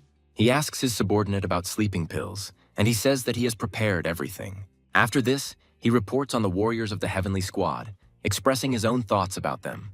The elder raises his voice, saying that this is precisely the reason why the mission cannot be allowed to fail. And everything needs to be dealt with within a week, eliminating everyone from the library, including the heir. The elder reminds his subordinates that all their lives now depend on them. The next day, Founder and his crew continue their journey. At first, the young man simply watched the landscape with boredom, but then everything changed. He noticed that this bird continued to fly after them for quite a long time. And if at first the young man wrote it all off as a coincidence, now he considers the feathered creature to be a messenger of spies. And although the bird doesn't particularly get on his nerves, Founder wants to test the skills of the Sky Squad. If they were going to protect him, the young man should know what they were capable of. Thinking that the spy falcon is a perfect opportunity for this, he orders the carriage to be stopped. A few minutes later, one of the squad members thoughtfully repeats the words about hunting falcons. Foot asks if he was lied to about the heir to the great celestial library being a genius. The old man says that the falcon will not stop the killers, and they are already tired from traveling for several days in a row. The founder believes that the hunt will relieve the squad from boredom, and the disappearance of the falcon will force the killers to show themselves. The young man decides to resort to provocation, asking if the Sky Boys simply don't have the appropriate skills. For a few moments, there is perfect silence all around, after which the squad explodes with screams. It's not that they are all sharply negative, but at least the founder now understands what language to speak with the heavenly ones. Shiny suggests that the one who catches the falcon should become the squad's representative, since they don't have one yet. She also adds to this the bonus of being a great leader. Contestant number 1 is Kesha, and the old man standing behind him is begging him to fail. Before starting to do the task, the boy warms up a little, and then, pushing off the ground with his feet so hard that a dent remains, he jumps. Noticing the anomaly, the bird turns towards the sound and gets lost for a few moments, and the boy is already very close, reaching out his hand to quickly grab her. However, a sudden thought occurs to him, and Kesha gasps in confusion. Realizing that he had not taken into account an important fact, the boy, denying what was happening, asks the bird to come to him. One of the twins praises the child, as he almost touched the bird, and the Gorge warrior is impressed by the spectacular landing. Still, Ryzen asks if the kid really thought he could fly, and he snaps back. The man grins confidently, saying that what distinguishes humans from animals is their ability to use tools. The boy is offended, asking if his brother really wants to say that he is an animal, but he can no longer hear. Throwing the projectile with all his might, Still Ryzen asks everyone to watch carefully as he uses his brain. The stone accelerates to incredible speed, but if you look closely, you can see a cut. At first, only one small crack appears on it, but the airflow provokes its rapid growth. The warrior of the gorges praises this young talent, calling him magnificent, but openly mocks the little one. Next in line are the Gemini from Defite, who first of all analyze the distance. After 2 assassination attempts, the bird flew away to protect itself, but did not disappear from sight. The men wait for her to make her sound, and that becomes the starting point. 2 projectiles fly straight towards her, their sharp blades playing dangerously in the light. However, the falcon manages to evade both without any problems. The audience again exclaims with admiration, and Foot says he didn't even know what a person could do. And the 4th to come out are the warriors of the gorges, who begin to prepare themselves for victory with a sound mantra. And then one of them gives a command, calling everyone else to attention, and the second asks to prepare for action and maintain a serious attitude.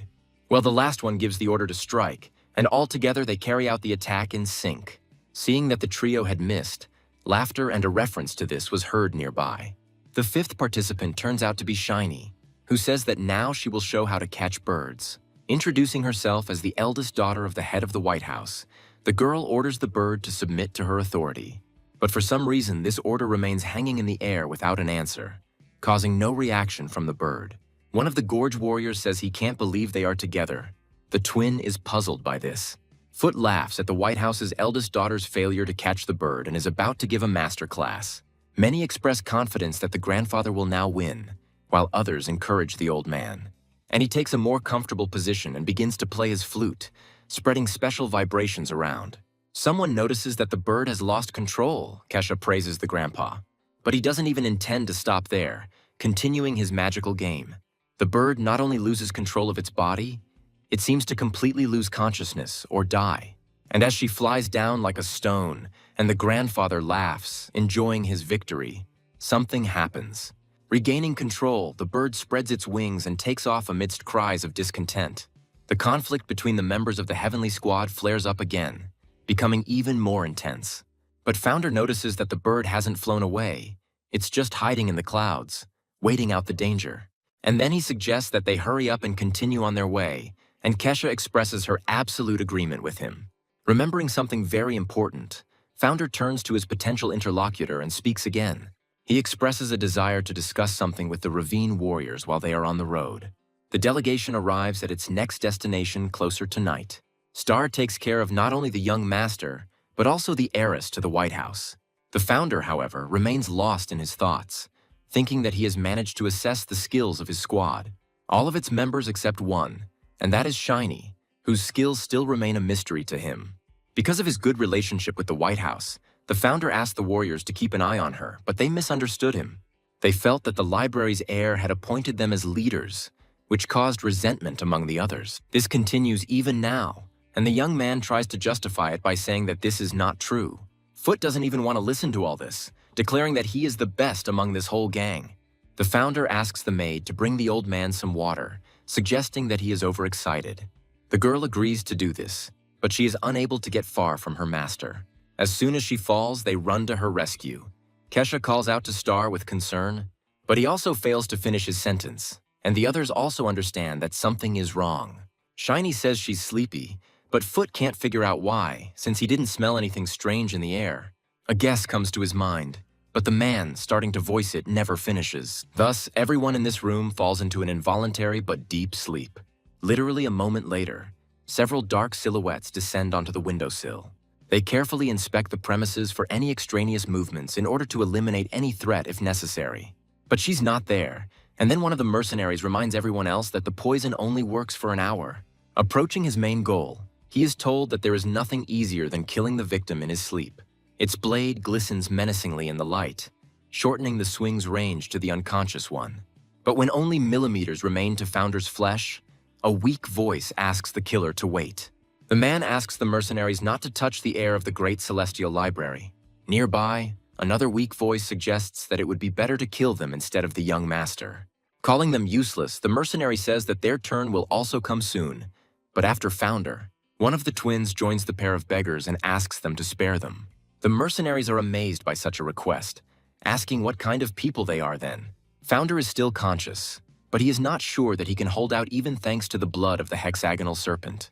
However, while he is still here, he mentally admits that he is warm to these guys. While the mercenary offers to watch how he is deprived of life, Founder thinks about how to save his squad. And he reminds us that the heir to the great celestial library still wanted to commit suicide. The Founder agrees to himself that this is indeed strange. He wonders why he was given this life. And then, addressing his potential killers in the same mental way, he says that now they will find out everything. The mercenary starts the blade again, but this time his friend asks him to stop. They ask him what difference it makes, in return for a reminder of who is in charge among them. The mercenary expresses indignation, but he is unable to finish his words. Straightening up to his full height, Founder pauses, allowing those present to come to their senses. And then it quickly turns around and rushes at lightning speed towards the nearest enemy. Founder swings his blade, cutting off part of his opponent's limb, and then performs a pirouette. The next movement sends the arm flying to the side, causing everyone to gasp in shock. Still not having come to her senses, Shiny calls the hand that fell towards her a warm pillow. And the wounded man screams, starting to squeal like a frightened piglet.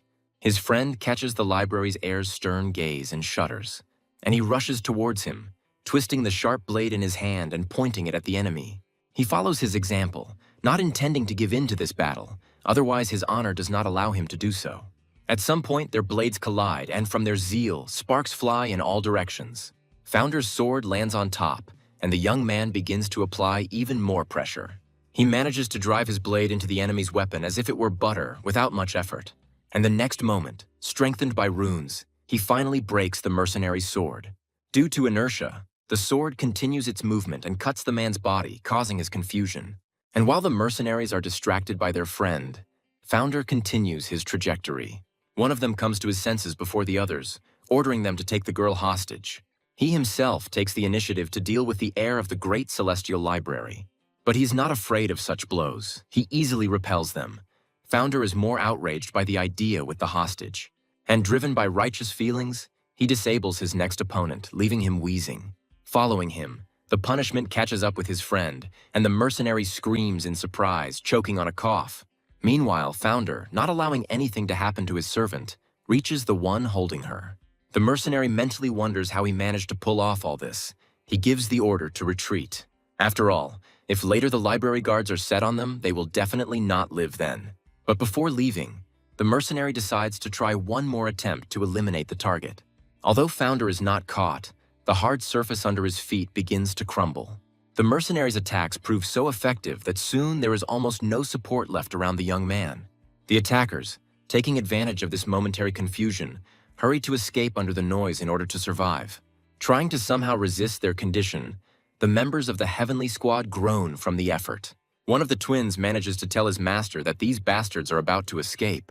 Only Founder himself knows this, and so the very next moment he rushes away in pursuit. One of the mercenaries is breathing heavily, any movement causing incredible pain due to a serious wound. They offer him help, but the man refuses, even though it's difficult for him to even speak.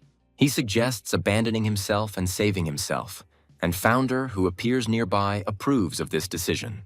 The mercenary doesn't have time to answer, but the last thought in his head is still completed. The mutilated body falls right in front of Founder, causing him to stop. However, his gaze remains invariably ready to break away at any moment and rush at the enemy. But suddenly, something happens that makes the young man seriously puzzled. For some reason, this guy decided not to run away, but to stay and fight the Founder. The latter is amused by this and says that he has a wonderful sword in stock just for such an occasion. The brief silence is broken by the battle cry of a mercenary, but it is abruptly interrupted and quickly dies down. As the library's heir slowly makes his exit, the would-be assassin is left with a ton of questions. He doesn't understand why they even agreed to all this, because Bright Holy had already come to his senses a long time ago. This question penetrates deep into the subcortex, and the inflamed brain begins to chant it incessantly. Well, in the meantime, Founder is already returning to the shelter where he and the Heavenly Squad were staying. Looking around the room with an attentive gaze, he notes the fact that everyone has already come to their senses. The first thing the young man does is ask his maid to pay for the repairs and find them another place to spend the night. The Founder is about to say something else, but he is gently interrupted by a polite address. Foot thanks the young man for allowing him to live out his life without becoming a victim of murder. He says that he cannot express in words the full depth of his feelings, and asks to accept at least this. The warriors of the gorges join the old man's words, saying that they too will never forget this mercy. The twins are in solidarity with all their predecessors and also thank the young master. The beggars join in too, and Shiny stands out from the crowd by making an offer. She puts forward Mr. Holy as the leader of the Heavenly Squad, and everyone agrees with the girl. Each of them, in their own way, asks the heir of the library to grant them this honor. At first he is at a loss, but his opinion quickly changes, because Founder understands that the guy's intentions are sincere. And the next moment he says that if they want it so badly, then he will become their leader. And everyone, without exception, shouts joyfully, starting to chant the Founder's name, calling him their boss. And then, taking advantage of the privilege, the heir announces his first decree, maintaining the intrigue. To the general trepidation of anticipation, Founder announces that he is disbanding the Heavenly Squad. Everyone is so stunned that they can't even utter a single sound. Fire asks the gentleman if he invited him, to which he is told that formalities can be dispensed with. This man's name is Firecloud. He is the head of the healer's main fortress and is now reading a letter from Founder. Fireski is responsible for the fortress's external relations, and he believes that proper preparations must be made for the arrival of the library's heir. The head healer says he believes they can handle everything without alerting the Eyeflower Academy master. And yet, he does not intend to allow the heir of the library to visit the main house, considering it unnecessary. The man remembers what they wrote to Founder in that letter and continues talking. Firecloud is indeed willing to give the heir what he wants, but in exchange, he must decipher the message. Since the fortress is one of 3 that specializes in ciphers, the master of the Eyeflower Academy was invited. But since there was no response from him for a long time, an invitation was sent to the heir of the library. 10 days ago, the master of the academy arrived at the fortress since his answer was positive, but the mail was delayed. If he finds out that he is not the only one who has been approached, misunderstandings may arise, and there is a huge risk that this could interfere with the solving of the hidden code. Firecloud asks Farsky to work hard on this, and he promises to do his best. However, the man asks not to let the library's heir in yet, and he doesn't understand why. Although Firecloud expresses hope that everything will be all right, he fears that they may not be able to predict the master's reaction. Firesky believes that keeping the library's heir will be difficult, but the leader has a solution. He tells the younger one that he has a letter from the heir to the Great Celestial Library for this purpose. It turns out that the young man's manners leave much to be desired, so this can be taken advantage of. The man inquires about the boys' affairs and receives the answer that they refrain from walking outside, staying inside. He notes that they cannot be banned from going out forever, although this may cause some difficulties. Firesky asks the leader not to worry about this, promising to check on the guys again before leaving. Later, Founder is informed that they will soon be at the main fortress of the healers. The young man thinks about the condition that requires him to personally come and get the poisonous insect. But then he switches over, glad that he can enjoy the silence without this ridiculous squad. But suddenly this silence and calm is broken by an authoritative voice that orders the cart to stop. Later, Founder expresses surprise that representatives of the fortress are already meeting him. And Fireski, laughing nervously, says that he came because the heir of the library invited him.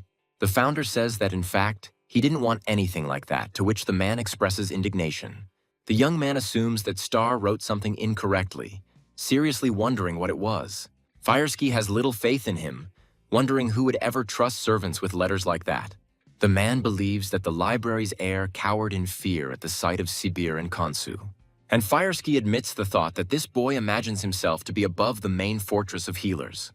The man repeats his words about coming here because of the letter, and clarifies whether it was an accident. Fireski warns that they need to clear up a few issues, so Founder will stay here for now.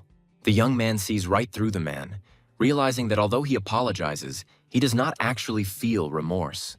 Recalling Fortress's letter, Founder comes to the conclusion that the problem of healers cannot be solved without his intervention. And now it looks like these people have already found someone who will take on this task. The trick is that the poisonous insect will go to whoever fulfills the condition, so Founder is not going to hesitate. He decides to also use force if this man is going to keep him in this place as well. Loud voices are heard outside, and Founder mentally notes that these guys have returned at the wrong time. The twins argue about the color of one of their embroidery, having opposite opinions on the matter. Firesky, noting the loudness of these people's communication, suggests dealing with them. Kesha giggles, noting that the conversation between the two is like that of two scary women. Still Risen boasts of their golden embroidery, believing that now they will become rich themselves. Shiny retorts. Fireski wonders what this rather decent-looking girl is doing in the company of these beggars. One of the twins won't stop screaming that he wanted his embroidery to be the color of fresh blood. While the second one answers him that this is exactly who she is, the healer's big guys recognize them. The three warriors from the gorges, unable to contain their laughter, advise the twins to stop acting like fools. Sibir and Kansu recognize them too, remembering that they are talented killers who have evaded arrest to this day. They haven't yet had time to fully come to their senses when they notice another familiar figure behind the warriors. They also know this man and are perplexed as to why he is with this terrible group. Fireski knows for sure that Foot's skill level is one of the highest. The man thinks that the fortress needs to be friends with people like that, and is about to greet everyone. Meanwhile, the young master, the heir to the great celestial library, asks them to remain silent. Fireski wonders in his mind if this kid knows who is in front of him now, although it was clear that he had no manners of decency just from his letter. And then Firesky personally, in an ominous tone, asks the heir of the library to watch his words. The young man says that he didn't say anything bad, he's just concerned about the well-being of others. And whether these people are outstanding or not doesn't matter to him, because he is still better than them. Fireski disagrees.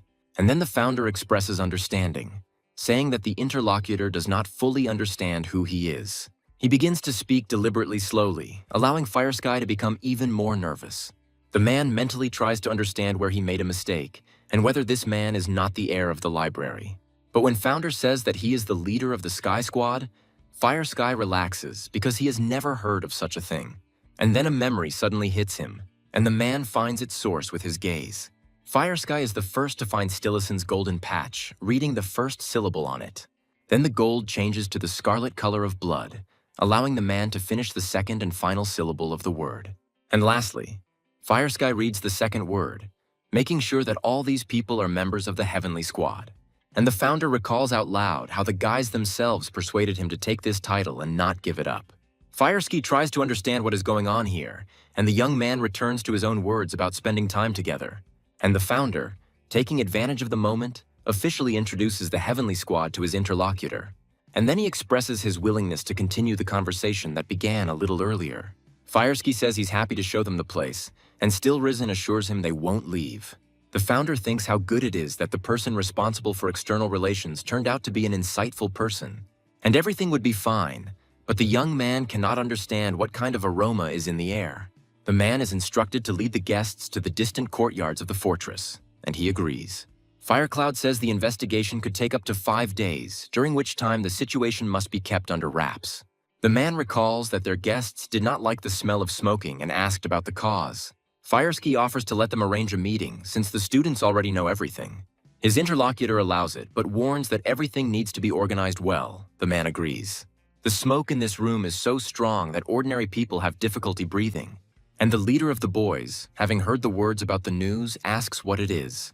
They're thinking about the wrong person, and Firesky corrects them by telling them exactly who has arrived. The man reminds us of the need to be respectful to members of the great celestial library family. The young man asks if they have forgotten who they themselves are, and he adds that others should be careful with them, and not the other way around. The young man calls on everyone to go, saying that they will even increase the number of warriors on guard. However, the man asks them not to behave so hostilely and offers to talk to the guests from the library. Later, Founder asks his interlocutor why he came, and he begins to hesitate. Firesky asks if there is anything that makes their guests uncomfortable, and the answer is yes. The Founder says that the place where they were forced to wait is surrounded by mountains, as if they were in exile.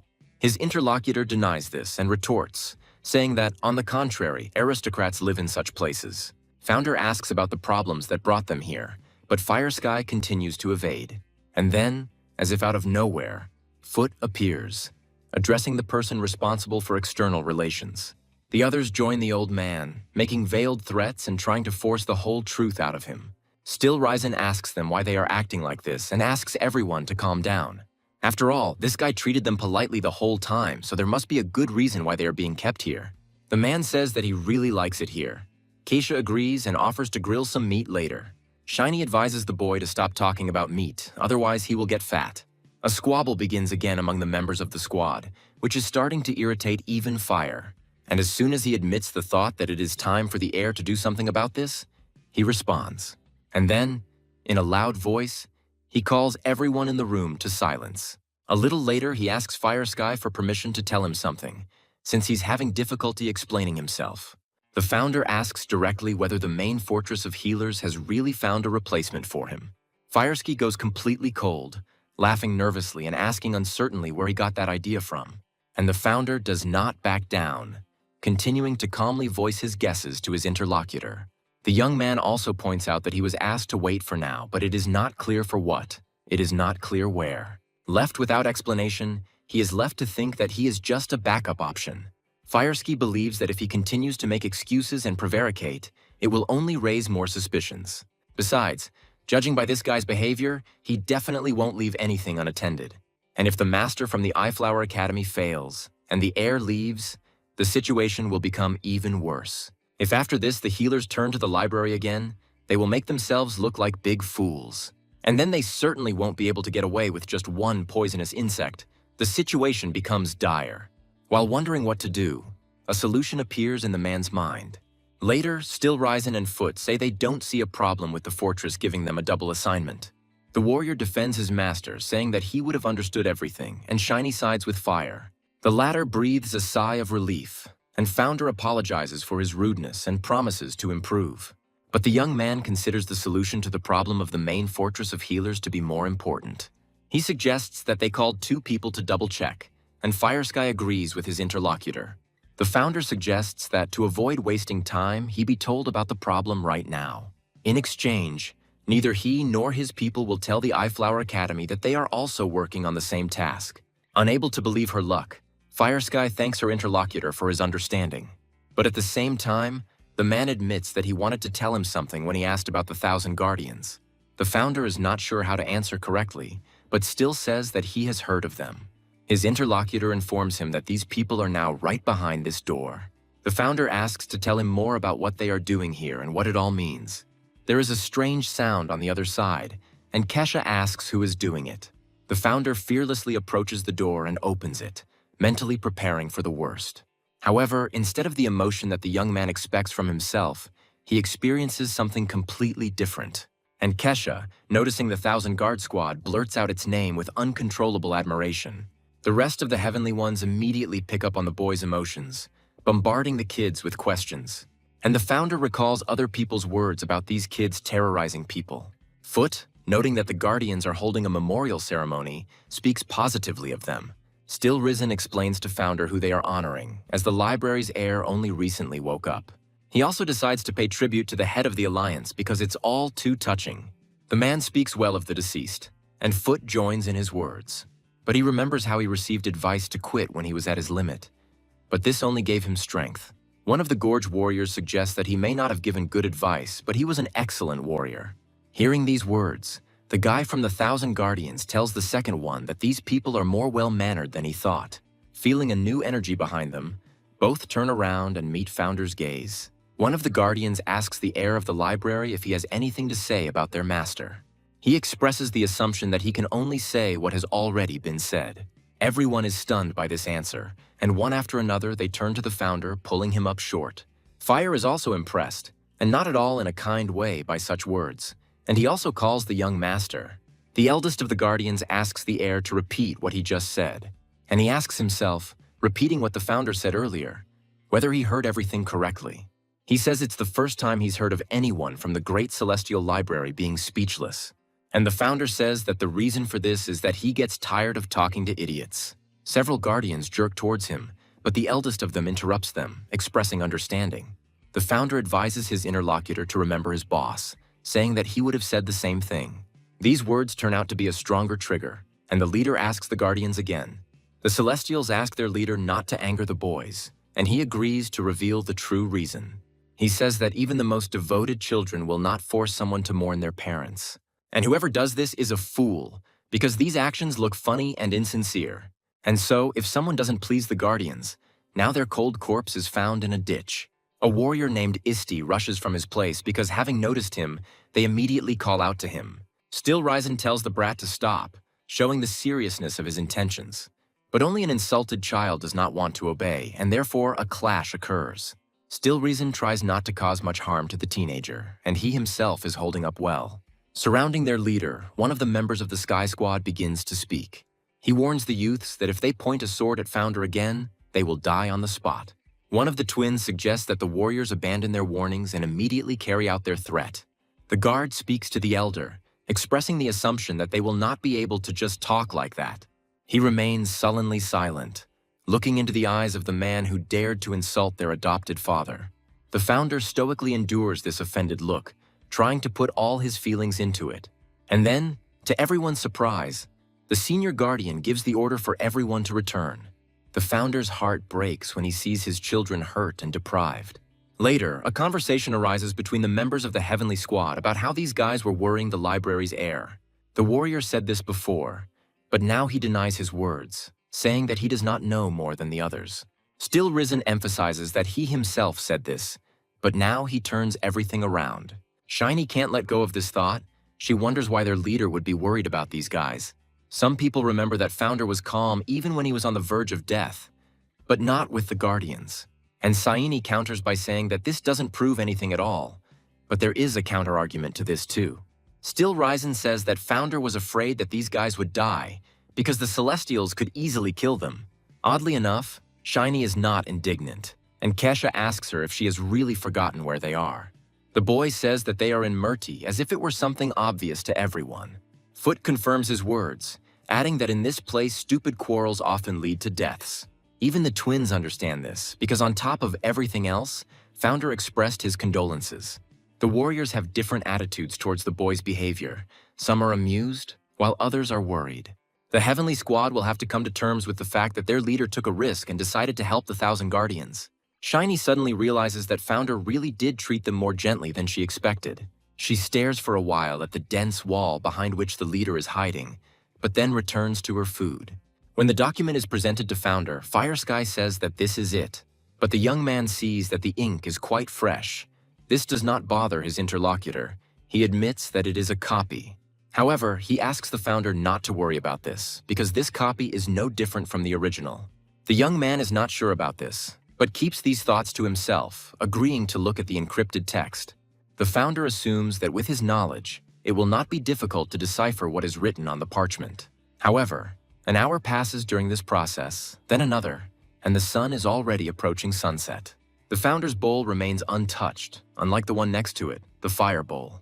The last of his strength restrains his excitement in order to remain silent, and he fails, and Founder, in response to this, politely reminds the man to remain silent. Firesky finds this focus astonishing, and hope begins to rise within her.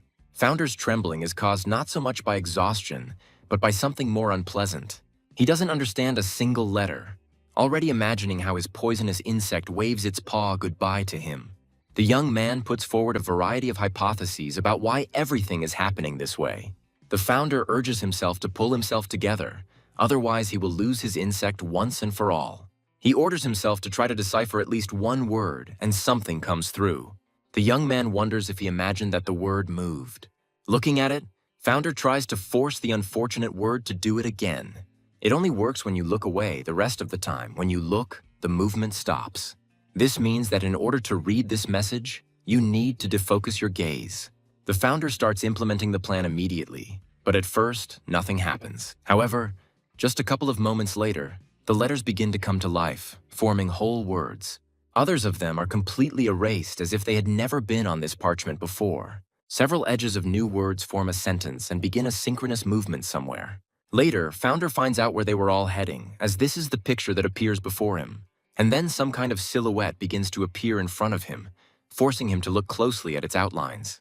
The next moment, some strange portal appears in front of him, because the young man had never seen anything like it before. A golden glow begins to emanate from him, enveloping founder with its pleasant, warm rays. From somewhere in the darkness, a familiar voice begins to come out, causing the young man to open his eyes. This is Fire Sky. He is worried about the young master because he has been sitting motionless for half an hour. The man asks about the cipher and receives the answer that the key to it has been found, but deciphering it takes time. Saying that it will take about a month, founder asks who wrote this document. The man doesn't know, but the young man says that if they knew this, they would make things much easier for themselves and him. The founder expresses a desire to greet the chief healer and asks about his availability. Firesky replies that he is in seclusion, and even they do not know when he will emerge from it. As he leaves, he politely asks founder to do everything possible to decipher the message. In the last minutes, the young man almost physically feels someone else's intense gaze on his back, and then his inimitable squad rushes to the parchment, wanting to uncover its secrets themselves. Everyone believes that their own desire is hidden inside. They think about what they want more, and founder mentally thinks about the chief healer, thinking about the fact that he is in solitude. And the young man comes to the conclusion that this very person is the author of this document. He thinks about it for a long time, even after some time, and this is not just an assumption. After all, then the darkness of the strange portal spoke in the voice of this old man, asking him to listen. He said that everyone mistakenly believed that the main invention of his life was the golden core. The main masterpiece of his entire life is something that cannot be compared with anything else. The elder asks to look at what he is talking about, because one glance is enough to replenish energy. He shares that the happiest moment in his life was when this treasure smiled at him. He wants it returned to him, and then he will rejoice again, where the moonlight points in the medicine room. There is one person there, as well as all 375. The founder begins to reflect on this topic, becoming convinced that this is not just a golden core. He agrees that the chief healer could indeed have invented something like this. Strong daring, the chief healer asks his interlocutor to repeat what he just said. The founder asks the man what he is thinking about since he can't hear, and he replies that he is thinking about medications. The man is worried that with such a passion he could make a mistake and get poisoned. But the healer assures his interlocutor that he is fine, and without tasting it himself, it is dangerous to give it to others. The founder reminds him that his notes are encrypted and asks how they will be passed on to future generations. Now the young man wonders what state this man is in at the moment. After all, that boy was shaking like an aspen leaf when founder asked for an audience with the chief healer. And since this worries him, the young man asks the maid to prepare writing materials for him. Kesha is overjoyed, because he believes that founder is already ready to write down the answer. The warrior agrees that once the text is written down, it will not be so difficult to decipher. The second one supports his colleague, saying that with their combined efforts, they will be able to decipher everything by the morning. Well, Shiny, seeing what founder is doing, asks if he has really already deciphered everything. She asks why then he pretended not to know anything. Although he understood everything, the warrior finds it incredible that the fortress is asking to decipher the text written by its master. His friend believes that everything happened because of the desire to take possession of the treasure, and offers to take possession of it. The founder says he is exaggerating and that there is actually nothing special about him. He himself believes that something happened to the healer, but it is unlikely that it is due to the feud between his sons. But the warrior says that everything is exactly like that, because this is Murti, he is cruel. Here everyone goes to the end. He says he heard about a squad that was supposed to exterminate the mercenaries, but he didn't hear anything special about it. The founder agrees that they cannot be sure of their theories, so they need to find out more details. He turns to Foot and the beggars, saying that he needs something from them, asking for help. And he lets them in on a plan according to which the flutist will force the fortress guards to succumb to emotions. At this time, the brothers will penetrate inside and find out everything they can about the chief healer. Some of the squad begin to express doubts, but the trio says they are ready to carry out the order. The old man expresses his readiness to start right now, and they try to politely stop him. But the process has already begun, and the first sounds of a magical melody penetrate the minds of the beggar brothers. Kesha starts saying that he misses his mother, but still Risen won't understand why he's crying. The founder is convinced of the effectiveness of Foot's flute and asks the children to take a look at it. They obediently fulfill their leader's request and realize that their tears stop. Still Risen suggests that the library's heir use this special technique on the bakers. The smartest of the warriors has an idea about their leader because he knows something. The founder warns that this effect lasts for a couple of hours and then everything will be like with Shiny. He asks not to do anything stupid, but to focus on the goal and find out as much as possible about everything. The elder brother assures his leader that they are the best in their field and asks him to rely on them. Once Kesha agrees with Still Risen, the trio sets off, rushing to carry out the founder's orders. Addressing the latter, the warrior says that there is something that interests him, and he clarifies what exactly it is. And the man, laughing openly, asks if the young gentleman was someone else in another life. Hearing the suggestion that he was the head of the Murti Alliance, Founder is at a loss. And the warrior continues, citing the example that before he was only a scientist, but now he is an excellent warrior. He also cites the example of Foot's lack of reaction to the flute, and Founder remaining silent, trying to escape. The warrior asks him about this and clarifies that perhaps it is true after all. Thinking about what would be the best answer to them, the young man stops and slowly begins to turn around. And then, with a provocative grin, he says that he is still that person. The extreme warriors are bursting with laughter, taking everything as a joke, but the middle one is thinking seriously. Some time passes, and the mournful sounds of a flute penetrate the nighttime tranquility of the fortress. The male voice suggests that the treasure is located somewhere in the interior. Kesha stops for a moment and compares the shadow of the spire, which looks like an arrow in the moonlight. He notes that this archive is the only one in this place. Stilrison suggests that the treasure is a book. Returning, the brothers express their opinion to the leader that the chief healer may be in the Silver Pharmacy. The twin doesn't understand what this means. Founder thinks about it, and Shiny rushes the beggars with an answer. Still Risen believes that something is wrong with the head healer, which upsets another member of the Celestials. The founder turns to his intelligence officer again, clarifying what exactly he means. Still Risen hesitates for a moment before answering, then suggests that Strong has lost his mind. Under the founder's surprised look, he continues, saying that this happens when consciousness becomes confused. Shinny doesn't understand how this is possible and is told that it could be a side effect of the medication. While the group argues and complains that this is just ridiculous, Founder feels ill. At this moment, they ask him what he thinks, and not receiving an answer, they turn to the young man. Laughing pitifully, he admits that he seems to understand how hard it is for the people in the healer's fortress. But he still asks his guys to try to behave naturally and not stand out. Foot agrees.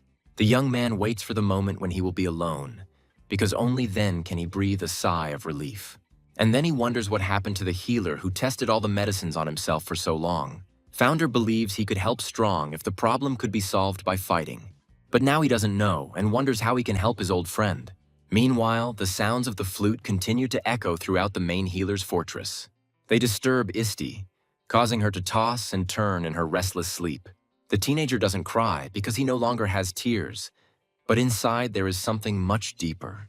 The next day, the smell of fried food spreads near the house that was allocated to the heir of the library.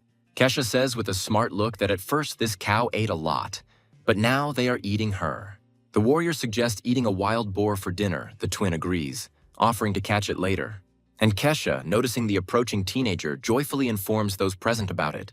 To everyone's surprise, he does not enter the fight, but stops abruptly and begins to gesticulate. But instead of words, he quickly and frequently pronounces the sounds of his name, and the warrior invites him to eat together. Kesha asks if anyone knows sign language, because he himself does not understand the little guardian. Then he resorts to the generally accepted method, starting to write letters on the ground. After reading the question, Stilrazon himself asks why Isti needed their leader. The warrior says that Founder is busy now and again, invites the child to sit with them and eat. But Isti is persistent. He tells those present that yesterday's flute playing made him remember what happened yesterday. The twin says he is scared and asks if the boy has decided to kill their leader. The boy continues to insist, but they don't take him seriously and again offer him meat to eat. Isti restrains herself as best she can, but still, with shaking hands, writes the next phrase on the ground. He asks the guys if they all really want to die by his hand, and this even confuses the squad a little. But not everyone, because the warrior and the twin tell Isti to stop messing around with this nonsense and get away from them. However, the boy does not feel the slightest bit of fear, causing surprise among those present. The twin asks him if he really does run into them, and even now, when the big guy is already emitting an aura of death, there is no fear in the little guy's eyes. To everyone's surprise, Founder appears nearby and orders everyone to freeze. The twin reacts to his leader accordingly, but the little one is a little confused. When he feels unwell, the man tries to understand what kind of attack this is. And he is also surprised that this sucker, unlike himself, did not notice anything. The Founder again tells them to calm down and reproaches the twin for his intentions, who justifies himself. Foot takes the big guy's side, explaining that all the blame in this case lies with Isti. The Founder mentally responds to this by saying that he himself knows this, as well as about the abilities of this boy. And then the young man asks to be called Isti Great, since that is his real name, and Foot is puzzled. The old man asks how Founder knows this, and he says that he learned it from the owner of the guest house. When they don't believe him, the young man says that it was the mind whisper technique, and it is already working.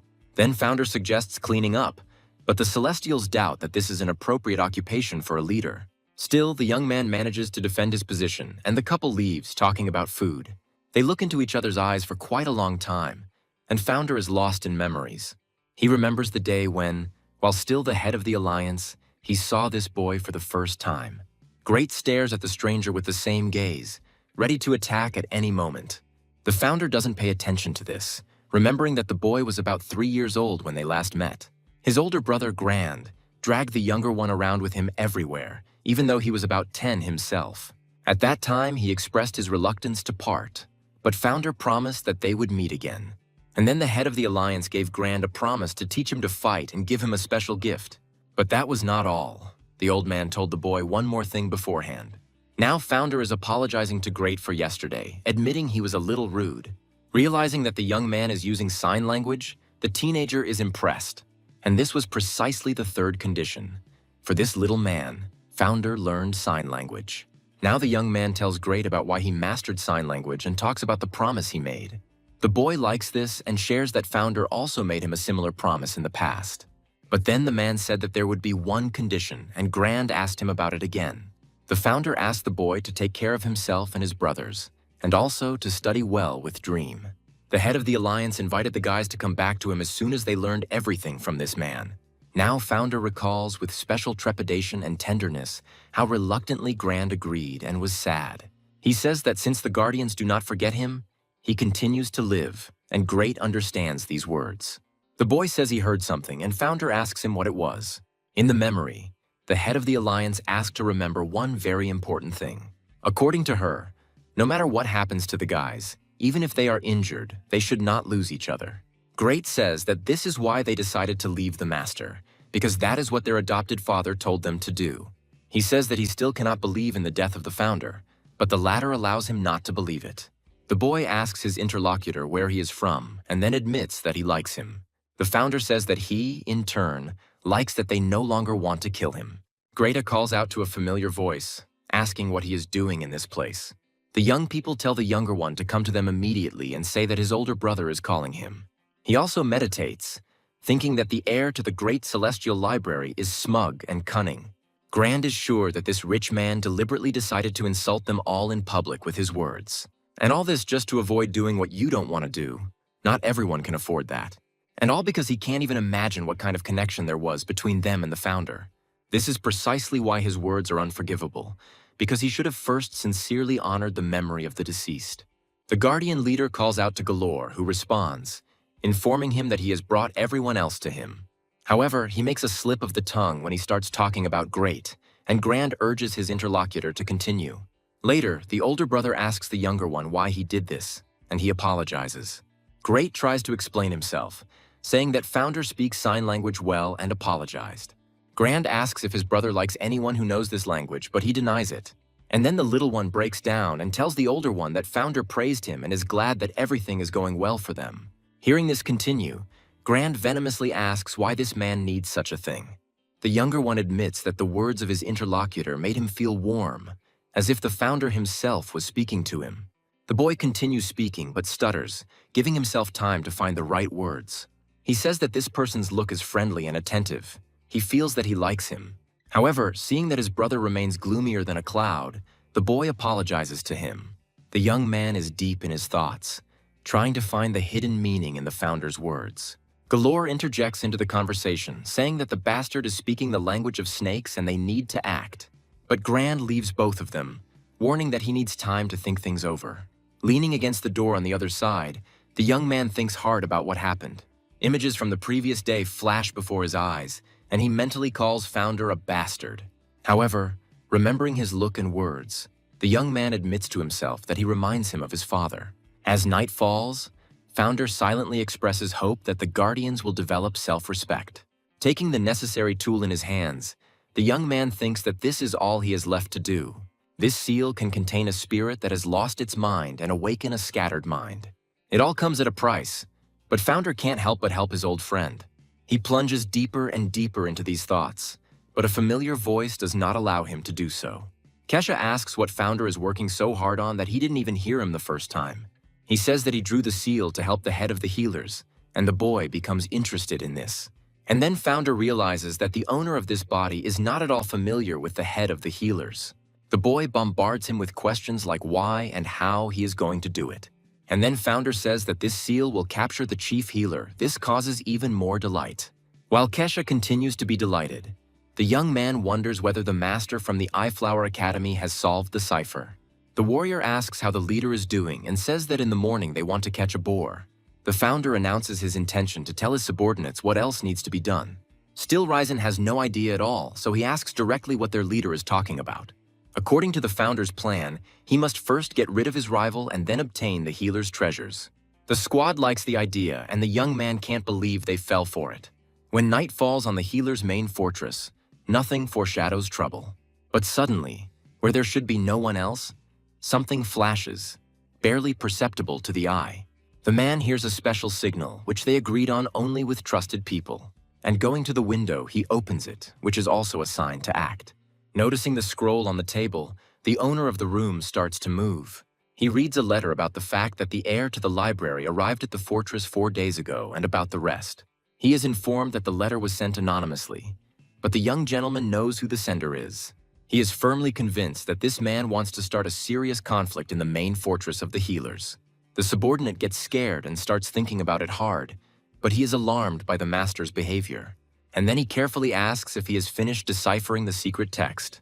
No answer is required, and the man expresses a desire to rest because he has an important meeting tomorrow. However, when the servant leaves, he continues to stare greedily at the letter, namely, in words about who exactly is the one who deciphers the message together with him. The man recalls the opinion that this library is the best among the main three, and also that her heir has no equal, but this turned out to be a lie once you dig deeper. The man thought his chance was missed, but the latest news surprised him, and he turns to the heir of the library with the words that he will prove to him who is better here. The next morning, Fireski, finding no one in her path, asks where everyone is. The Founder says that they have gone hunting and announces his intention to talk about something. He says he needs books to energize his brain, but asks to see the library for himself.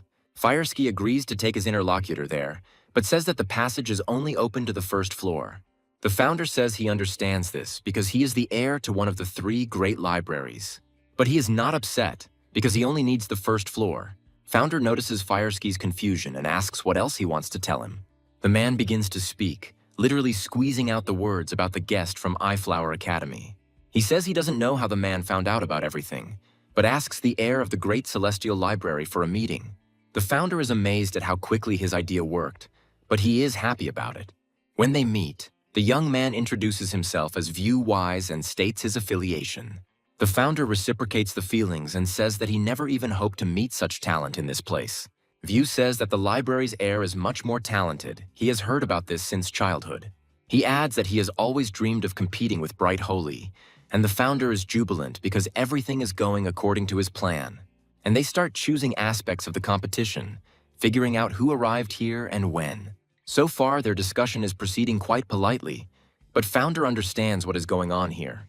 The fact that this man is incredibly confident in himself is clear even to the naked eye. And founder understands that he has already deciphered the text, but asks how many days it will take him to do this. And that's when the master of the Eyeflower Academy breaks through. He snorts, mocking the formulation of the heir of the library. But he still restrains himself from open laughter and invites founder to guess it himself. The young man feigns surprise, asking if he really deciphered the message in 14 days. He laughs and adds that he also didn't think he would meet anyone smarter than his brothers. This catches Vyu's attention, and he asks for clarification as to what his interlocutor means by these words. The founder explains this by saying that the master of the Eyeflower Academy exceeded his expectations. He deliberately mentions that the message was written by the head healer, and View seizes on this. The young man tries to figure out in his head when exactly the library's heir arrived in this place. He is angry because he cannot believe that this message was deciphered in just 4 days. But hope dies last, so View asks if founder has already started deciphering the text. He asks whether it matters whether he started or finished, since the code is the same. View can't stand it anymore and asks directly if founder really managed to cope with everything in 4 days. The young man, correctly noticing the mood of his interlocutor, categorically denies it. He breathes a sigh of relief, calming down, but founder speaks up again. In an angelic tone, he says that it only took him half an hour. View blankly drops out of life for several long moments, trying to digest what he heard. And then he mentally curses everyone and everything, refusing to believe the words of his interlocutor. He believes that the library's heir is simply throwing words around as anyone can do. And yet, in the back of my mind, the thought scratches enviously that he is telling the truth. And then View suggests to founder not to waste time, but to compare his transcripts. The young man expresses the assumption that they do not believe him and calls the maid to him. As soon as she appears, founder asks the girl to bring him his decoded message. Star asks his master to wait, explaining that the code was hidden in other documents. The founder apologizes in advance for everything looking so sloppy, and View is amazed. And he literally grabs the parchment to find out whether his competitor was bluffing or not. He reads the text thoroughly, checking every word, every syllable. And then he appears from behind the sheet and suddenly begins to laugh nervously and painfully. The founder assumes that he made some mistake and asks about it, but his interlocutor denies it. He reluctantly admits that there is not a single hint of this in the transcript. The founder asks for clarification and says that he was just lucky. View understands perfectly well that it's not a matter of luck, but he's trying to find at least some kind of catch. The man is amazed that this person trusts his subordinates, because he left the explanations just like that. And as painful as it is to admit, View mentally acknowledges that the difference between them is colossal. But oddly enough, he even feels calm in his soul after realizing this difference. But suddenly understanding flashes in the young man's eyes and something dawns on him. Now it becomes clear to him who the person was who wrote this mysterious message. The founder apologizes for being rude, but View only expresses her understanding, without offense, without envy. On the contrary, he says that he appreciates his honesty and assumes that the other person wants him to leave. The founder laughs sheepishly, expressing restrained joy that View came to this conclusion on his own. He agrees to do this since he lost, but he wonders if founder is going to resolve the healer's conflict. He says that there is no conflict, but that the noise is coming from his people who returned from hunting wild boars. The guys, intoxicated by their success, notice the Eyeflower Master and express themselves not very politely. The blue-haired man, noticing the arrivals, calls them mentors, and View is surprised by this. It turns out that the Gorge warriors were Flourish's mentors, and a friendly dialogue develops between them. Hearing the words that they are guarding the heir of the library, the young man tenses up. The founder asks people not to pay attention to his people, but this is difficult because they are not such simple individuals. Later, they tell him that they will not detain him anymore and wish him luck in his future endeavors. The founder hospitably invites them to stop by the library if it's on their way, then they can continue what they started. View is surprised by this, but he is more interested in whether his interlocutor will participate in the Heavenly Dragon competition. The founder clarifies what it is and then fishes out memories of this event from his head. View is amazed that the heir of the Great Celestial Library did not receive an invitation to this competition. The founder suggests that he probably didn't have time, and his interlocutor expresses his understanding. The young man thinks that now all that remains is to wait for further action from the main fortress of healers. The founder is happy that at the same time there is one less problem on his way to achieving his goal. Firecloud's angry voice echoes through the fortress, demanding to know what this means. The man orders them to send for the master to bring him back, since he has not yet reported to them. Fireski says that this is impossible, because he was escorted by people from the retinue of the library's heir. Firecloud considers this a tragedy, as the message speaks of the treasures of a healer who has lost his mind. He remembers his father screaming madly that he had to find this treasure. The man speaks of a meeting between two cryptographers, and then of one of them leaving. And Firecloud expresses confidence that behind all this is none other than the heir to the library. Later, Founder's voice is heard near the library, noticing a potential interlocutor. He thanks the healers for allowing him to use their library. Fireski is now also sure that the heir organized everything, but he does not understand why he needs it. The founder asks his guys not to make too much noise and stay calm. They ask him not to worry about it. The flutist speaks to Firesky via telepathy, asking him to listen carefully. Foot says he has something he needs to tell the doctor, so he asks him to come back as soon as possible. He also asks to keep everything a secret from his brother and try not to be noticed. Fireski cannot understand why the old man suddenly became so hostile towards the heir of the library. But it seemed to the man that he had a very strong, trusting relationship with the detachment. As they approach the library building, Fireski informs her charge of this. He asks Founder how long he plans to spend here, and the young man says that he must finish by midnight. The man is completely at a loss, trying to understand how this guy can remain calm in such a situation. Founder notes his stiffness and asks if everything is okay. Fireski laughs it off. Hearing the words that the person responsible for external relations had a lot to do today, the young man expresses understanding. But he notices that it looks very much like his interlocutor is hiding something from him. The founder quickly switches gears, suggesting that they finally go inside since that's not the issue. The man mentally assumes that the young man suspects him of something, and this makes him uneasy. And after the instructions for the heir, he immediately hurries to the meeting place with the old master. Someone asks why they have all been called here, and Foot asks them to listen to him carefully. He states that the heir to the Great Celestial Library is a very dangerous person. The twin says that Founder has already deciphered the text, but is hiding it. However, they cannot be deceived. The efforts are in vain. Fireski is at a loss to understand the reason for this, and he asks the question that has been stuck in his throat openly. Meanwhile, the old man asks his interlocutor why he suddenly needed to go to the library. Fireski tells them the words that Founder told him, but now he himself doesn't see the meaning in them. They answer him, saying that it is all because the treasure of the chief healer is located in this very place. And then, in Fire's head, the certainty that the document had been deciphered by the heir became stronger. And this can only mean that he is going to get all these treasures himself. Fafersky doesn't understand one thing, why Master A. Flourish left. But there is an answer to that too. He was kicked out. Meanwhile, Foot says that they will attack the library's heir as soon as he leaves the building. He orders the entire fortress to prepare for this battle, because this boy has definitely gone looking for treasure. Firegirl rushes at full speed to her brother, already shouting as she goes that trouble has happened. But he still has enough self-control to voice the essence of the whole problem only within the office. Fireski, drooling, shouts that Founder has already deciphered the message left by their father. Firecloud asks where the younger one got such information and asks him not to rush. There is still time. The man lays everything out to his brother in all honesty, sharing the Heavenly Squad's brilliant plan. And he agrees that Founder's abilities are excellent, but he considers him insidious and dangerous. Firecloud mentally calls Founder an incredible genius whose intentions were undetectable. But there is something about this whole situation that puzzles him, and the man turns to his younger brother.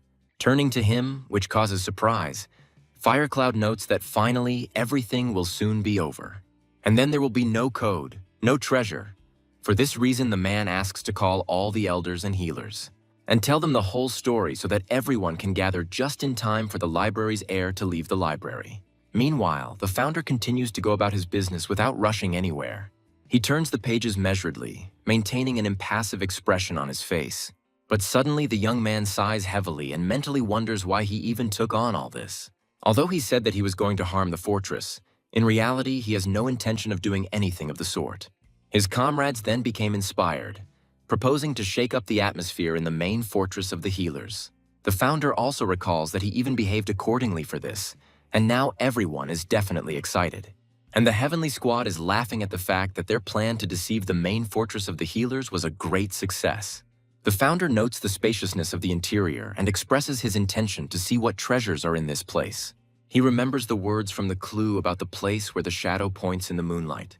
This is the first book I need, and now I just need to find the 375th. Counting down to keep track, sometime later, founder finally finds her. The young man reads the title of the book out loud, recognizing that it is called Lunar Rolls. This puzzles founder because he thought these should be moon rabbits, not rolls. Thinking that he seemed to have made no mistake with the number, the young man assumes that this is what he needs. Remembering the chief healer, the idea arises in founder's head that this could be a code. Without any further delay, the young man opens the book of fairy tales to quickly take a look at its contents. It irritates him, and founder admits that he may indeed have thought too highly of his old friend. The tale tells how, long ago on the moon, two rabbit brothers lived happily ever after. The founder can't forgive himself for being deeply mistaken, but he continues to read. The rabbit brothers had work every day after the sun went home, after saying goodbye to him. They pounded in a mortar all night until the morning, until the sun woke up again. This happened day after day, and all this was necessary so that the moon would shine every night. First the older brother rabbit pushed, then the younger one. They couldn't stop. One day, the youngest rabbit became curious about why the moon had to shine every day.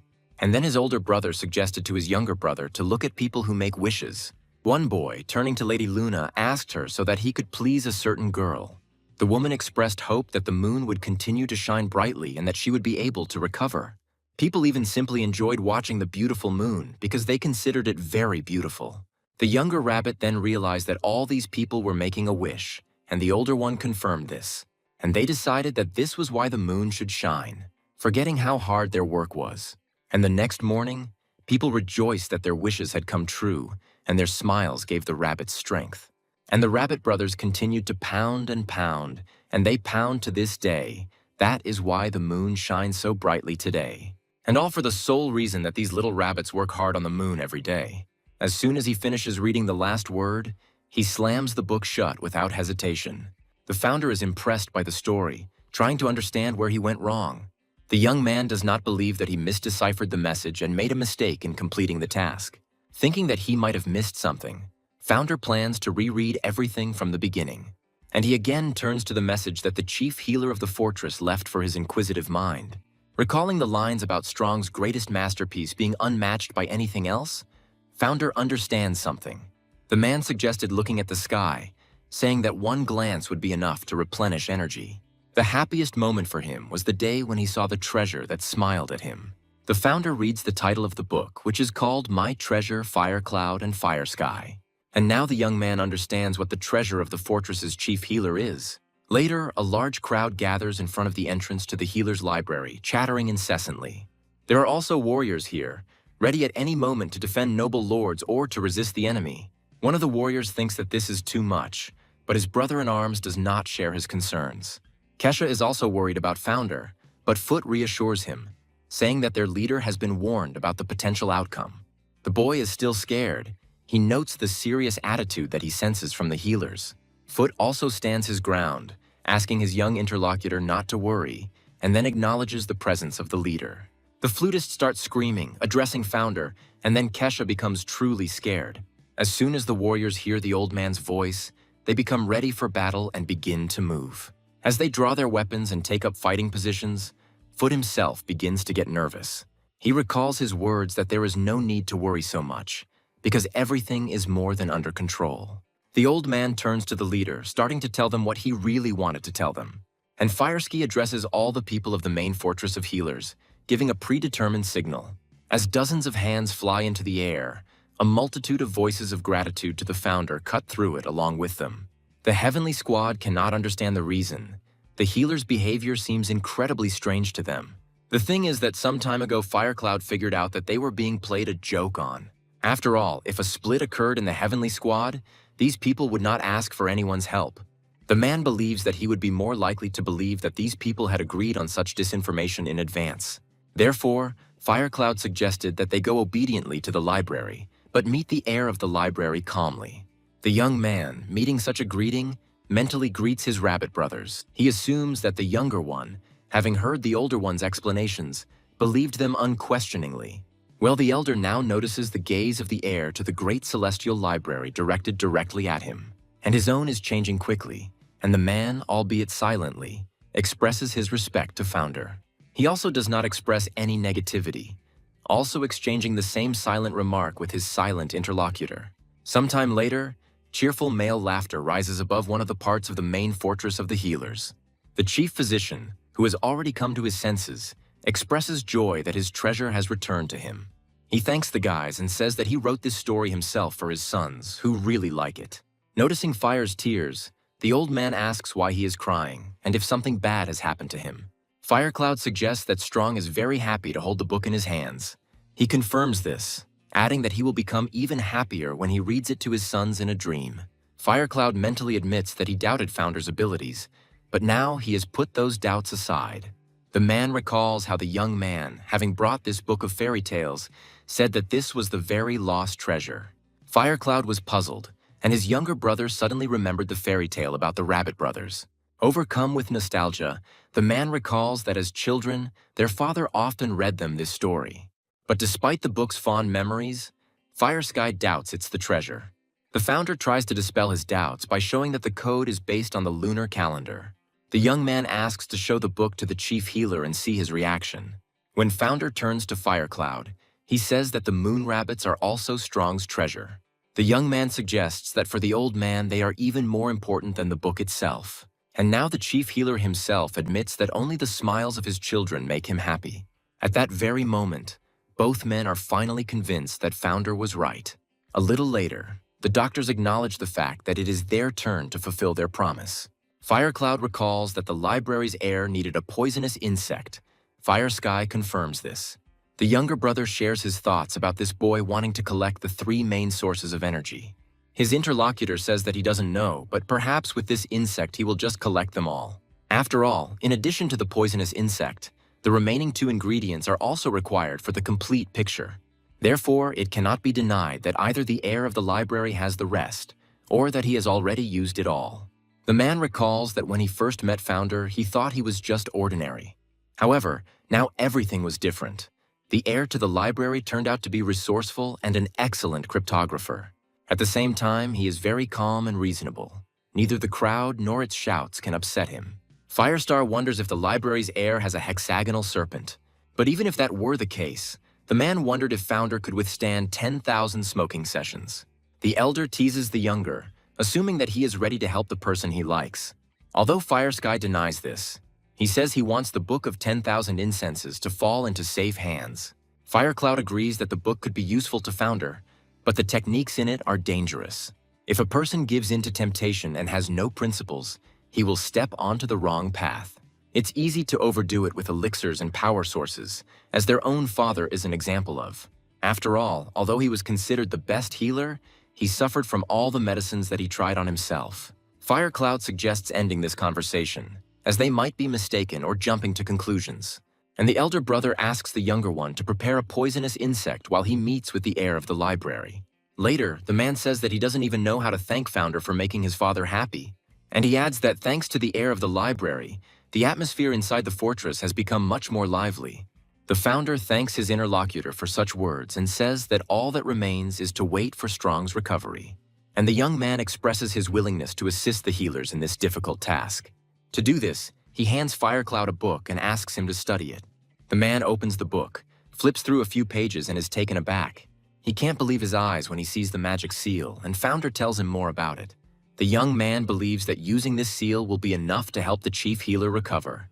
Firecloud thanks his interlocutor, but asks how he learned about the chief healer's illness. The young man asks not to worry about this, saying that he took this book with him in advance. His interlocutor estimates that, indeed, it is unlikely that something else is taking place, since there was little time. Furthermore, this seal uses rare combinations and symbols, meaning that it was created in the library. Then Firecloud becomes curious as to why this young man decided to give him this book. The founder wonders if he can answer as it really is, and he begins to speak, intending to tell the truth since he still cannot come up with any other explanation. But still, the young man asks, is there anything in this world more important than the relationship between fathers and children? Firecloud is at a loss, thinking about how he wants to somehow repay the library's heir for this seal. And the man assumes that the founder wants the golden core, but he does not express an open desire to get it. And then, reminding him that this is a rare treasure, he suggests keeping it for himself. Firecloud mentally comes to the conclusion that this young man simply wants to take care of his father. The man is haunted by a strange feeling as if he is communicating not with a young man, but with someone of the old school. And Founder, seeing how hard his interlocutor is trying to restrain himself, is perplexed. And to avoid awkwardness, he suggests that Firecloud not be shy, but yawn if he wants. He asks his interlocutor in a puzzled tone, repeating after him the words he had just said. And this has a surprisingly sobering effect on a man. Then Firecloud asks his interlocutor what he wants, and Founder begins to hesitate. And then, suddenly switching to a confident voice, the young man expresses a desire to obtain the core of supremacy. When the enemy is stronger during battle, you need to replenish your internal energy to the maximum level. However, doing this without any help can damage your internal energy or even cause it to be lost.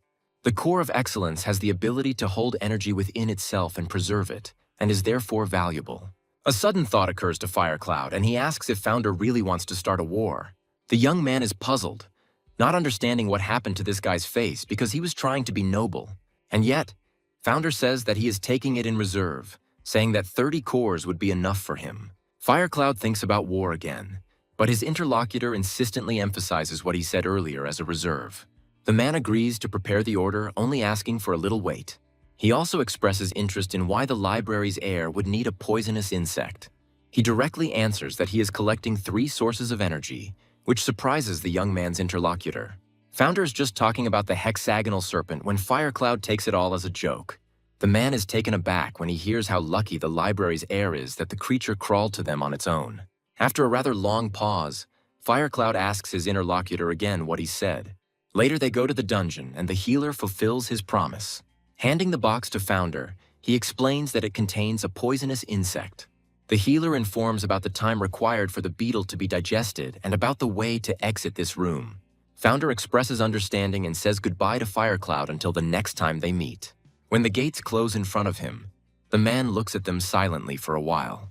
The Founder on the other side, heading towards a suitable place, thinks that time should fly by unnoticed.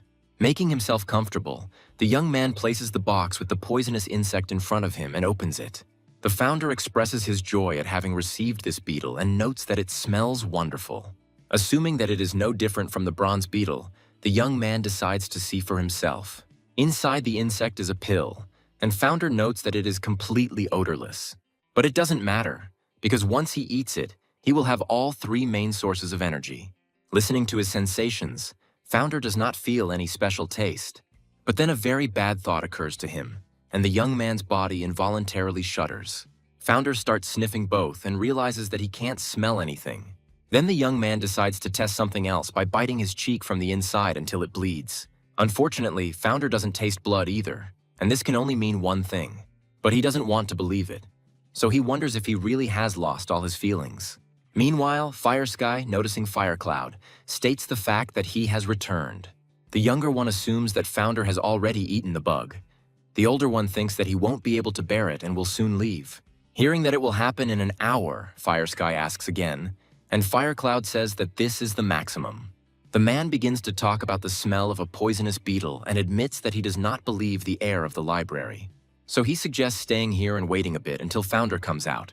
After the younger brother laughs and makes a joke, 4 hours pass. Firesky confesses to the elder that she cannot believe that the heir of the library is still inside. Firecloud assumes that Founder has not yet removed the beetle from the box and suggests waiting a little longer. Firesky reminds him that 4 hours have passed, and he could hardly have been idle during that time. Firecloud wonders if the library's heir really did swallow the snake and the plant. The Founder still can't believe inside that he doesn't feel anything. But since the only thing he did was take the pill, it means that everything is happening because of her. The Founder is not tempted by the idea of losing 2 of the 5 senses, as this is too great a loss for anyone. The thought comes to his mind that he will not be able to taste food, and this is an incredible price to pay. After suffering like this for some time, the young man calms down and forces himself to exhale slowly. Chuckling to himself, Founder notes that he does know something about this. He thinks that the morning dawn can only be seen by passing through impenetrable darkness. The only problem is that this motivation won't work for long enough, which means you need to concentrate. The Founder does just that, because the sooner he starts, the faster he can get his mind in order. For the best concentration and unity of spirit and body, the young man imagines the pill inside him. Here, under the influence of the characteristics and will of his body, it gives way to its first crack and gives in. And then a burst of energy, like magma, bursts out of it to make its way. The Founder merges with this feeling so much that he literally sees everything from the inside. He knows for sure that the energy of a poisonous insect can go to many places. But for some reason, Founder feels like she doesn't do it. At some point, the young man realizes that he knows exactly what this energy wants. And then Founder fills his right hand with the aura of the hexagonal serpent's blood. At the same time, the young man pours the energy of a poisonous plant into his left hand, and mentally he addresses all three powerful sources of energy, calling on them to unite. The Founder feels them giving in, practically seeing several auras merging into one. At that very moment, the young man feels how, giving the flow new strength, the energy literally shoots out. The Founder feels how a great force fills his entire body, entering each of his limbs and organs. Due to the acquisition of new strength, its streams habitually begin to seep through the skin. Since this was not easy for Founder, beads of sweat are rolling down his face. The young man mentally notes that his strength has now moved from the 3rd to the 4th level. He thought it would take about 10 years to reach the 12 stars, but now he doesn't think so. Taste and smell also return, and Founder decides to have a hearty meal when he gets out of here. However, the next moment he begins to feel a cloying honey smell in his mouth. The Founder is confident that the smell cannot come from outside, although he does not know if there are poison traps here. Immediately after this, the young man begins to smell an incredibly strong scent of flowers. Following it, some kind of stench appears, and after it, a fresh pine aroma. The Founder comes to the conclusion that these alternating tastes and smells are the result of the source of 3 energies.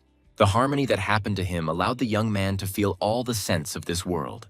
The Founder understands that if you focus, you can choose what you feel. And you can start with a neutral scent and end by accepting the aroma around you. And you can also make it so that you don't feel any smell at all. A mischievous idea pops into Founder's head and he decides to try to implement it. Just a moment later, condensation begins to accumulate on the man's finger. Having reached the required size for its maximum weight, the water breaks away from the surface of the skin, and it falls rapidly down to touch the mirror-like surface, disrupting its perfect surface. The Founder thinks he would call this trick the call of 1,000 flavors. For now, this is enough for him, because greed has never led anyone to anything good. Sitting down, Founder thinks about how he still needs to get used to his new abilities. After all, now he will have to relearn the martial arts that he knew in his past life. The thought that Founder will be able to train with peace of mind cannot but please. A week passes from the day the library's heir entered the stone room. Fireski finds this strange, even if the absorption of the poisonous insect was successful. His brother reminds the younger one that they cannot interfere in the process once the critical point has passed. Sighing heavily, the doctor says that they have no choice but to wait. A strange sound is heard behind them, and Fireski asks her brother about it. And the next moment, a furious wind hits them, which also becomes the reason for the question.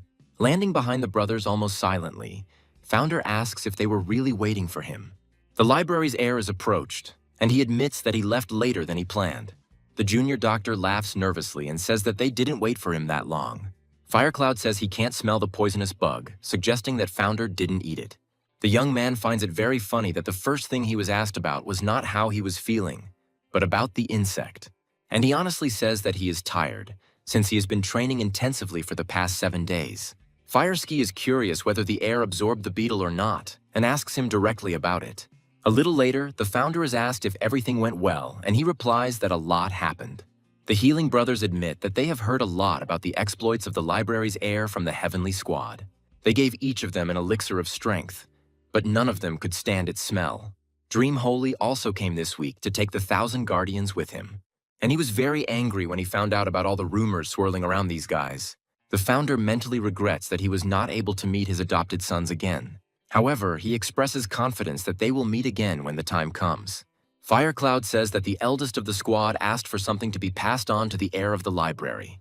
It turns out that Gran said that at their next meeting, Founder would pay him for everything. Reproducing the words of the Elder Guardian exactly, Firecloud adds that this is what he said. The Founder mentally scolds himself because Gran couldn't have guessed that it was him and not the heir to the library. The young man is asked what he will do next, and he says that he will return to the Great Celestial Library. Firecloud is surprised by this, remembering that his interlocutor was invited to the Sky Dragon competition. The founder says he doesn't think he belongs there, so he probably won't go. He thinks that it is unlikely that he was invited there with good intentions, since the reputation of the heir to the library has been tarnished. Both interlocutors laugh socially, and the healer says that there is nothing wrong with this. At some point, the men's laughter stops, and Firecloud turns to the library's heir. He says that the main fortress of healers will never forget what he did for them. And from that moment on, the Great Celestial Library became her sister, separating enemies and friends. These words initially surprise Founder, but he readily accepts this outcome. The young man asks permission to take a walk around the fortress before leaving, and he is allowed without complaint. The Founder remembers someone very important telling him that he liked the smell of magnolia. When the man asked, he was told that this is exactly what the silver medicine smells like, and he clarified. And they explained to him that this is exactly the association his interlocutor had with his wife. The founder then suggested that this woman always smelled of magnolia. However, to his surprise, the answer was negative. But the man explained that this scent always comes to mind when he thinks of his beloved. The chief healer carefully opens the window, feeling something achingly familiar in his chest. The founder slowly leaves his memory, allowing it to complete itself. And now he mentally turns to his old friend, carefully asking him to take care of him. Sometime later, the young man finds himself on the way back from the main fortress of the healers. He thinks that now she will slowly return to her former well-being. Meanwhile, members of the Heavenly Squad speak up, saying that he will disappoint the Southern Palace faction. The beggars are asking the founder to go to the competition louder than anyone else, even suggesting sanctions. At the Heavenly Dragon competition, a variety of delicious food is provided for young warriors. Besides the promising young men, there are beautiful girls there, all in one place. In addition to battles between young warriors, there will also be representatives of more experienced ones. No young person would want to miss something like this because it's all about the unity of the younger generation. The only problem for Founder is that he has practically destroyed one of the most powerful families. And after that, he is sure they will smile at them falsely, hiding behind it a plan for revenge. Kesha promises to remain silent all the time, saying that he is withdrawn. Shiny retorts. The boy stands his ground, but the girl says she doesn't believe a single word he says. The founder mentally calls these guys a bunch of swindlers and sympathizes with Shiny.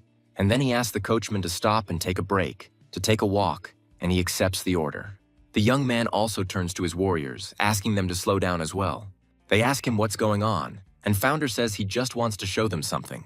The warrior asks what this sudden request is and says that they don't need to be asked for anything. The founder tries to understand what is wrong with him and remembers that the man drank the wrong elixir.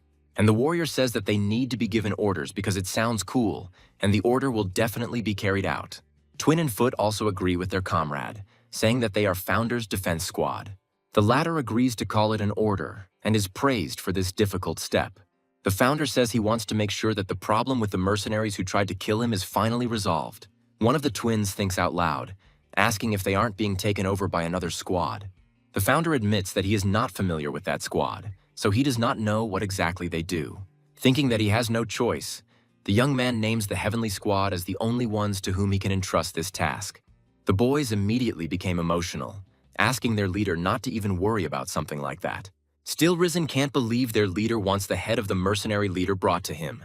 Shiny recalls how they were afraid that Founder didn't trust them, but it turned out to be in vain. The girl believes that the scum are involved in this matter, while the elite warriors remain with their leader. However, her next words contradict her previous ones, because in fact, Shiny considers this to be unfair. And Kesha says that everything suits him, because this way he will get more meat. The twin supports the little one.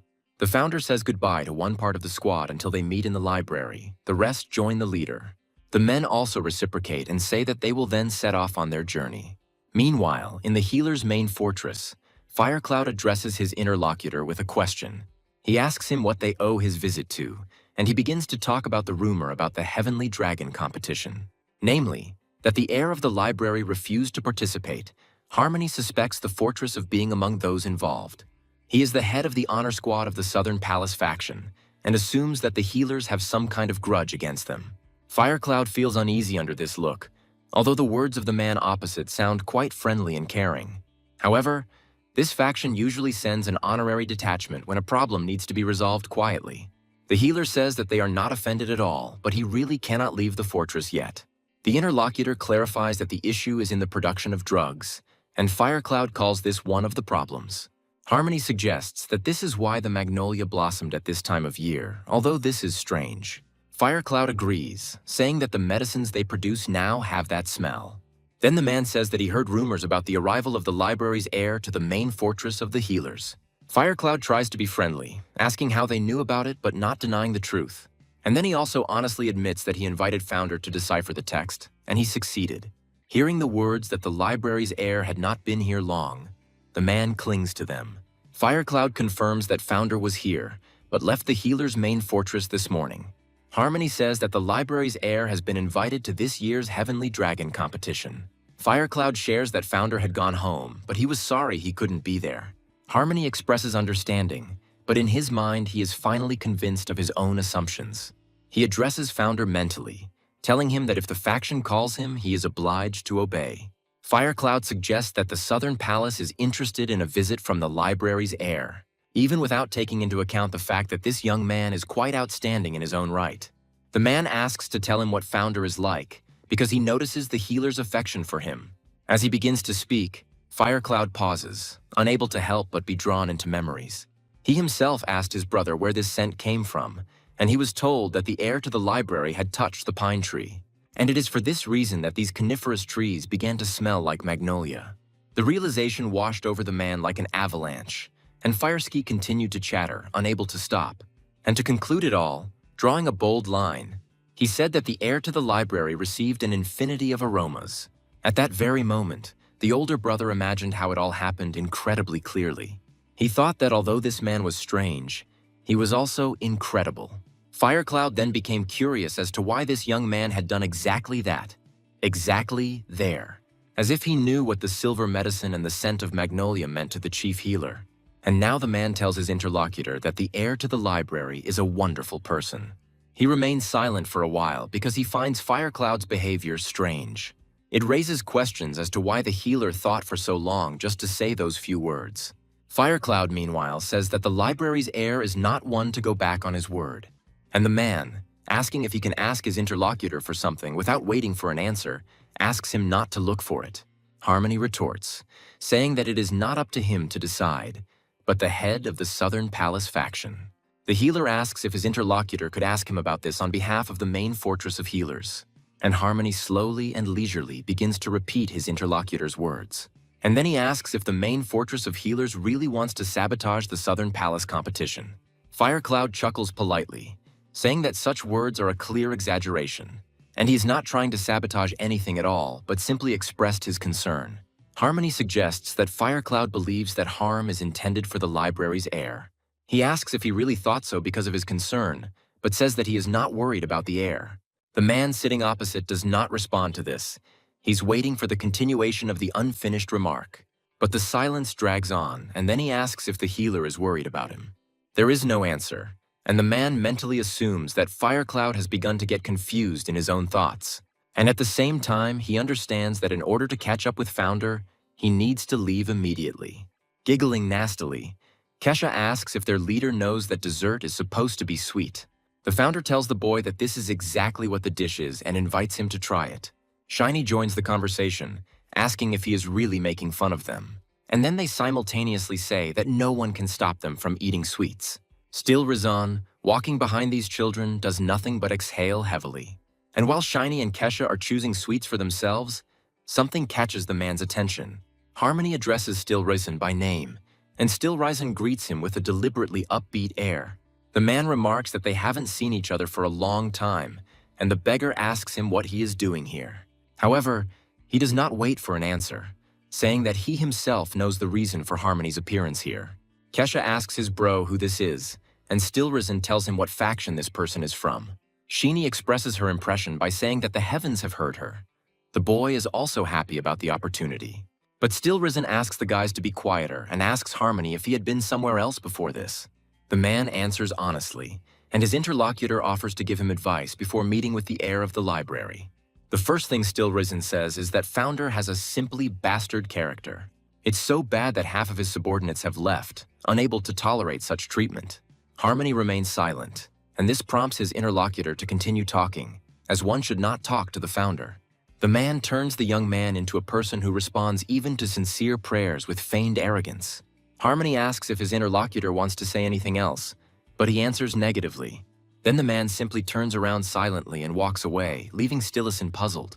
The man loses his last hope, saying that because of him they will definitely not go anywhere, because this person will not be able to persuade their leader to do something he does not want. Meanwhile, Harmony already catches the eye of the heir to the great celestial library, and he looks at the unfamiliar man, mentally wondering who he is. Later, Founder expresses regret that Harmony had to go through such a journey. The young man asks to convey from him to the head of the faction that they will meet as soon as he can. The man suggests that Founder misunderstood, and he clarifies what exactly the misunderstanding was. After all, he refused the invitation, but Harmony says in full color that the heir to the library has no choice. Founder mentally analyzes these words, amazed at the impudence of the Southern Palace faction. And then he remembers the position of this man, and assumes that he is a completely inexperienced warrior in Murti. Or maybe he hasn't been to many places, but the young man remarks out loud that his interlocutor is lucky, and mentally explains the reason. Harmony says he got the impression that the library looked down on the Southern Palace. The man asks the young man if it would not be polite to personally apologize to the organizer for his inability to participate. And Finder, sighing, considers this man's opinion to be outright stupidity, because it is a choice without a choice. The young man asks what will happen if he doesn't go. Will they really show him their strength then? And the man answers in an even tone that it would be a great honor for him to do so. However, the Founder himself does not intend to show his emotions to his interlocutor. But at the same time, such behavior allows you to understand that the person sitting opposite is not bluffing. And yet, Founder leaves, saying that it is time for him to go, and asking that Harmony not follow him as he frightens him. The man follows the library's heirs back until he is out of sight. And later the guys sigh because they never got to go to the Southern Palace faction. Each of the three considers it important to express their dissatisfaction and disappointment to the Founder. Shiny switches to the memory of Harmony, believing that he has no self-control. Still Risen protects him. Kesha joins the girl, calling the surrendered man an idiot because he didn't really try to fight. And the little one continues to curse Harmony, not noticing how a dark silhouette flashes behind the cart. When they finally notice him, Shiny is surprised that the man followed them. And he, describing a beautiful and wide arc over the heads of the Trinity and the coachman, lands. The man places his hand on the horse's head and presses on certain points. Some kind of anomaly immediately happens to the animal, but before it dies, it manages to neigh heart-rendingly. Harmony does not stop on one horse, moving with lightning speed from first to second. This continues until every mammal in the team is disabled. Everything happens so quickly that the coachman barely has time to scream in fear and react. He lets go of the reins because there is no point in holding anyone anymore. All the horses are dead. Fair hits her head on the wagon as it jerks forward and groans. And then, finding Harmony approaching with his gaze, he asks him what he has done. The man confesses to committing a serious crime and advises to take him to the faction for trial. Shiny asks if he's really lost his mind. Still Risen thinks it's all nonsense. The old man stutters and addresses his master, who reciprocates. The Founder announces his intention to call the head of the honorary squad, but for this, the girl will have to leave. A little later, the young man asks his interlocutor why he did this, and the latter considers his actions polite. The Founder asks if this man does this to everyone and receives a positive answer. The young man doesn't remember ever meeting someone who frightened him so much, and Harmony agrees with him. The Founder says he never thought he would cross paths with him today. Harmony laughs, admitting that his interlocutor turned out to be nicer than he expected. But Founder says that now is not the time for jokes, and begins to talk about the power he has. The young man says that he can kill a person by just touching him with one finger. But Harmony is not shy. On the contrary, he feels interested and asks how this is possible. The Founder says his victim will be buried alive, suggesting the man has never encountered anything like this. Thinking that this bookworm knows how to choose his words, Harmony turns to him. And then he says that the heir to the library has crossed the line, and the said one laughs terribly. And then he asks why. Don't you like realizing that you're dying without even noticing it? The members of the Heavenly Squad and their escorts outside have no idea what is happening inside. And the next moment they scream in fear, turning sharply towards their master. Without stopping to catch his breath, Harmony continues his advance, beginning to deliver a series of blows. Founder manages to dodge them quite well, but the enemy's speed is impressive. And the young man is more than confident that at least one of the blows will definitely hit him. Not letting the touch linger for long, Founder jumps back as far as possible. He thinks about one of his self-defense techniques that restrains the enemy's internal forces. But delving too deeply into thoughts is dangerous, and Founder finds his opponent with his eyes. He is roughly where he was at the time of the skirmish, but begins to slowly move towards him. Founder thinks that he decided to retreat in order to hide his real level of strength from the enemy. The young man is absolutely sure that despite his good stats, he will be able to repel his attack in 2 blows. Still Risen turns to his leader, but he asks his subordinates to remain calm. He thinks that his technique didn't work, which Harmony says out loud the next moment. Founder expresses pity, explaining that he attacked in a manner befitting the Southern Palace faction. Provocatively and deliberately slowly, the young man says it was very weak. Harmony remains silent for a short while, after which he says that this won't do. The man says that as an apology to the faction, the library's heir will sacrifice his limb. The founder suggests that he try, but adds that this dream is unrealistic. Hearing all this and seeing the unfolding events, the members of the Heavenly Squad scream in fear, and Founder begins his movement towards the enemy, giving himself a boost of speed with a light push. In an instant, he is no longer in this place. The young man is moving with impressive speed. Even his opponent fails to see him. Harmony mentally notes the disappearance of Founder. The point is that he can't even feel the vibrations in the air. It's as if Founder has truly evaporated. The man is mentally amazed, wondering how this boy managed to disappear into thin air. Harmony suggests that the library's heir decided to defeat him by leaving his field of vision. Meanwhile, Founder appears right behind him, about to begin his entertainment. The first thing the young man is going to do is perform a ripping attack, already creating equipment. But Founder doesn't see that his opponent's gaze has changed, because he felt a vibration in the air. The man effortlessly and accurately intercepts his opponent, immobilizing him. He thinks that this attack is one of his signature attacks and wants to see the Founder's actions. However, he somehow manages not only to dodge, but to free himself as if his limb were being transformed. But Founder doesn't hesitate, freeing one of his hands and preparing to attack with the other. But first, the young man reaches for his opponent's shoulder to get a firmer grip, and then he strikes with such force that the ground beneath his knuckles not only cracks, but breaks. Fortunately, at the last moment, Harmony manages to escape the steel grip and makes a strategic retreat. The man is even more perplexed by his inability to understand how his opponent managed to escape. Meanwhile, Founder notices his opponent and rushes towards him like a hawk towards a chick. But the man pulls himself together, thinking that if he catches him now, the enemy will definitely not escape. The Founder, in his mind, rejoices at the fact that he will be able to test what this man is capable of. This technique is called 100 Wandering Attacks, but it is not that simple. Most of the attacks are feints, and only 2 of them are genuine. Yet Founder manages to avoid the first series of attacks. The second one makes the young man tense up a little, as she turns out to be stronger than her predecessor. Although the blow comes incredibly close, Founder manages to dodge it too, and the young man continues on his way, despite the impressions he has experienced, because every minute counts. Harmony resorts to the 100 Wandering Attacks technique for the 3rd time, and a battle of attrition ensues. Harmony mentally estimates that all this time, the distance between them did not exceed 3 meters, and he still hasn't even managed to grab hold of the clothes of the heir to the Great Celestial Library. The man looks as if he is trying to catch a feather fluttering in the wind. He tries to understand whether the heir to the Great Celestial Library has always been like this. The maid standing at a distance is ready to rush to her master's aid at any moment. But she sees that he is coping for now, and this warms her heart with hope. Noticing that the enemy's attacks are starting to repeat themselves, Founder decides to end this test. Dodging one last time, the young man abruptly changes trajectory, beginning to move towards his opponent. This stuns him, and he wonders in his mind why the library's heir began to approach him. However, the man doesn't even manage to finish his thought. Deep stupefaction takes its place. It is followed by an almost equally sharp, uncontrollable attack of coughing. Bent over, the man begins to breathe heavily and tries in vain to stop the bleeding. But at the same time, he himself understands that he cannot take his eyes off his opponent. The same one independently helps a man get rid of this fear imposed by the instinct of self-preservation. With a merciless kick, Founder intends to finish it all. The man doesn't expect this either, and therefore doesn't have time to repel the nimble attack.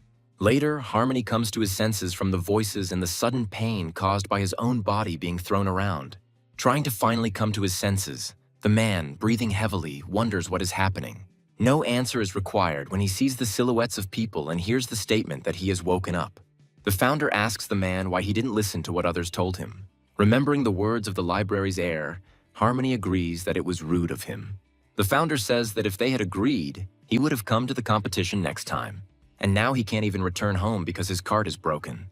And what's more, all the horses have been killed, which only makes the situation worse. And the final touch, Founder notes that his former opponent is buried alive.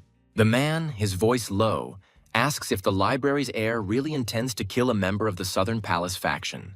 He starts yelling that this cannot be done as the consequences will be terrible. And still Razan asks his leader when he can drip this noisy man. The Founder allows it, and the trio gets to work. Kesha is delighted with the idea of planting flowers on the grave. The man can't do anything in this position, so he simply asks them to stop. He still refuses to believe that the library's heir actually wants to bury him. Hope dies last, so Harmony still hopes that this is all a joke. After all, he really doesn't want to die. He's not ready for it yet. These are the thoughts that fill the man's head. Harmony refuses to be one of Murty's missing warriors, so he plans to fight back. He wants to restore his energy concentration points, but first he tries to move his body. Still Ryzen is surprised, noticing something is wrong, but Shiny doesn't care. She's tired of working with a shovel.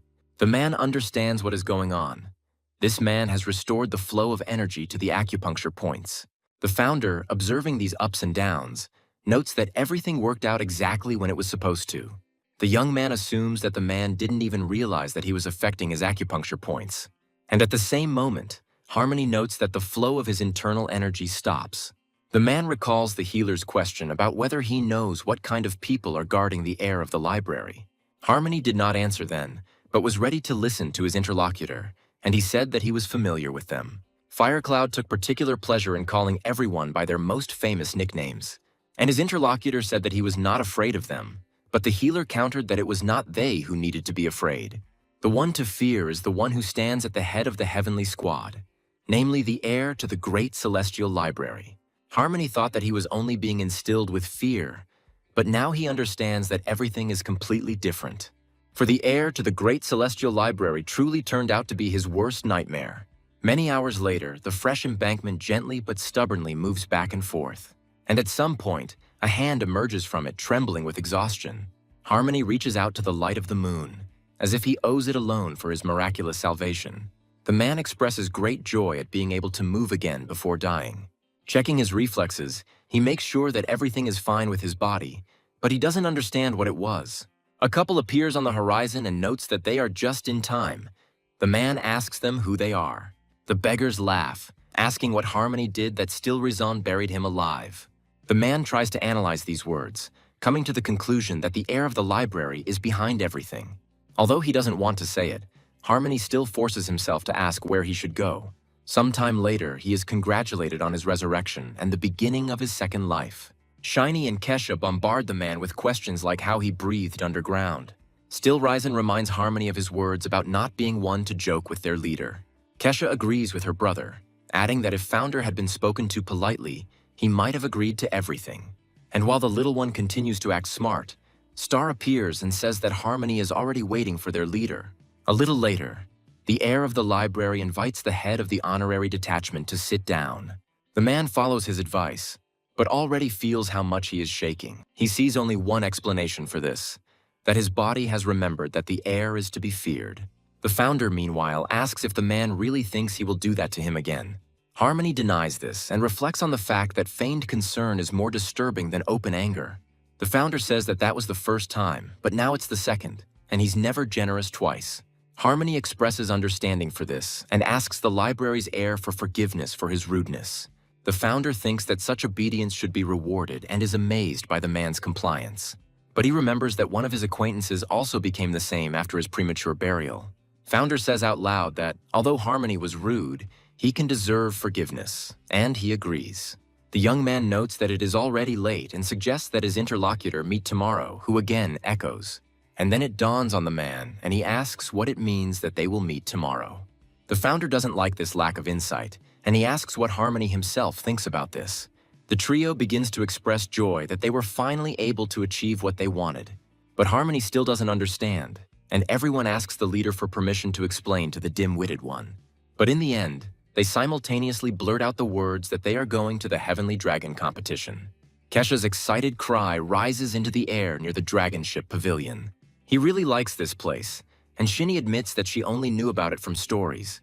Still, Ryzen calls them country bumpkins, saying that their behavior makes it immediately obvious that they are new here. But they are still interested in the question of why they are in this place, and not in the main pavilion of the Southern Palace faction. When Shiny said they still had time to visit the local attractions, everyone was in favor, except for one person who abstained from voting altogether. Harmony assumes that the library's heir is in the Dragon Ship Pavilion for the first time. The founder confirms this and admits that he didn't even think that such an incredible place existed. Kesha is curious about what dishes they will eat today, and his brother says that now he will brag to everyone. And while the two continue to express their delight, something catches the founder's eye. Someone whose gaze he felt on him continues to watch him. This girl is called Seuss Dynasty, and she belongs to the Southern Palace faction. The founder mentally notes that she has become even more beautiful since their last meeting a year ago. The dynasty is asked who is there, and the girl assumes that one of the faction's warriors is leading guests here. The young man in green says that he would be honored to share a meal with people of high title. And the dynasty is mentally amazed that the head of the honorary detachment is so kind to these people. A little later, noticing the founder, everyone begins to openly admire the heir of the library. The young man admits that he is not at all what he imagined. This man's name is Alex, he's from the Free family, and he looks like a real fan of the library's heir. The conversation turns to the bakers, and the brunette is on the library's side in this matter. But the brown-haired girl is interested in something, and he asks if it is true that they held the head of the family hostage, and other rumors are cited. Founder says the rumors about the bakers are a bit exaggerated, and the library is not a stronghold of magic. He adds that others were involved in suppressing the bakers, and then introduces the Sky Squad. Watching the conversations between the youth, Harmony mentally notes the modesty of the library's heir. He knows that the founder did indeed receive help from others, but he was the one who supervised everyone. So it's not such an exaggeration that he was the one who stopped the bakers. However, now everyone has a rather ambiguous perception of the Great Celestial Library. And yet, Harmony decides to follow Founder's example and turn everything into a joke. After all, those who don't know the details will remain with their meager opinion. The girls communicate telepathically about the strange behavior of the head of the honorary detachment. The dynasty recalls the words of the late head of the Alliance, Murty, regarding the man's abruptly changed behavior. The girl comes to the conclusion that the problem is with the narcotic elixir, since it is unlikely that the man was beaten. Her interlocutor wonders whether she should take on this case to find out everything. Meanwhile, the conversation continues to flow smoothly, this time the topic being competitions. Now with Headway at the helm, he reveals the reason why one elder will not be competing.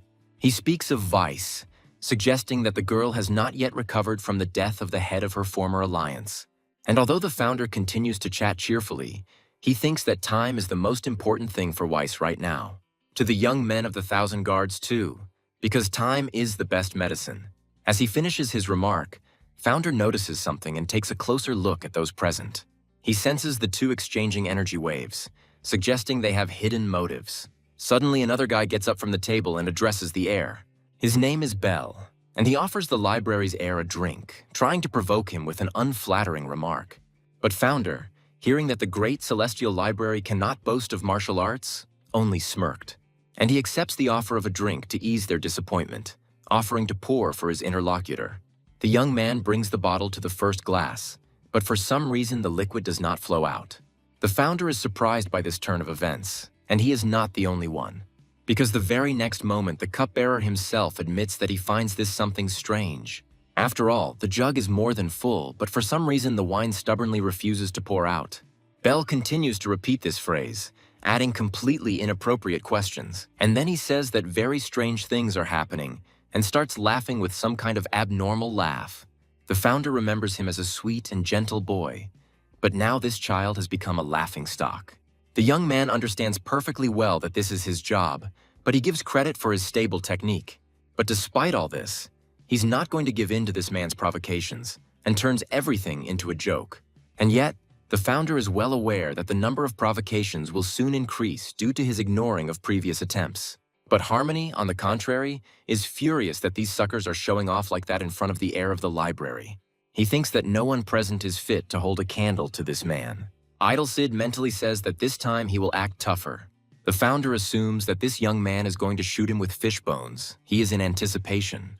The young man gets so excited that he begins to think up this conspiracy theory himself. He finds it good to use 3 vertebrae at once and direct them to several acupuncture points. The very next moment, Founder realizes that his assumption was correct. And it seems there is more than one. But he just needs to determine this by allowing the bones to get closer. The points chosen by the young man impress Founder, and he mentally praises Idlecid for his resourcefulness. And just when he thinks that it was a good attempt, he is beaten to the punch. The Founder turns to his savior in surprise, mentally wondering what that was. And Harmony turns to Mr. Idleside Act, asking him what he has in mind. The young man is at a loss, and the man continues, asking if he is laughing at the great celestial library. Idlecid tries to justify himself, but his interlocutor stands his ground and continues the interrogation. The young man begins to say that he wanted to test the abilities of the library's heir, but stops short. Harmony raises his voice, asking how the children of such great families could behave so rudely. He is no less outraged by the behavior of the boy who started all this than by the continuation from the brunette. The man also doesn't like the fact that all this happens at the table because it's, first and foremost, about food. It is unpleasant for Harmony to realize that even this respected lady did not stop such meanness. The man reminds those present that youth is no excuse for rude behavior, and he asks in a loud tone if any of them have ever encountered scary people. The beggar brothers suggest that something very interesting is about to happen. Harmony is about to continue his angry tirade, but is suddenly stopped telepathically. The founder suggests that he stop and asks how much longer he plans to express his dissatisfaction. The man is taken aback by such attention to his person and begins to hesitate. Sitting back down in his seat, he quietly expressed his hope that everyone had understood. The girls changed their version, realizing that the head of the honorary squad did get into trouble from the heir of the library. And Founder thinks with regret that the whole show was ruined for him, because he wanted to see the abilities of these kids. But since nothing can be done, he takes the initiative into his own hands, confessing to one thing. He says that he didn't want to reveal his abilities, but changed his mind and offers to drink wine.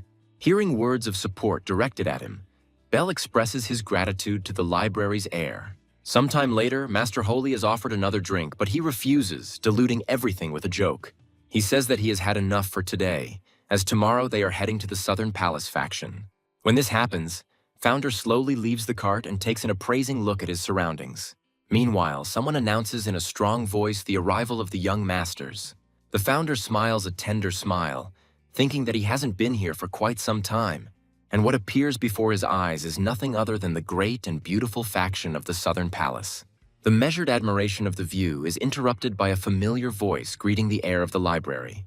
Silverison expresses surprise that Founder is here and asks how he has been. A man asks his little ones how they are doing, and they can't stop laughing with joy.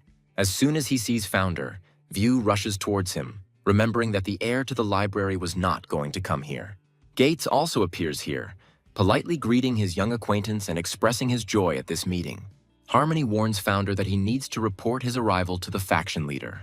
The library's heir remains surrounded by acquaintances and, while talking, fails to notice something, namely, that he is being watched by someone who is not very friendly towards him. Sometime later, Founder expresses surprise at his interlocutor's words. He asks him again that the faction leader wants to meet with him personally. Harmony confirms these words and admits that, after hearing Founder's story, he remained silent for a long time, thinking. As they approach the faction leader's office, the man informs him of the arrival of the library's heir. The young man is allowed to enter, but when this happens, there is silence for a while. And then the faction leader speaks up, noting that Founder dealt with Harmony rather cruelly. Crane asks the library's heir if he really despises their faction that much. The Founder retorts, saying that otherwise he wouldn't be here, and the old man says that he's behind his mountain. After all, he is not one of those who turns a blind eye to the fact that his person has been harmed. The founder believes that if nothing is done to him now, it can be considered a gesture of goodwill. He recalls a conversation they had many years ago when Crane had just become the leader of the faction. The man asked the founder for advice on taking on a new position, and he readily gave it. He spoke about murders and pardons, about a special love for young soldiers, and the future legacy. And Crane remembered all of this, because now he says that the Southern Palace faction lives by the principle of honor. This means that the harm caused to her member will return to the pest in an amplified form. And the elder asks the heir of the library what he thinks he will receive for his misdeed. The founder pauses dramatically, then stretches his lips into a provocative smile. This is followed by even greater impudence, for he says that he will receive something good. If the old man is surprised by this, he doesn't show it. It's clear that he has enviable self-control. He finally agrees to give the young man a chance, as the Heavenly Dragon competition is coming soon. But the old man says that he has not forgiven him and will continue to monitor his every action. Founder does not mind. As they say goodbye, Crane can't get the library heir's behavior out of his head. First of all, he wonders why he looked so calm. Although the victory over Harmonious explains a lot and shows the high level of professionalism of the young man, and what they say about him and his squad creates a very positive picture of this man's personality. And taken together, all this can only mean one thing, that the heir to the library is a real treasure. The man thinks that he knows how to attract this imposing young man to his side. He is happy that he has a daughter, because she has become very beautiful. Crane can already imagine how this couple will have 5 children, but he regrets a little that they will have a different last name. However, the union is still very profitable, and the man orders that the chief manager and his daughter be called to him. A little later, speaking about the heir of the library, he gets confused in his words, calling him his son-in-law. And then he clears his throat and says that he needs to be placed with his companions in the Eastern Pavilion. The manager clarifies whether the head of the family is talking about the pavilion located near the garden, and he confirms. Crane orders his daughter to take a leisurely walk with Founder and tell him everything in detail. The man does not answer her clarifying questions, saying that she can be free for now. Later, the girl is asked about what happened, but she only exhales heavily. After a long pause, Dynasty suggests that they want to sell her. Her interlocutor begins to ask who dared to do this, but stops short, understanding everything. And yet she clarifies that it really is a marriage of convenience and begins to ask who the groom is. The Dynasty confesses and talks about the basis on which this assumption was made. Hearing what Crane said, the girl, without losing hope, begins to ask clarifying questions. The Dynasty admits that, to her memory, this only happened once when she showed the property to Founder. The girl also shares exactly where her father ordered the library's heir and his retinue to be housed. The Dynasty's interlocutor sighs heavily, saying that this is the end, and this is even more puzzling. And the girl teases her friend, saying that a father-in-law always loves his son-in-law more than his mother-in-law. The Dynasty desperately restrains itself, asking its interlocutor not to rub salt into its wound. And sometime later, Kesha cannot enjoy the most beautiful view of this pavilion. His bro rhetorically asks why the Southgate faction has such a great place. While Still Risen wonders why such honors, Founder mentally agrees that this place is special. And while this is not bad, the young man also believes that the faction leader behaved strangely. Remembering his old friend, Founder reflects on the mark time has left on him. But he, unlike Crane, now looks very young, although he is biologically older than him. And then the words about youth have an unexpected effect, causing Founder to tense up a little. It suddenly begins to seem to him that that very person could be someone from the faction. A little later, Founder asks Fair to tell the master from the Eyeflower Academy that he wants to see him. The old young gentleman gives the order to catch 2 birds early in the morning, and the girl agrees. Embarrassed by her exposure, the maid diligently pretends to be rushing about her business. The Founder doesn't pay any attention to this. He slowly enjoys the view. The young man notes that he has not been in this place for a long time and has not heard the local frogs croak. A memory involuntarily comes to mind of how a little girl, having introduced herself, promises to show him everything. Bursting into loud laughter, Dynasty named the Eastern Pavilion, saying that Founder would live here. She noted that there were a lot of frogs in this place and, having just found one, she pointed it out. The Founder couldn't resist making a joke, asking if she was showing her house or the frogs. Realizing her mistake, the girl became puzzled, and for a few moments there was an oppressive silence. But then Dynasty cleverly steered out of it, saying that she had worked hard today and that was enough. The girl's father noted that children are very curious and easily distracted. The founder believed that the most important thing was the health of the dynasty and that it was growing well. Noticing what the girl was doing, the man asked her not to climb there, as it was dangerous.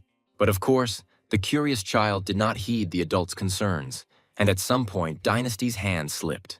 When the girl fell down, both men were already rushing to help her. But to do this, it was necessary to close some distance, and then Founder used his power. When the magical flow caught her, Dynasty was still afraid for some time. However, later, when Founder was nearby and she began to rise, the fear subsided. The man gently scolded the girl, reminding her that she needed to obey her grandfather. And Dynasty got a taste of the delights of weightlessness and asked to ride it again. Her ringing laughter still sounds in his head, but Founder is already returning to reality. He remembered this funny story because it all happened in this very place. And somewhere else, sitting in her room, the girl is immersed in her own thoughts. The Dynasty thinks about the heir to the great celestial library with mixed feelings. After all, this guy, instead of falling for provocations, on the contrary, diffused the atmosphere.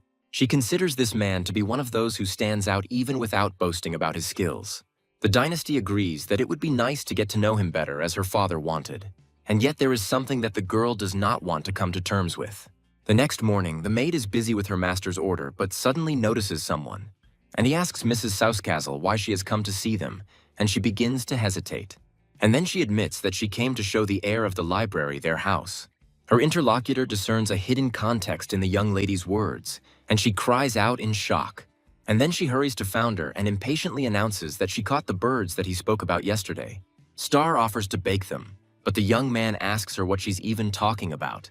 The Founder begins to check what he asked to catch the birds for, and then speaks again. When he asks them to let go, Star cannot believe what she heard, asking again, but hears the same thing in response. And yet the girl agrees and flies out of the room like a bullet.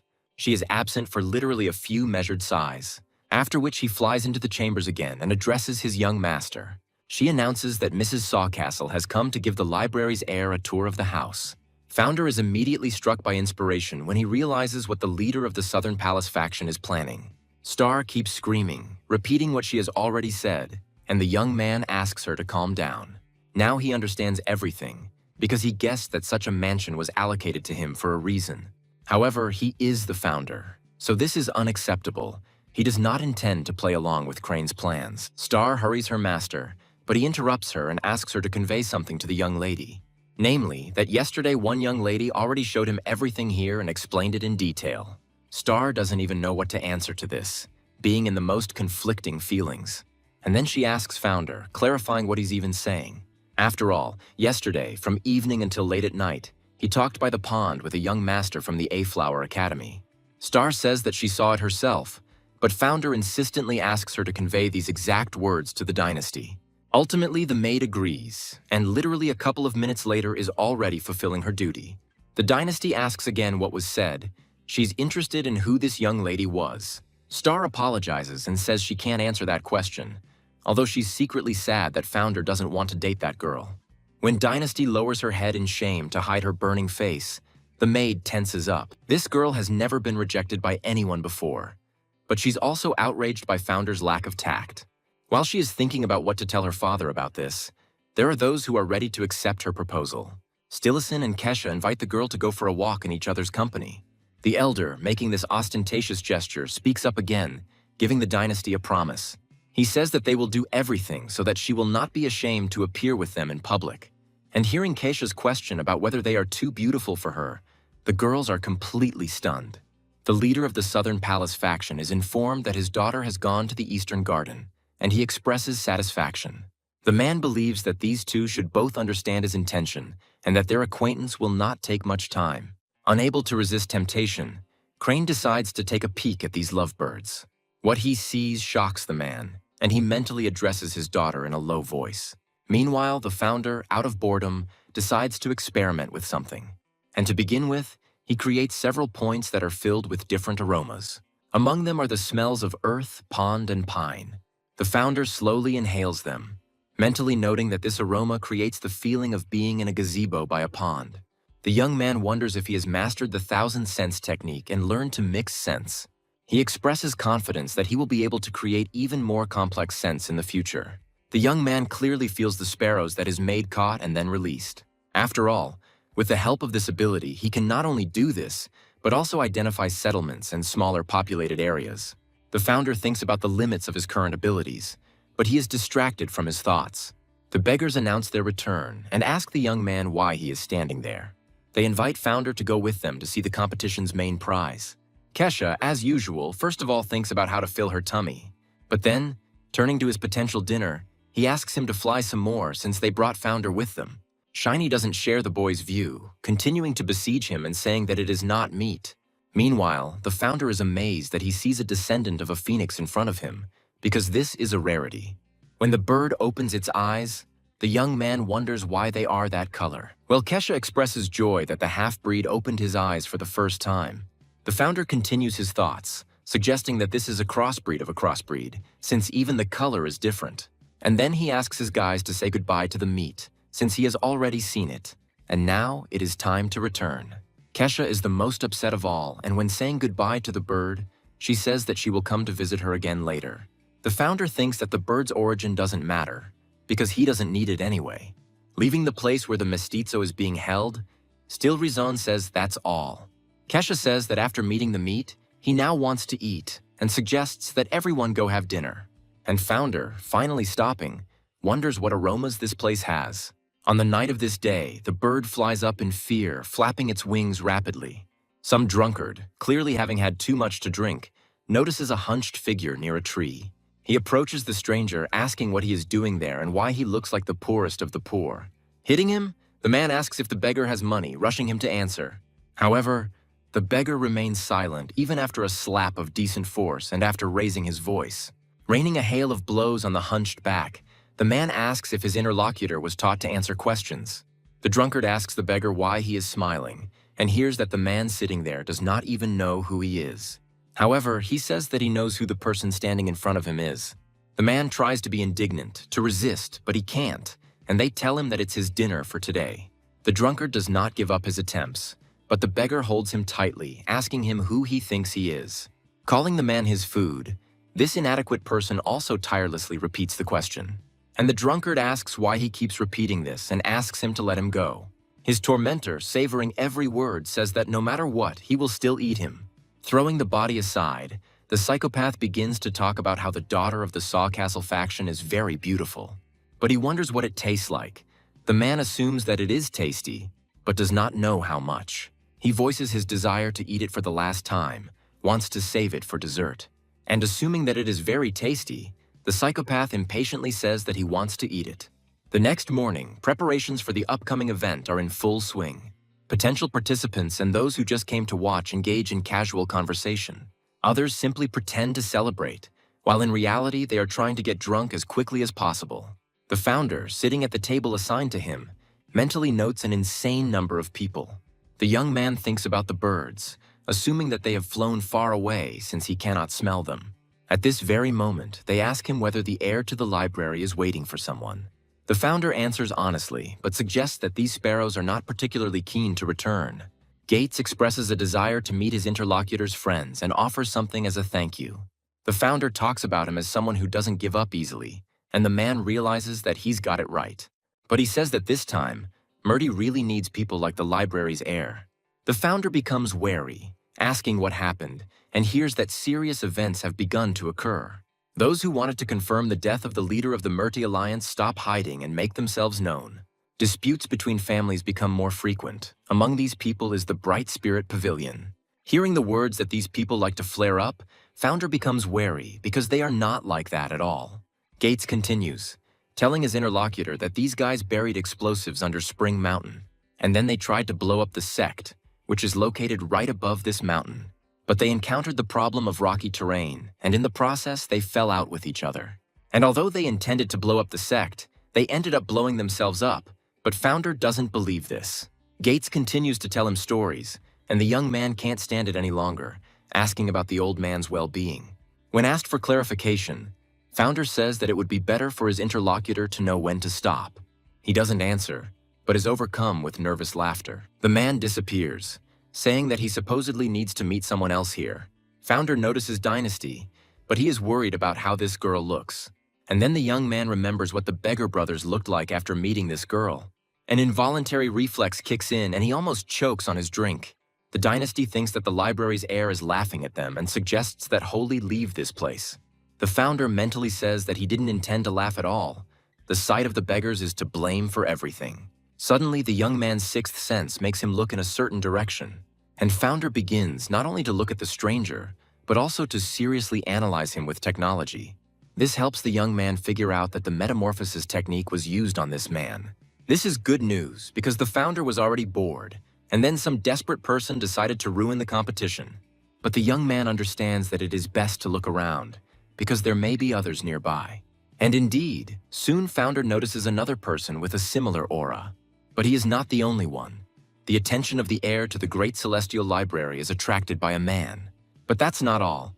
Even harmless images are attached to people who have used metamorphosis. And in the end, it turns out that there are 5 enemy spies in this place. Astonished that there is a guard among them, founder wonders what these people are up to. He assumes that these could be those who are trying to kill him, or that they came here for the mixed breed bird. There is another version that these people came here for some secret meeting. But it doesn't really matter what goals these people are pursuing. Something else is much more important.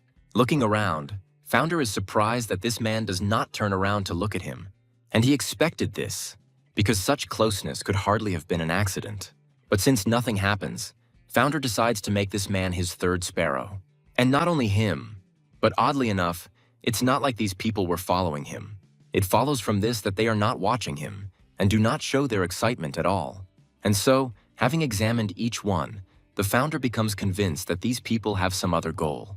Noticing his leader, still risen, asks why he is running around here, the young man turns to the beggar. The founder asks him to bring Silverison, and gives the younger one the task of finding Gates. Sometime later, they all find themselves at one table, and the heir to the library begins to speak. He says out loud that he gathered them because of loneliness, and telepathically tells about the 5 traitors. The men pretend to have a casual conversation, but in reality, they continue to discuss the problem that has arisen. Gates offers to catch them, but founder counters by saying that one of the traitors is a guard. The young man believes that since they do not know the motive, they cannot act thoughtlessly and impulsively. At the same time, he suggests that it may turn out that there is nothing serious here at all, and they are worrying in vain. The young man mentally notes that one of the traitors is leaving the banquet venue, and founder, informing his comrades about this, announces his intention to catch this man and interrogate him. The young man instructs them to keep an eye on the remaining ones, but not to bully them, but simply to observe. Sometime later, founder finds himself in relative proximity to this divine dandelion. The young man watches him closely without taking his eyes off him, sensitively catching every movement. These efforts are rewarded because the man shows his true face. At the same time, Dynasty talks to Holy about what happened yesterday. The girl still can't come to her senses. The traitor enters the building opposite and allows himself to finally reveal his true identity. Clearly feeling at home, the man settles in comfortably and begins to attend to his daily business. All this time, founder tirelessly follows him and now decides on the next point of his plan. The young man folds his fingers in front of him, beginning to fill them with energy, and hesitates a little longer. And then he pierces the thin material with his fingers and provokes further destruction. The man is taken aback by this, but his instincts are well calibrated. Therefore, moving away from the founder, he stutters and asks him who he is. At first, it is not visible due to the rising dust, but then the identity of the library's heir becomes known, and the young man asks in an ominous voice why the man infiltrated the Southern Palace faction. Outwardly, the traitor remains silent, but thought processes begin to occur within him. He is amazed that the library's heir noticed the metamorphosis, and then offers to fight. The founder says he doesn't like to waste time, so it's better to get straight to the point. The man is impressed that the young man has exposed them and wants to test his fighting skills.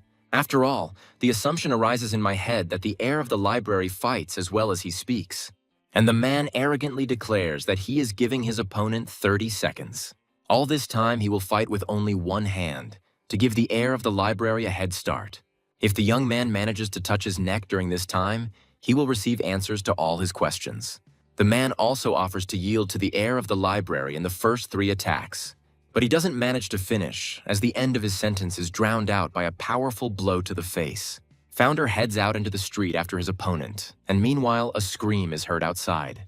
And while Holly is frightened by what is happening, her sister continues to be indignant about the heir of the library. It becomes clear who is to blame for what happened, but it is unknown why he is fighting with this person. As soon as the dynasty heard about the heir to the Great Celestial Library, it became more and more lively. Meanwhile, Founder, not mercifully, but rudely, to the sighs and gasps of the crowd, grabs his opponent by the scruff of the neck, and starting to move lightning fast across the rooftops, he goes to a place where there are fewer spectators. Holly sighs in admiration, wondering what happened there. Her sister groans absently, and Founder asks the captured traitor if his tongue has loosened. It turns out that this man's name is Nine Gold, and he is the head of the Graceful Sect. And they used the technique of metamorphosis to, at the request of the Southern Palace, select the best of the talents. The founder remembers that he had heard about this sect before and understands that he had ruined the whole production. The man tries to assure his interlocutor that he told the truth, and the interlocutor asks him about the number of his people. However, Founder says he counted 5, which surprises Nine, who says there are 4.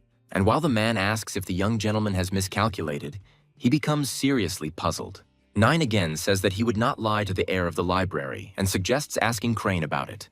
Already preparing for the next painful blow, the man notices that the pain does not last long. When he opens his eyes fully, he realizes that not only is there no pain, but there is also no heir to the library. The same one, in order to have a better view, chooses a high point. After this, the young man closes his eyes and concentrates on the energy flows. First of all, Founder rushes to the borders of the Southern Palace faction. As he begins to scan them, the young man realizes that one person has disappeared somewhere. The Founder approaches the south, stating that the Dragon King's pavilion is located there. The young man believes that this unknown person was incredibly lucky, because he got away with everything. But he is sure that they will definitely meet again, and then luck will not be so favorable to the traitor.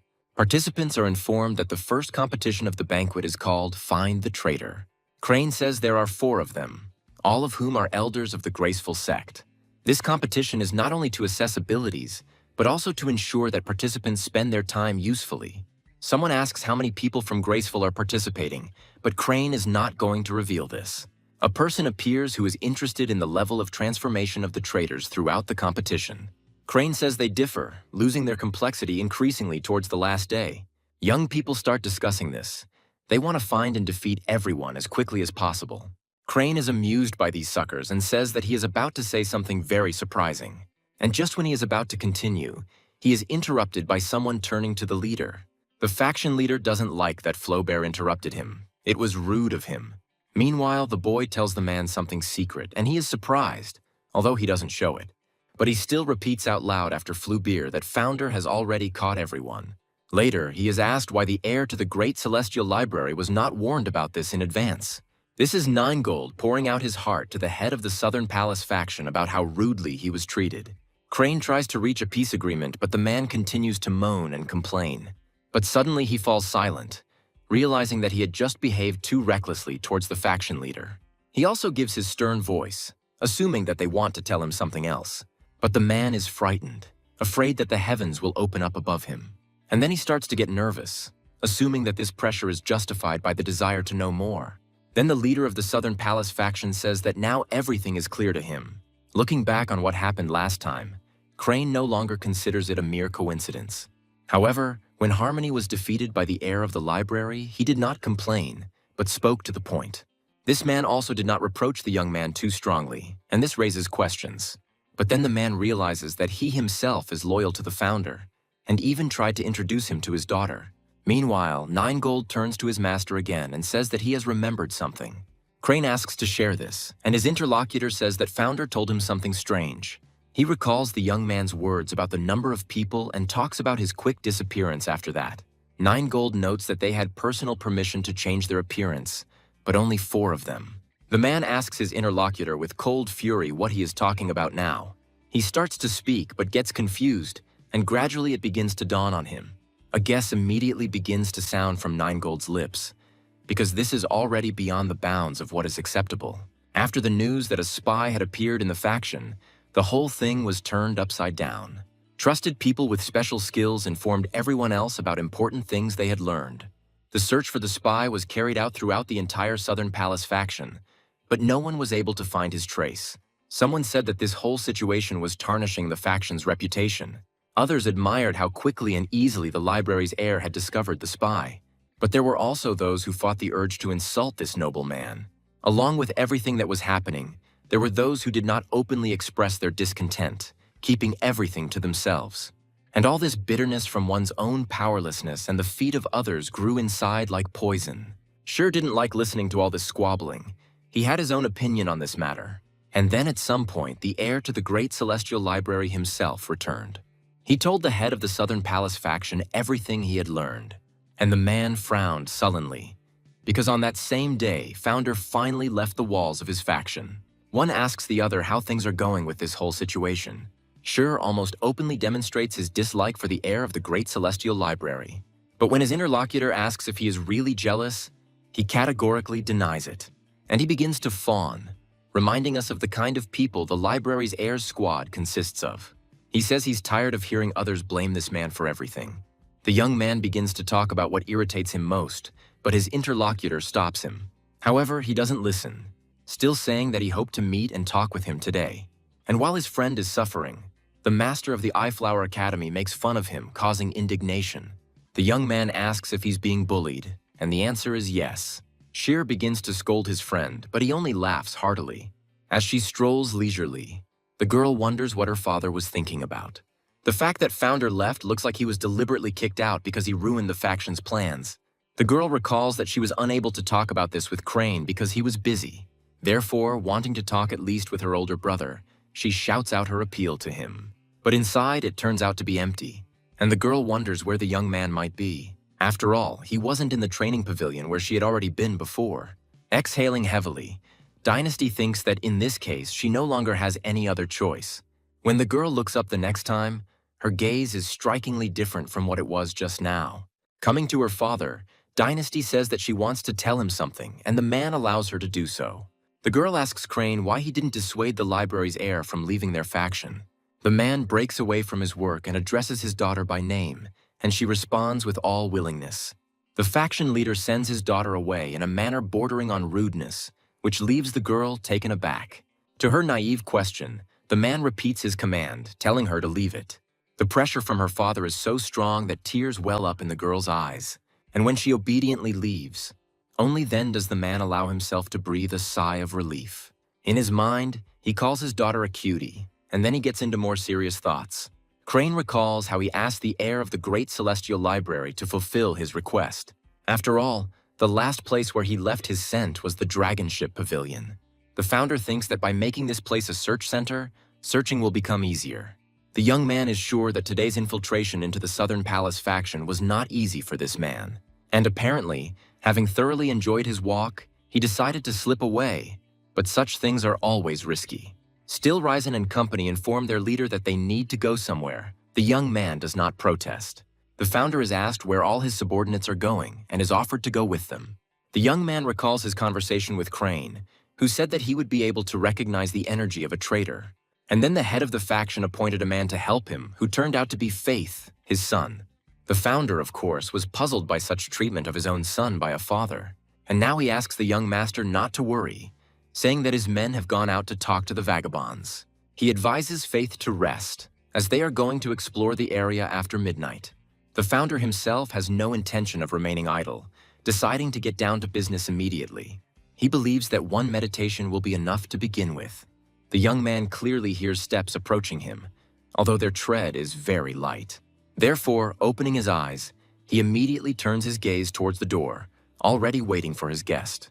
When one of the doors slowly moves to the side, thin, girlish fingers appear inside. Behind them, the vague outlines of a short silhouette appear, which Founder recognizes among 1,000. Only for some reason this person is behaving even more strangely than usual, which is puzzling.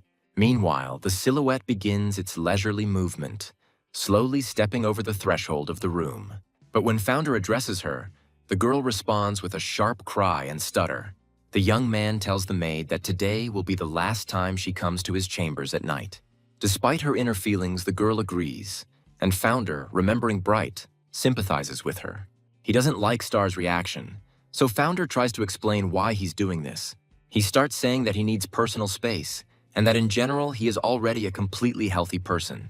Founder ends by saying that if everything happens again, he will send Star home, and she agrees to these conditions.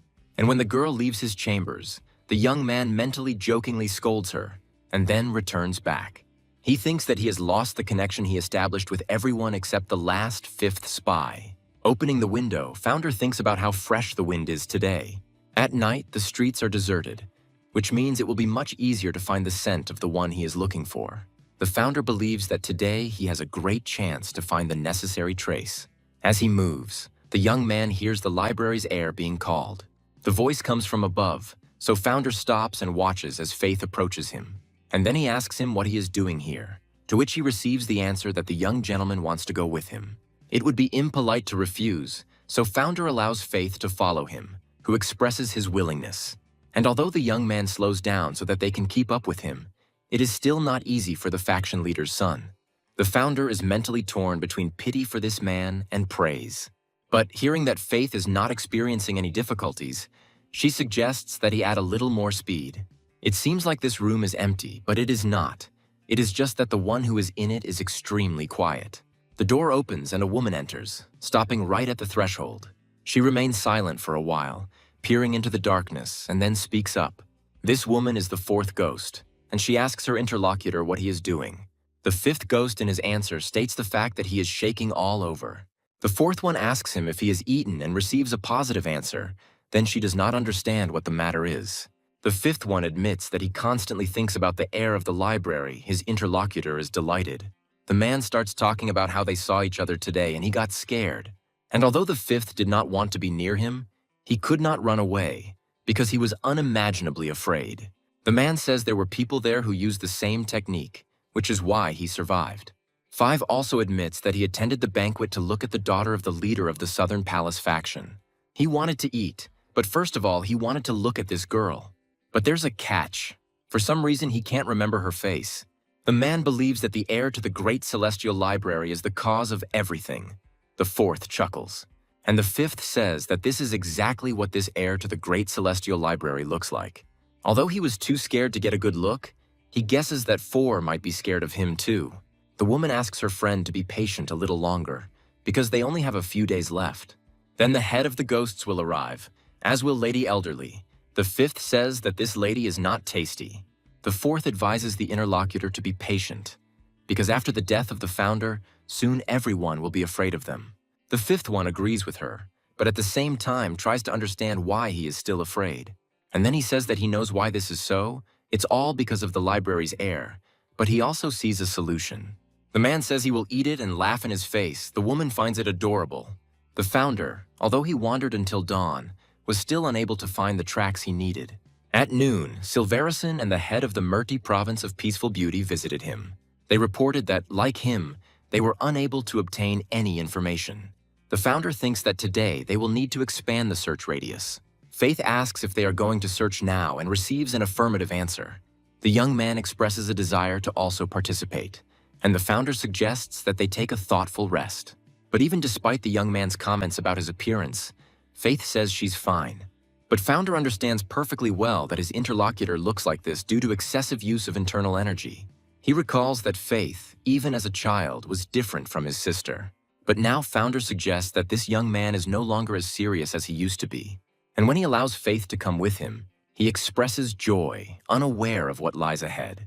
The young man thinks that compared to yesterday, he feels freer. He agrees that it is an honor for him to be considered one of the best youth warriors in the eyes of the people. But what happened last night brought the son of the Southern Palace faction leader down to earth. He supposes a weight has been lifted from his shoulders because the library's heir has seen this side of him. Faith feels that his father appointed him as Founder's assistant for this very reason. From these thoughts, the young man is brought back to reality by the realization that there is no one in front of him anymore.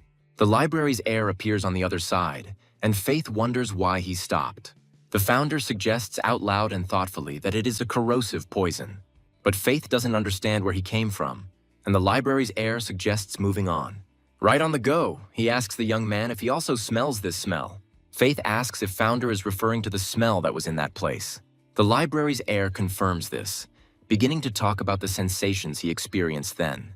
The people standing below are talking about something. One asks the other whether he saw something, and he himself answers it, saying that in that place there were the remains of that woodcutter's clothes. Then his interlocutor asks what he means by this. Is there some version? And they answer him that there is nothing to even talk about here, since the woodcutter himself has disappeared without a trace.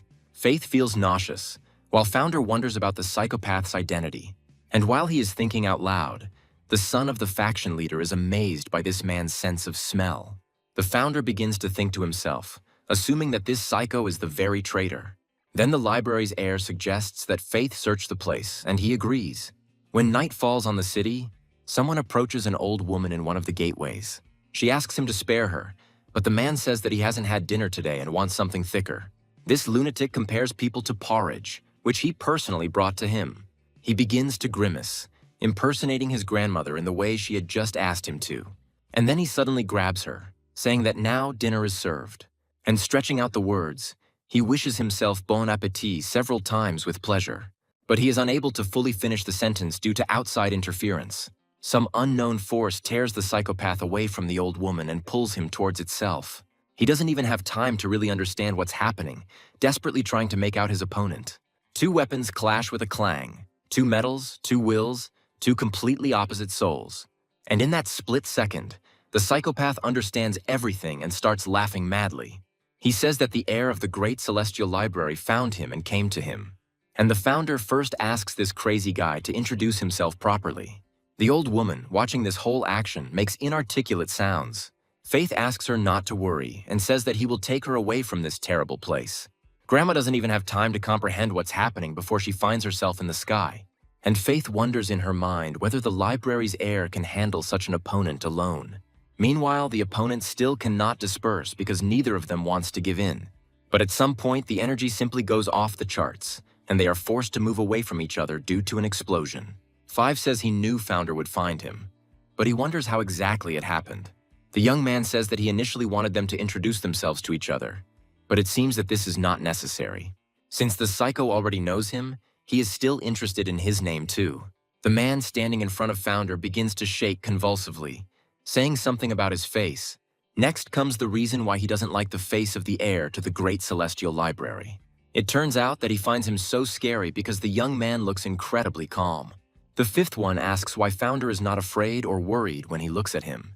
He is afraid of the heir of the library because he is like an empty space to him. Asking if he is disappointed, Founder mentally agrees because he considers this psycho a monkey imitating madness. The fifth one continues to repeat that he is very scared and expresses a desire to quickly eat the heir of the library. The Founder thinks that he expected to end it all with this guy, but it looks like this is just the beginning. And this idiot is screaming that he wants to see that creepy expression disappear from the face of the library's heir. Abruptly changing his trajectory, Founder asks his opponent how much longer he intends to whine. Oddly enough, the psychopath doesn't respond to this, instead silently continuing the battle. And what's more, instead of stumbling, the man resorts to the help of something new. And the next moment, several explosives appear in the sky above them. And only when the fifth launches his deadly weapon at them does everything become clear to Founder. But a great explosion, generated by a chain reaction of hidden bombs, covers the surrounding area. Faith, who is standing in the distance, shouts out the name of the heir to the great celestial library. But Founder turns out to be alive, and on the contrary, he easily escapes the enemy's next attack. Calling him crazy, the fifth orders the one who allegedly ran away from him to return. But the Founder doesn't even intend to do what he thought about, continuing to implement his tactics. When he gets close enough to his opponent, he begins to spin like a top. The weapon returns to the hands of the fifth, and he tries to defend himself against the Founder's attack in advance. He thinks that he has never seen anything like this technique before. Not only did he escape from them, but he also destroyed about half of the hidden bombs. Meanwhile, Founder asks the psychopath to show them what else he has up his sleeve. He hesitates for a while, making strange sounds and as if considering whether it's worth it. And then he agrees, but asks the heir of the library not to regret his request later. The Founder, observing all this, mentally notes that it looks quite plausible. But only two are real, the rest are real fakes. The young man also mentally praises the attack, since it is quite difficult to distinguish a fake from a real one. And the psycho, realizing that the enemy was able to unravel the illusion, becomes even more insane. But Founder remains as cool-headed as before, soberly assessing the situation. He deflects a blow from one of the opponent's weapons with a wide but swift swing of his own blade, and the second one stops it by putting enough energy into his hand. But that's not all, because Founder is simply getting tired of playing for so long, and he quickly thrusts his blade into the gap, allowing the enemy's weapon to fall to the ground. When it falls completely, for some time the psychopath cannot digest what he saw, and then he expresses agreement with what just happened, saying that he knew it in advance. He also expresses confidence that he will definitely die, just as he was supposed to before. After all, if he had pretended to know him then, the heir to the library would have killed him right there. In vain does the fifth try to escape, squealing along the way, but Founder still catches up with him. With a wide swing of his blade, the young man cuts off the fugitive's limb. But he thinks that this is not enough, so he delivers another powerful blow. It turns out to be strong enough to throw 5 back several meters, and when he hits the trunk, pinned by the sword, a wheeze escapes from him. Knowing full well that the enemy cannot escape, Founder approaches him slowly. There is still time before the fifth ghost dies, and the library's heir offers to talk to him. The psychopath thinks that he foresaw this outcome and should not have come out, but for some reason he wanted to see this man and feel again what he felt then. The fifth once again notes the imperturbable expression on the face of the heir to the great celestial library. The Founder's further actions cause the ghost to experience a mixture of surprise and incomprehension, because the library's heir stops the bleeding from his severed limb. At first, it seems to the fifth that he does not feel his body, but then he realizes that there is someone else's energy in him. It seems to him that his heart has stopped beating, and the man begins to experience fear of being captured by someone else's energy. The Founder says that he will allow him to choose a quick death or a long and painful one. It is enough to answer the questions, the first of which is the name. The ghost answers honestly. But Founder doesn't believe him, so he asks his question again. The man says he just named himself and asks why the library's heir doesn't believe him. And then he suddenly remembers that he really did have a different name, he just forgot it. However, the ghost quickly remembers him, names him, and notes that this will not help the heir of the library in any way.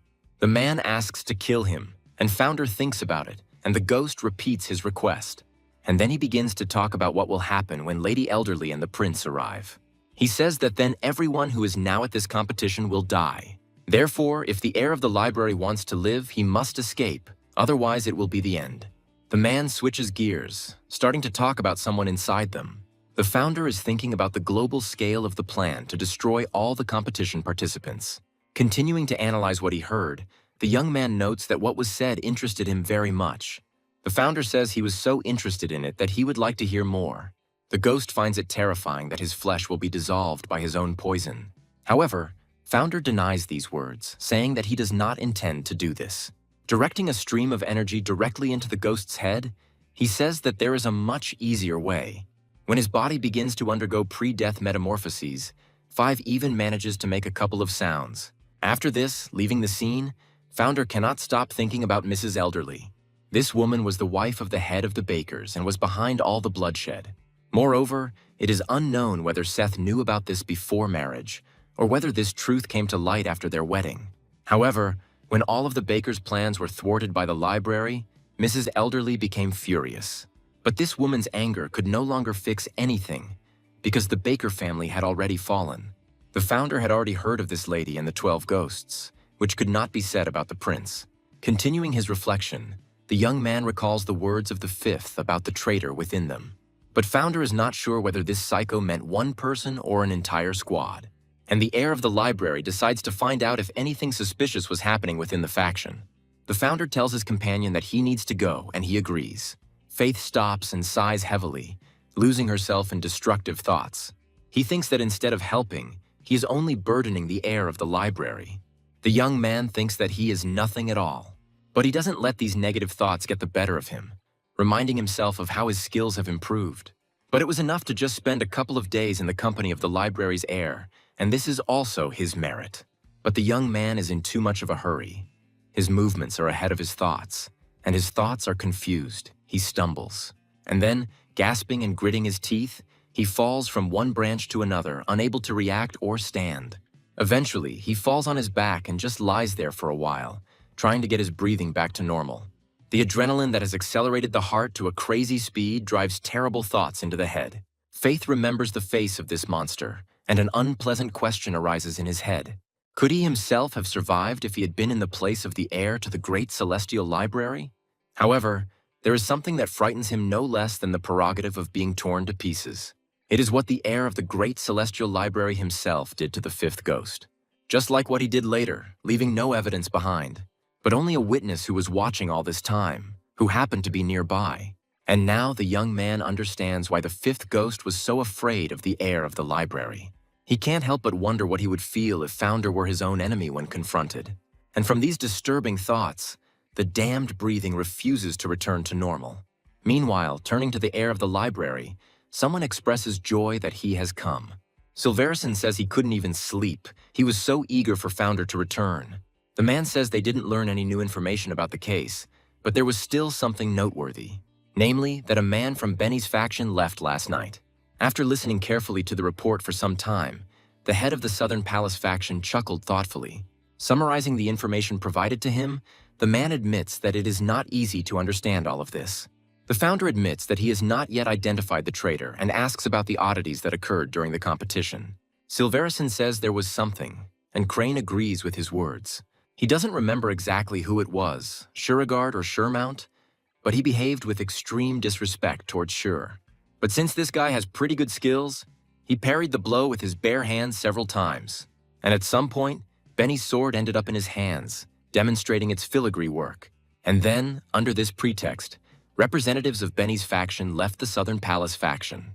The founder believes that only a madman could leave the Heavenly Dragon competition in such a way. Most likely, these people knew that they would be expelled from the faction, so they decided to escape themselves under the cover of silence. The founder suggests that the traitor is in Benny's faction and is asked what they should do. The young man believes that he must catch these people and extract all the necessary information from them. It would also be a good idea to enlist the support of the Healer's Fortress, which is located just to the west. But Crane sees this as a problem, saying it's unlikely the organization will help them, because healers are reluctant to engage in such feuds. But Founder asks not to worry about it. He admits that he has a friendly relationship with the head of the fortress, so he will help them. But he has a request for Silverison, and he agrees to do whatever he wants. The founder wants the man to find out everything he can about the prince, and he readily agrees. But the young man warns that one should not think narrowly, since the psycho's words were confusing. And in general, he believes that it could be some kind of explosive that could blow up the entire faction. Or at some point there will be a volley of poisoned arrows that will rain down from the sky. Hearing the words about the spawn of darkness, Silverison admits that he never even thought about something like that. When asked if he has any more questions, Founder agrees and wants to ask the faction leader. The young man says he wants to know about all of the Baker's connections, including those that are not just family. After listening carefully to the founder's request, Crane agrees with it, mentally considering it amazing. Although this young man speaks to him respectfully, it feels like he is giving orders, but it is not repulsive. And yet, the head of the Southern Palace faction asks what the library's heir's own plan of action is. He says that he is going to meet these so-called ghosts. He has been sitting like this on the roof for quite a long time and cannot let go of what happened. The son of the Southern Palace faction leader mentally addresses the heir to the great celestial library. Now he remembers the moment when they ran together, but then they had to separate. The founder then said that he needed to leave on important business. Faith thinks about how the library's heir spent all his energy on that battle last night. Yet he didn't look tired, and the young man thought he was just a burden to Founder. Meanwhile, a familiar voice is heard from behind, addressing him, scaring the hell out of him. The founder teases him, suggesting that Faith had been sitting there with some girl before he showed up. The boy laughs nervously, saying that of course not, and his interlocutor thinks about it. Founder suggests that Faith is still in shock from last night. Thinking that it seemed to be harder for him than before, the young man turns to the boy. And then, after a short, polite pause, she thanks him for his work. For a while, Faith remains not only silent, but afraid to even move. And then he clears his throat and, turning away, says that he didn't do anything all that remarkable. The founder says the boy needs to rest, but he assures the library's heir that he is fine. The founder says that this is not the issue, and he would also like to relax in complete comfort. Mentally noting that the library's heir speaks in euphemisms, Faith agrees to return to the faction. As soon as he does this, he is met with all honors and respectful greetings. Dynasty immediately runs to her older brother, who notices that she woke up early today. The The girl apprehensively assumes that Faith will leave again now, but he says that he is going to rest. As soon as she begins to talk about the heir of the library, the young man says that it is time for him to go. Dynasty wonders in her mind why neither her father nor her brother can listen to her until the end. The man is offered to try this tea, saying that it is the best of all existing ones. The head of the Benny family, Wright, does so without much prompting, saying that it is immediately clear where he comes from. After all, he felt its taste after taking just a sip, and his thoughts were already clear and his energy was replenished.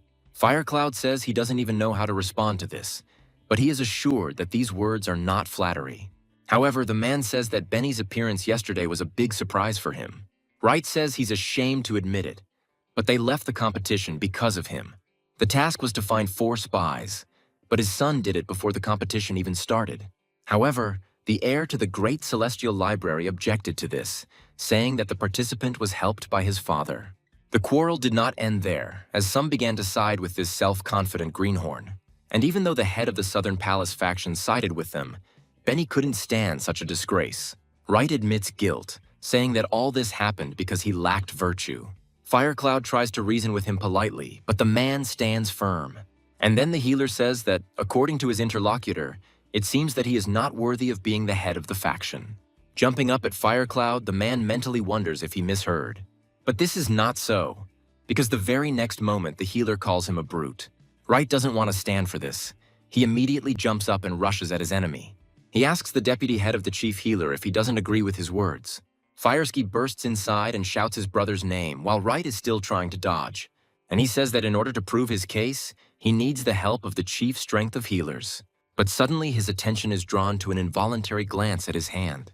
He tries to understand what is wrong with her, because just recently there was nothing like that on her. But the anomalies don't end there, because the man's heart pushes with force, causing sharp pain. Wright involuntarily lets go of the healer and the knife, as his instinct for self-preservation is stronger. Firecloud explains the state of affairs to the traitor, saying that they received a letter from the Southern Palace faction this morning. Wright asks if the healers really believed all this conspiracy nonsense so easily. Firecloud says he didn't fall for it and even considered ignoring the message. However, I later learned that it was written by the heir to the Great Celestial Library. And this man is none other than the benefactor of the main fortress of healers. Chief Benny can't figure out how this little brat knew his family was in on the plot. Firecloud suggests that Wright fix one thing, recalling his words about the library's heir's impudence. After all, the deputy chief healer knows that Founder is not one to worry about such base things. And then the man turns to his brother, asking about the situation, and everything is confirmed. Hearing that the library's heir has asked to be interrogated to the fullest extent, Wright curses him. And although Faith obediently follows Founder, he feels uneasy about this creepy place. He wonders mentally what the heir to the library needed here. He has an idea, but he can't think it through. Founder asks Faith to return without him, which prompts a clarifying question. The boy recalls his father's assumption that the library's heir wants to meet with his opponents. But then Faith thinks that he definitely can't go back and asks Founder to let him go with him. The young man says that he did not come here to turn around and go back, but to help. And Faith declares that he will also go there with Founder. He thinks that he should stay. And although his desire is more than sincere, the boy patiently waits for a reaction from his interlocutor. He pauses for quite a long time, during which he lets out a heavy sigh.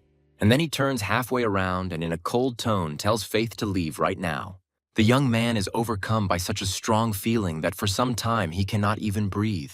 And the Founder wonders whether all today's youth are so emotional or whether he is the only one. He cannot understand what there is to cry about if, on the contrary, he sent him home because it had become very dangerous. And to distract himself, Founder looks up at the thin crescent moon. Looking at it, he mentally notes that the sun set very quickly today. Founder also wonders to himself where he should send the invitation now.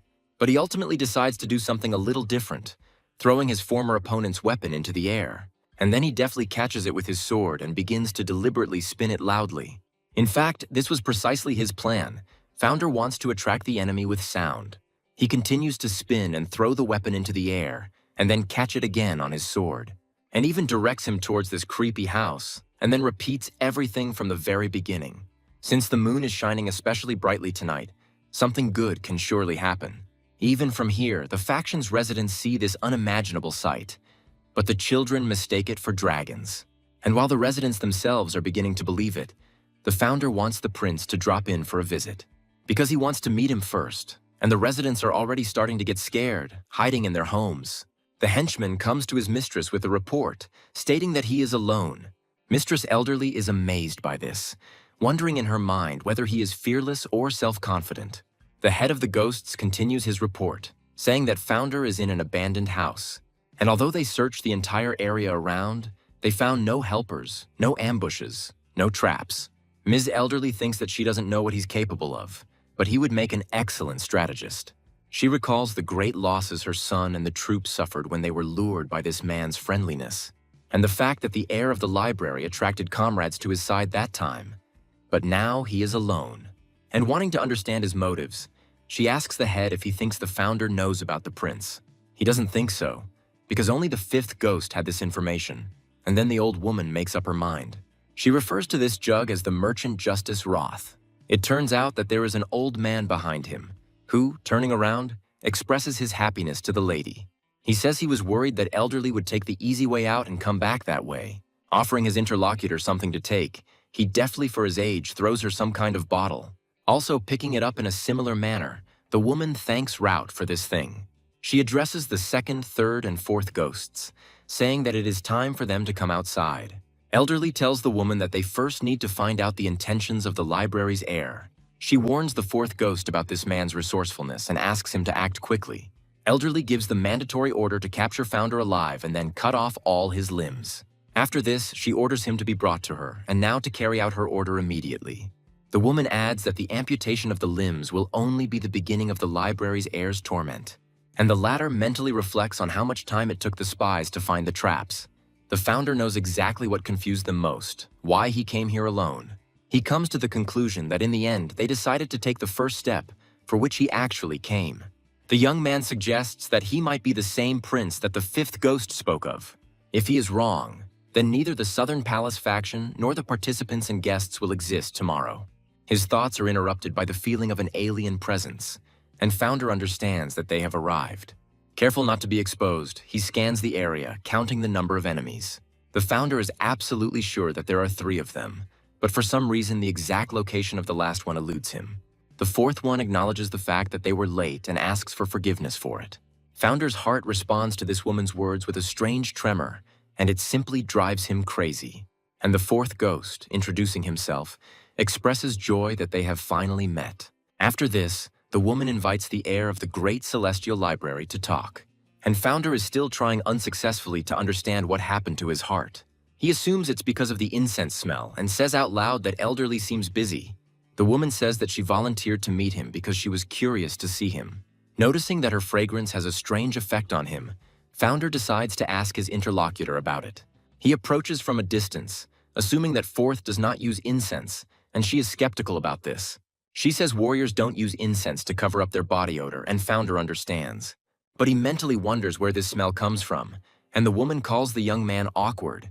He suggests getting straight to the point, asking why the fourth is here, and she says that she was asked to talk to him. Elderly allegedly changed her mind about fighting after losing the fifth ghost, and was shocked that founder came alone. The young man finds this amusing and asks if that is all they wanted to tell him. While fourth expresses regret, he finds the source of the scent. The woman, saying that she almost forgot something, announces Elderly's intention to deliver a gift. While founder is pondering what the gift might be, fourth hands it over, and then he pretends to drop the bottle, and the young man suggests that this might be the source of the aroma. And at the same time, it can make the air over a large area toxic. The founder, looking at the broken bottle in fascination, thinks only about the aroma. The fourth one expresses regret that she broke the gift, and the young man asks her about the trick. Meanwhile, the contents of the bottle begin to creep straight towards him, but founder realizes that it is not liquid. Looking more closely, founder realizes that these are insects, and he is even surprised that these are beetles, and not incense, as he dared to think. The fourth one, addressing the heir of the library affectionately, asks if everything is all right with him. But she immediately answers her own question, suggesting that no, and founder asks about these beetles. The fourth one says that an army of these little ones will destroy everyone at the Heavenly Dragon competition. She talks about their convenient speed and size and that the nerves at the sight of the bite will be paralyzed for half a day. Again calling the young man affectionately, the woman invites him to tell her what is about to happen to him. The fourth talks about the order that Elderly gave them and suggests that Founder will still live after this. The young man asks how these beetles were able to survive in the water and where the blood association got them from. The fourth one shares that they have a person who is well versed in insects. These beetles are attracted by a special scent and will always be drawn to it regardless of distance. And Founder understands that the core of the poisonous insect he swallowed responded to this aroma. And because of the bites, the power of the three sources of internal energy began to rage within him. This is encouraging because Founder will be able to absorb the energy of these bugs. But Four is puzzled by his smile. And she asks why he is smiling. Is he really that desperate already? The Founder suggests that the fourth is good, since his limbs are still in place, and she sighs. And then she asks the young man not to worry, because she will make sure that it won't hurt him at all. When asked if she can do it, the woman laughs, saying no, but she will try. Maybe she will succeed. Amidst all this fun, the fourth completely loses her vigilance and notices what she hadn't noticed earlier at the last moment. And Founder, already holding a sword in his hands, offers to teach the woman how to do it correctly. And the very next moment, his proposal is carried out without the consent of the inattentive student. The fourth one doesn't even have time to properly digest what happened, only asking a stupid, inappropriate question. And Founder dispassionately asks her how she felt, whether it hurt.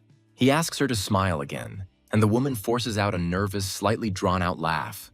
And then she falls to her knees and bursts into a heart-rending scream. This becomes a call to action, causing her comrade to knock several arrows at once.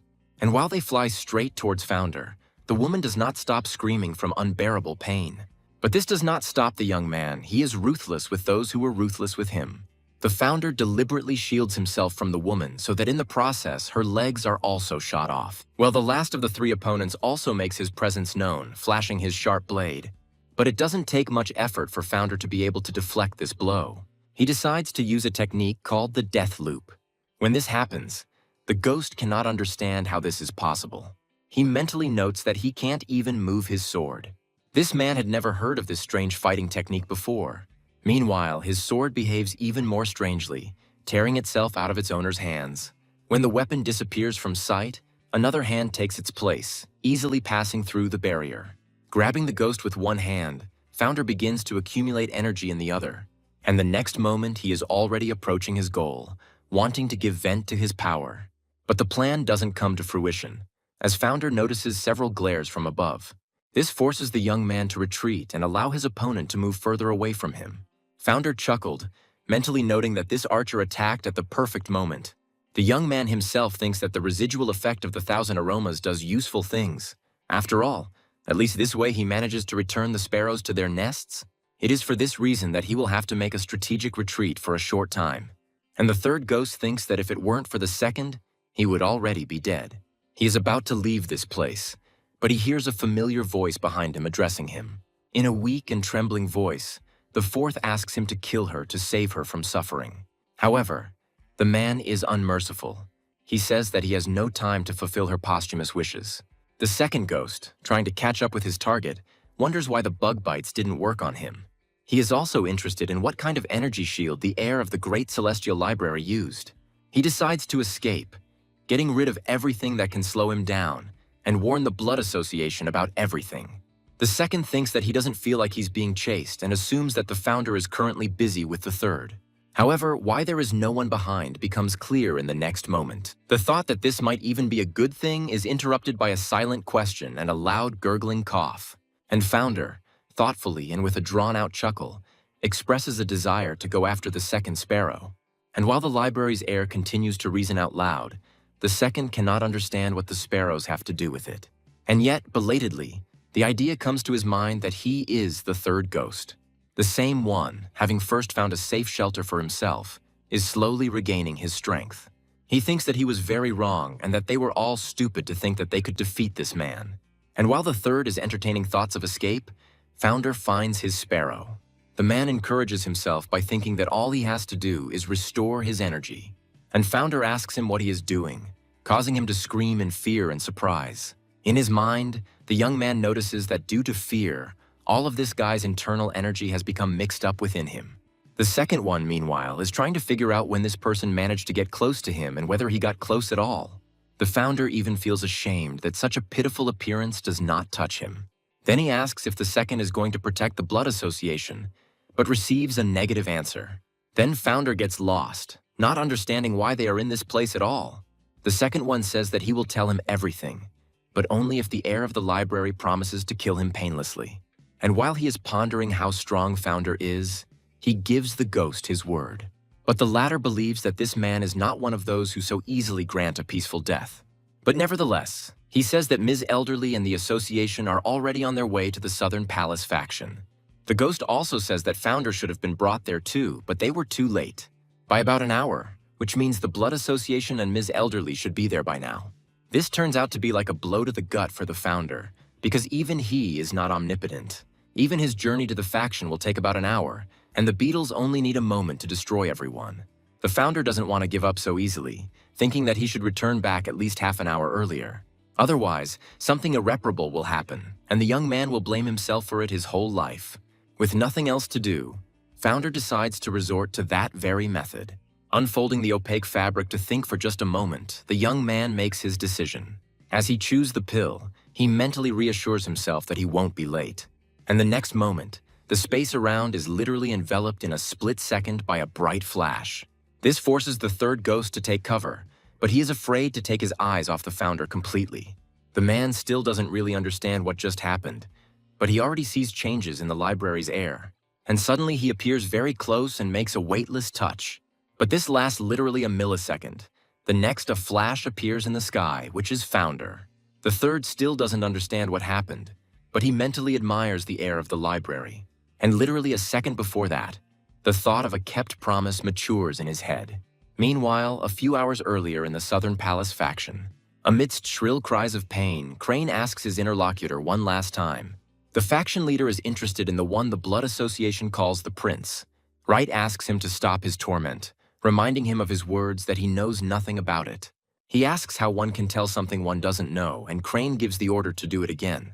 The man thinks about how, even more than an hour later, Wright continues to insist that he knows nothing. He recalls how his son returned alone and said that founder had decided to face the enemies alone. The faction leader orders the parallel sword to cut off Wright's finger from now on, and he obeys. Benny, meanwhile, says that he does not deny that he was on the association's side, but he is telling the truth. And almost nothing was ever said about this prince. He would not have hidden information in such a state. Crane starts to ask what the prince is like, but suddenly stumbles. As he falls backwards, the faction leader wonders in his mind why he can't move his body. The parallel sword, noticing the state of its master, screams but suddenly stops. And while he realizes that this is the Blood Association's secret weapon, Wright begins to laugh ominously. He says that the prince is an army of beetles, finding this incredible. And while the man is bursting into mad laughter, someone comes inside. The head of the ghosts opens the vessel with the aroma, sealing the beetles back in. And then, pulling his sword out of its sheath, he slowly approaches the man hanging on chains. And with a few short but precise movements, he cuts the shackles. Benny asks the ghost chief about the bugs, and he names their species, the fire whirlwind. The man notices changes in his body and, testing his theory, becomes convinced that the paralysis has ended. Laughing ominously, he turns to the faction leader and says that it is his turn to turn the other cheek. However, the head of the ghosts says that this man's life does not belong to Wright.